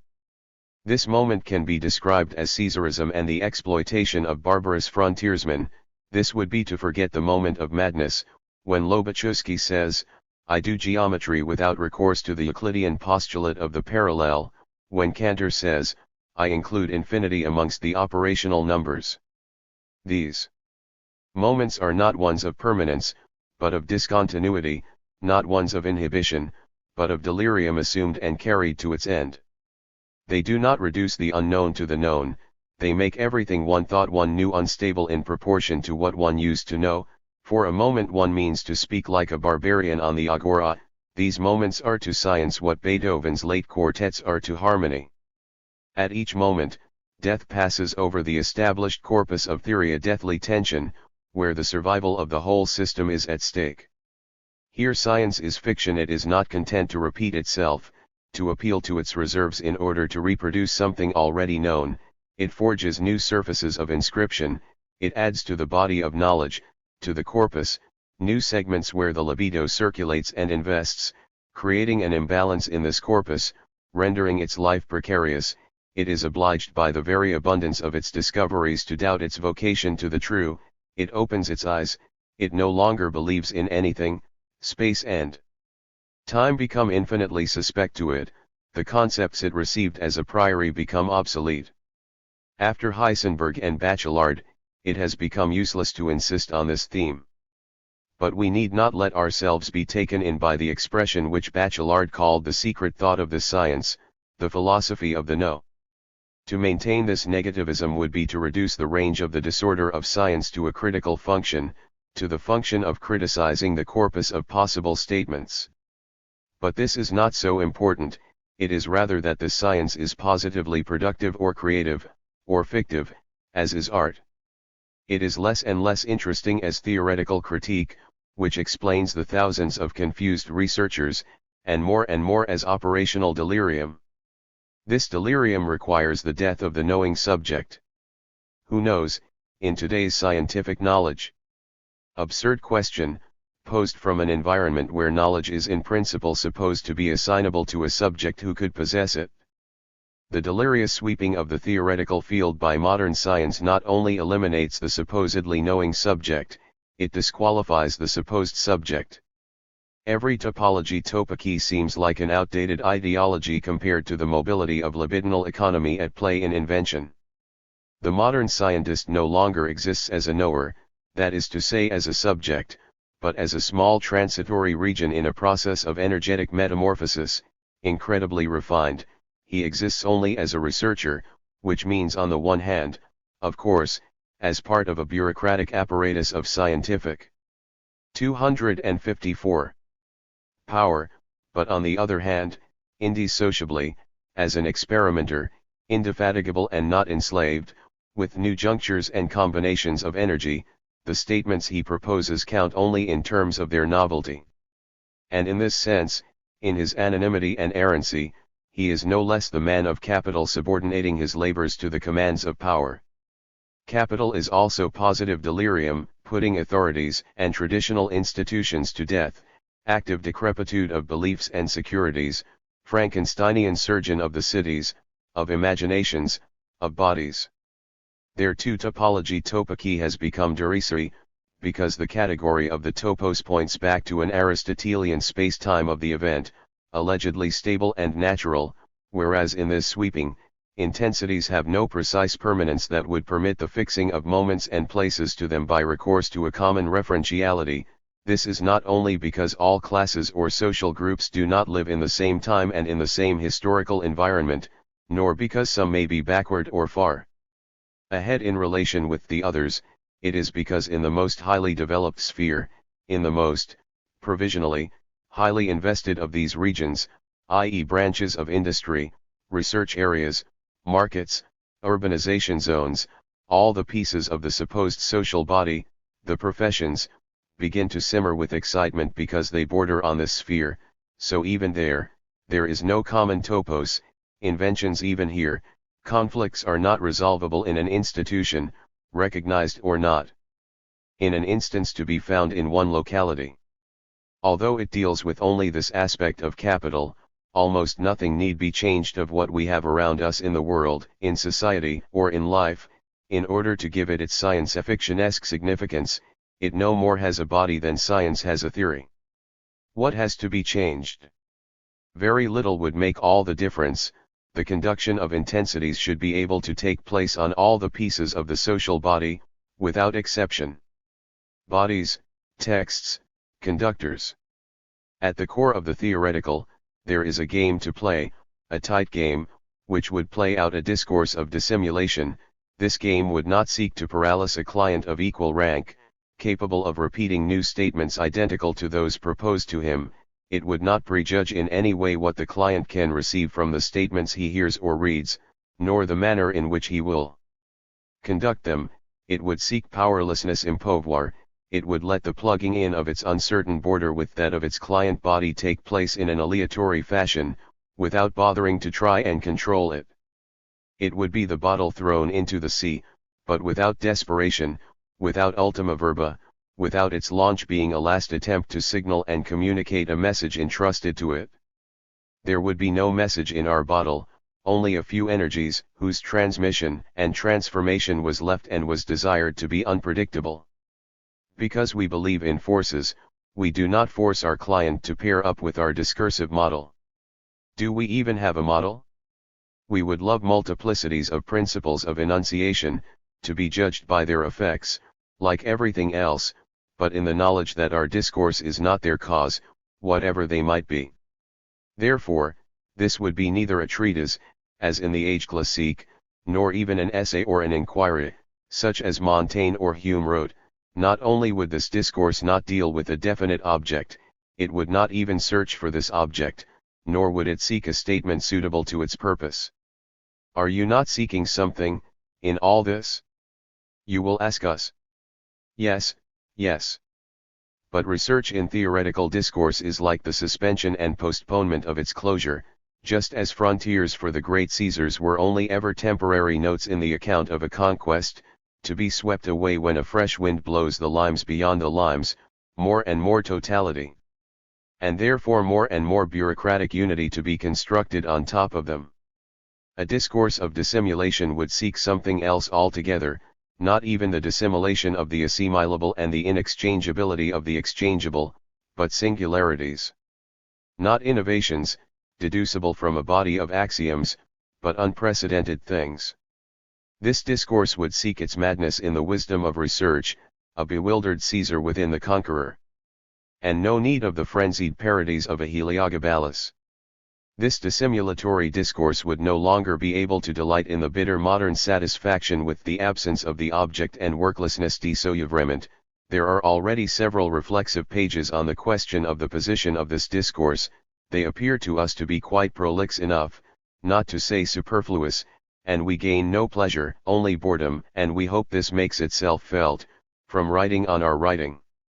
We do not desire to prize from our clients some gloomy rumination on the nothing which forms the 256 coda to the very classical structuralist symphonies. The present writing would not be a book, for there is no book that is not the ideal of the immobilized organic body. These would be only diverse pieces, each piece of variable format and belonging to its own time with which it begins and ends, pieces which might or might not find their place here and there, or rather, subject here and there to the incandescence of the rotating bar. If a certain client body is there, that's fine. If not, that's fine too. Not a book, only libidinal installments. This provides all kinds of watchdogs with the opportunity to treat the author as a fascist, when he is fascinated. We must operate penises, vaginas, arses, and skins so that love becomes the condition of orgasm. That is what the lover, the mistress, dreams about, so as to escape the terrifying duplicity of surfaces pervaded with Poole's ions. But this operation would be appropriation or propriation, as Derrida says, and ultimately a semiotics in which erections and discharges would infallibly pinpoint the pulsional motions. But it is necessary that there be no such infallibility. This is our great and ultimate resort against the terror of the true and power. Fucking ought not to be guaranteed, in either sense, neither as proof of love nor as the security of indifferent exchangeability. Love, that is to say intensity, should slip in an aleatory fashion, and conversely intensities may withdraw from the skins of bodies, you didn't come, and pass on to the skins of words, sounds, colors, culinary tastes, animal smells and perfumes. This is the dissimulation we will not escape, this is anxiety, and this is what we must will. But this will is itself beyond all subjective liberty. We can only experience this dissimulation from the side, neben, like fugitive blind people, since it is unbearable and since there is no question of rendering it pleasant. In the theoretical, there is the desire to put an end to dissimulation. The solid and reassuring positivity of the so-called labor of the concept makes an appearance. But it is the same thing with fucking. There is no assurance that these labors procure intensities, nor that intensities happen to occupy their work. Theory's pretension is similar to lover's demands. There ought to be clear signs, they may be equivocal, the demand is that they be legible, even if this requires a double reading. And it is clear that this legibility required by the erotic or the theoretical implies replication. Signs are clear when, through repetition, they permit the inference of a syntax and a lexis, when they permit prediction and anticipation. The theoretical pretension is a pretension to power pouvoir, like every sign-based demand for love. But our demand addressed to skins, to words, cannot be made transparent. Our libidinal time cannot become provisional. Our discourse cannot satisfy theory's requirement. There is no assurance given one way or the other. Neither theoretical construction nor deconstruction will ensure the possession of intensities. Theory demands the same thing as the amorous mistress and the unkind one. Only love should erect the penis, only truth should erect the word. Such was Plato's demand, and so it remains, even in apparently cynical, but in fact very religious, modern discourse. We cannot believe that deconstruction is a better guarantee of intensities than construction. It is only the negation of the negation, it remains in the same sphere, it nourishes the same terrorist pretension to truth, that is to say the association of the sign here in its decline. That's the only difference with intensity. It requires the same surgical tampering with words, the same split and the same exclusions that the lover's demands exact on skins. Every fixation of a standard answers to the demand for appropriation. It invests the disjunctive bar with its function of exclusion, and gives rise to the confusion of intensities and identities. Political economy or capital is precisely this. There is no law of value in Marx's sense. but if there is a law capable of fixing the composite of the sign and the tensor, then values, by the same token, also exist. These are only intelligent signs taken according to their reputedly intensive function. We could say, then it is the opposite, then let's look for intensities in the absences of regularity, in vertigo, in elusive tensions, and let's make theory anti-theory, let's create a discourse in which words would not and could not have their expected charge guaranteed. But we are not saying that either. If there is a profound failure, an impossibility, of poetry today, it is not because we live in troubled times and that being has withdrawn from us. This discourse of profound reasons, conforming to religiosity, bores the hell out of us. Nothing has withdrawn, we have not forgotten anything. The ancient Greeks, Heraclitus the in-between of faith and knowledge, are no more originary than Janis Joplin. The failure of poetry is simply the impossibility of anti-theory. The figure is not to be opposed to discourse, as the side of intensities may be to the realm of identities.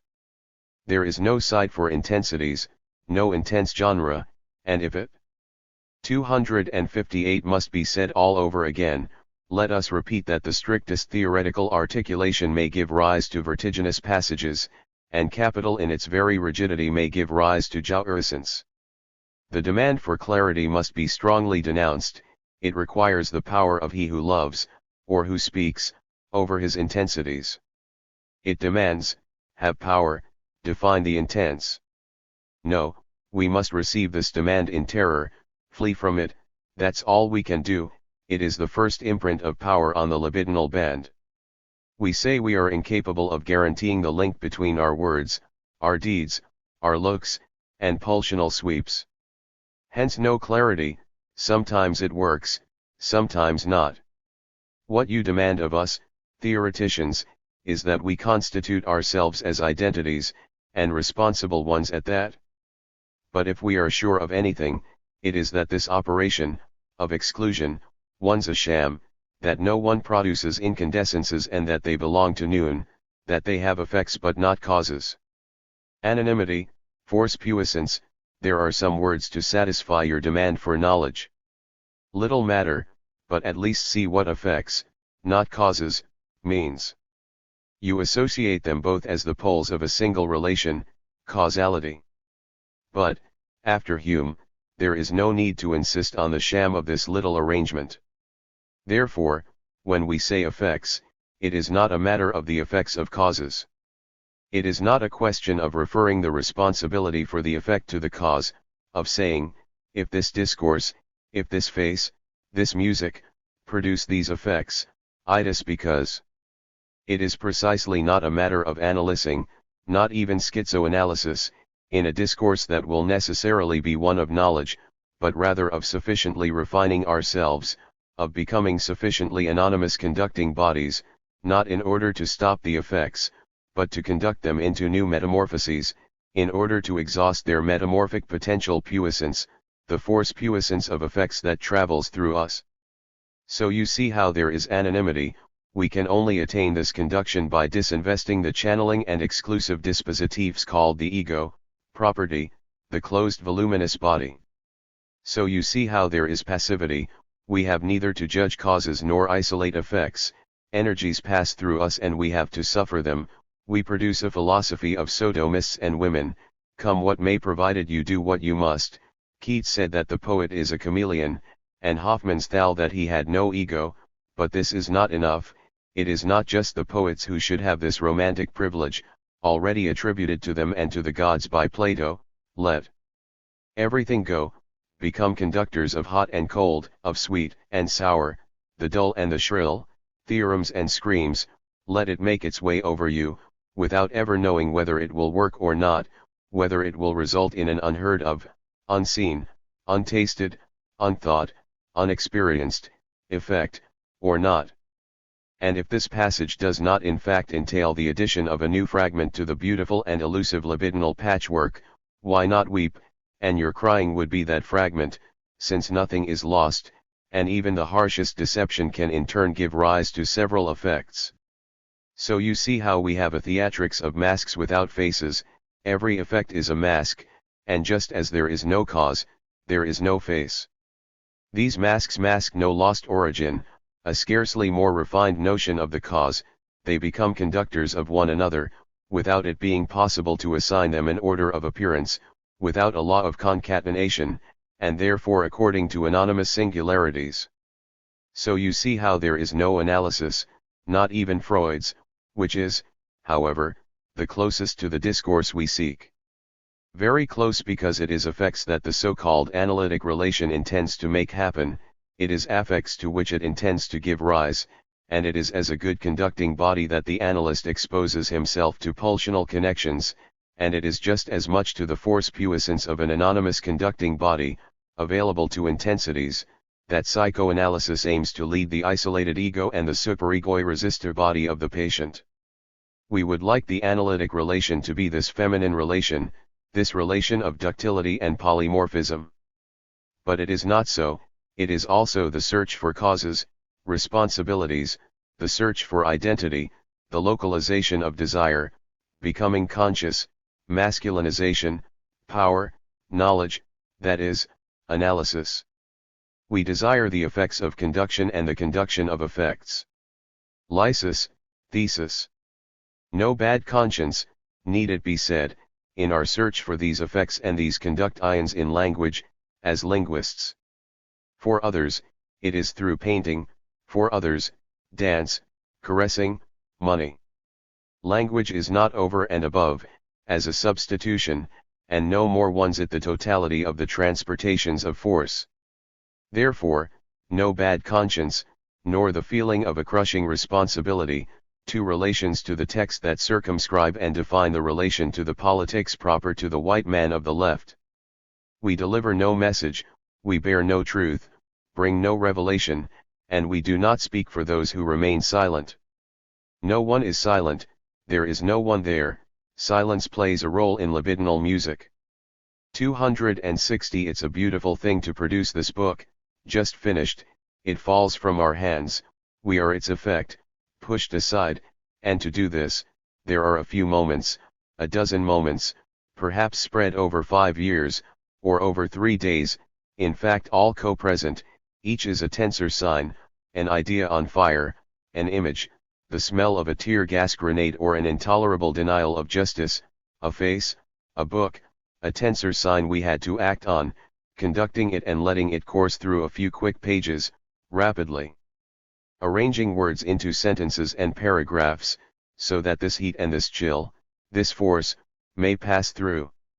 The book, then, one's note a selection, a recollection, a testimony, or a statement. No need to become prophetic, no need even to parody prophecy, as Nietzsche does. We love only its speed. A race against death, against the frenzied night which will strike us down?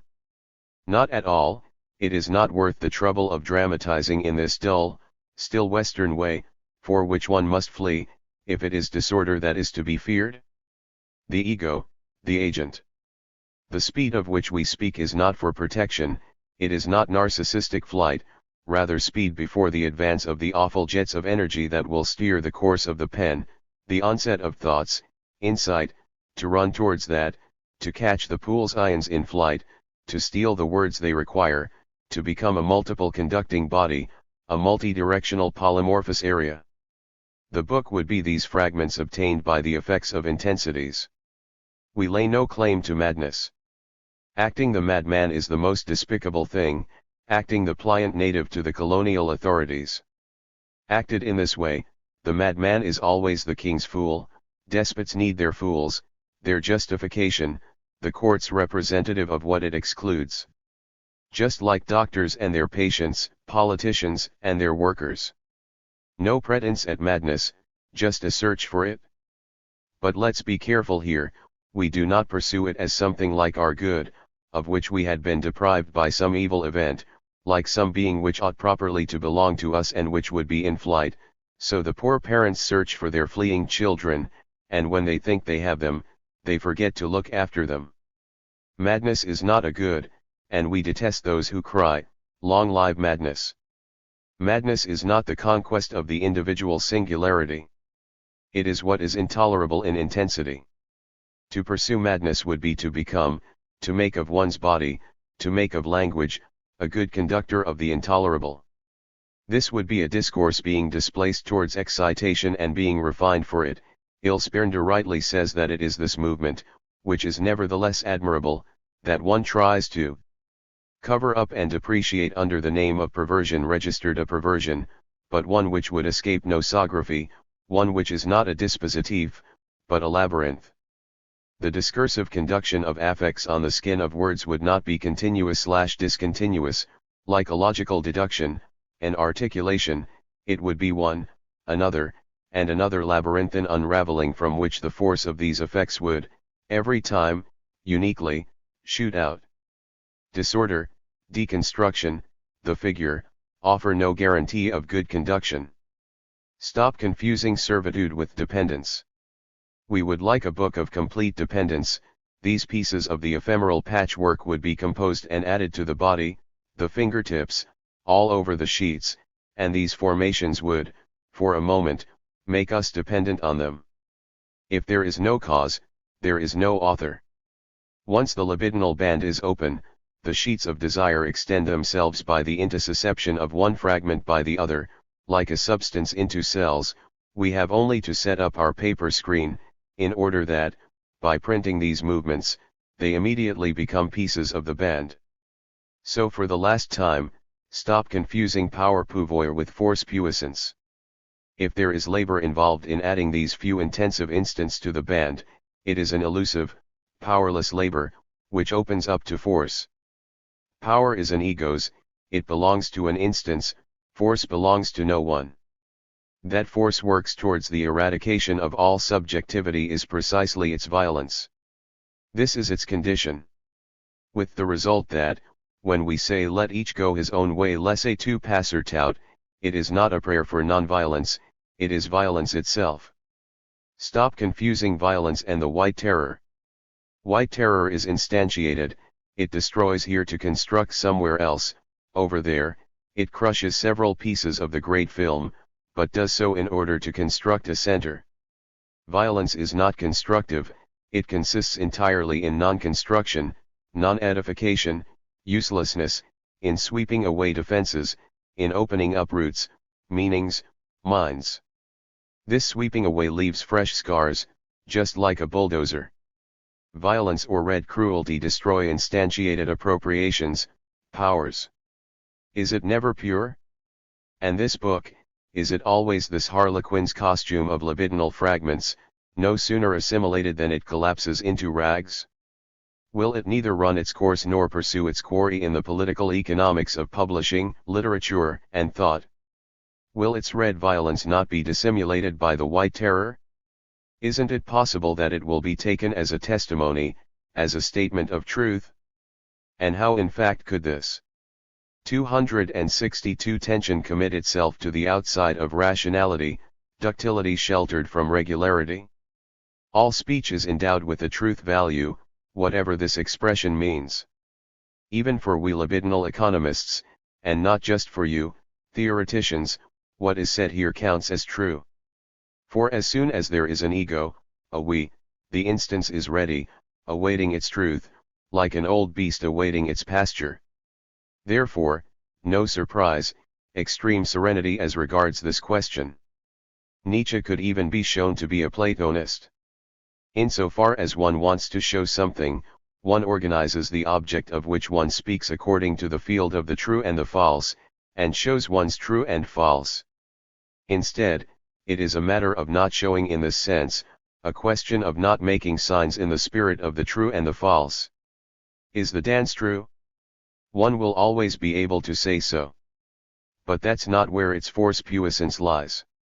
We need not leave the place where we are, we need not be ashamed to speak in a state-funded university, write, get published, go commercial, love a woman, a man, and live together with them. There is no good place. The private universities are like the others, savage publications like civilized ones, and no love can prevail over jealousy. Must our fear of sign systems, and therefore, our investment in them, be still so immense that we search for these pure positions, from the heights of which we would not fail to give everyone everywhere lessons, and it will be a sinister paranoiacs revolution, once again. What would be interesting would be to stay put, but quietly seize every chance to function as good intensity conducting bodies. No need for declarations, manifestos, organizations, provocations, no need for exemplary actions. Set the simulation to work on behalf of intensities.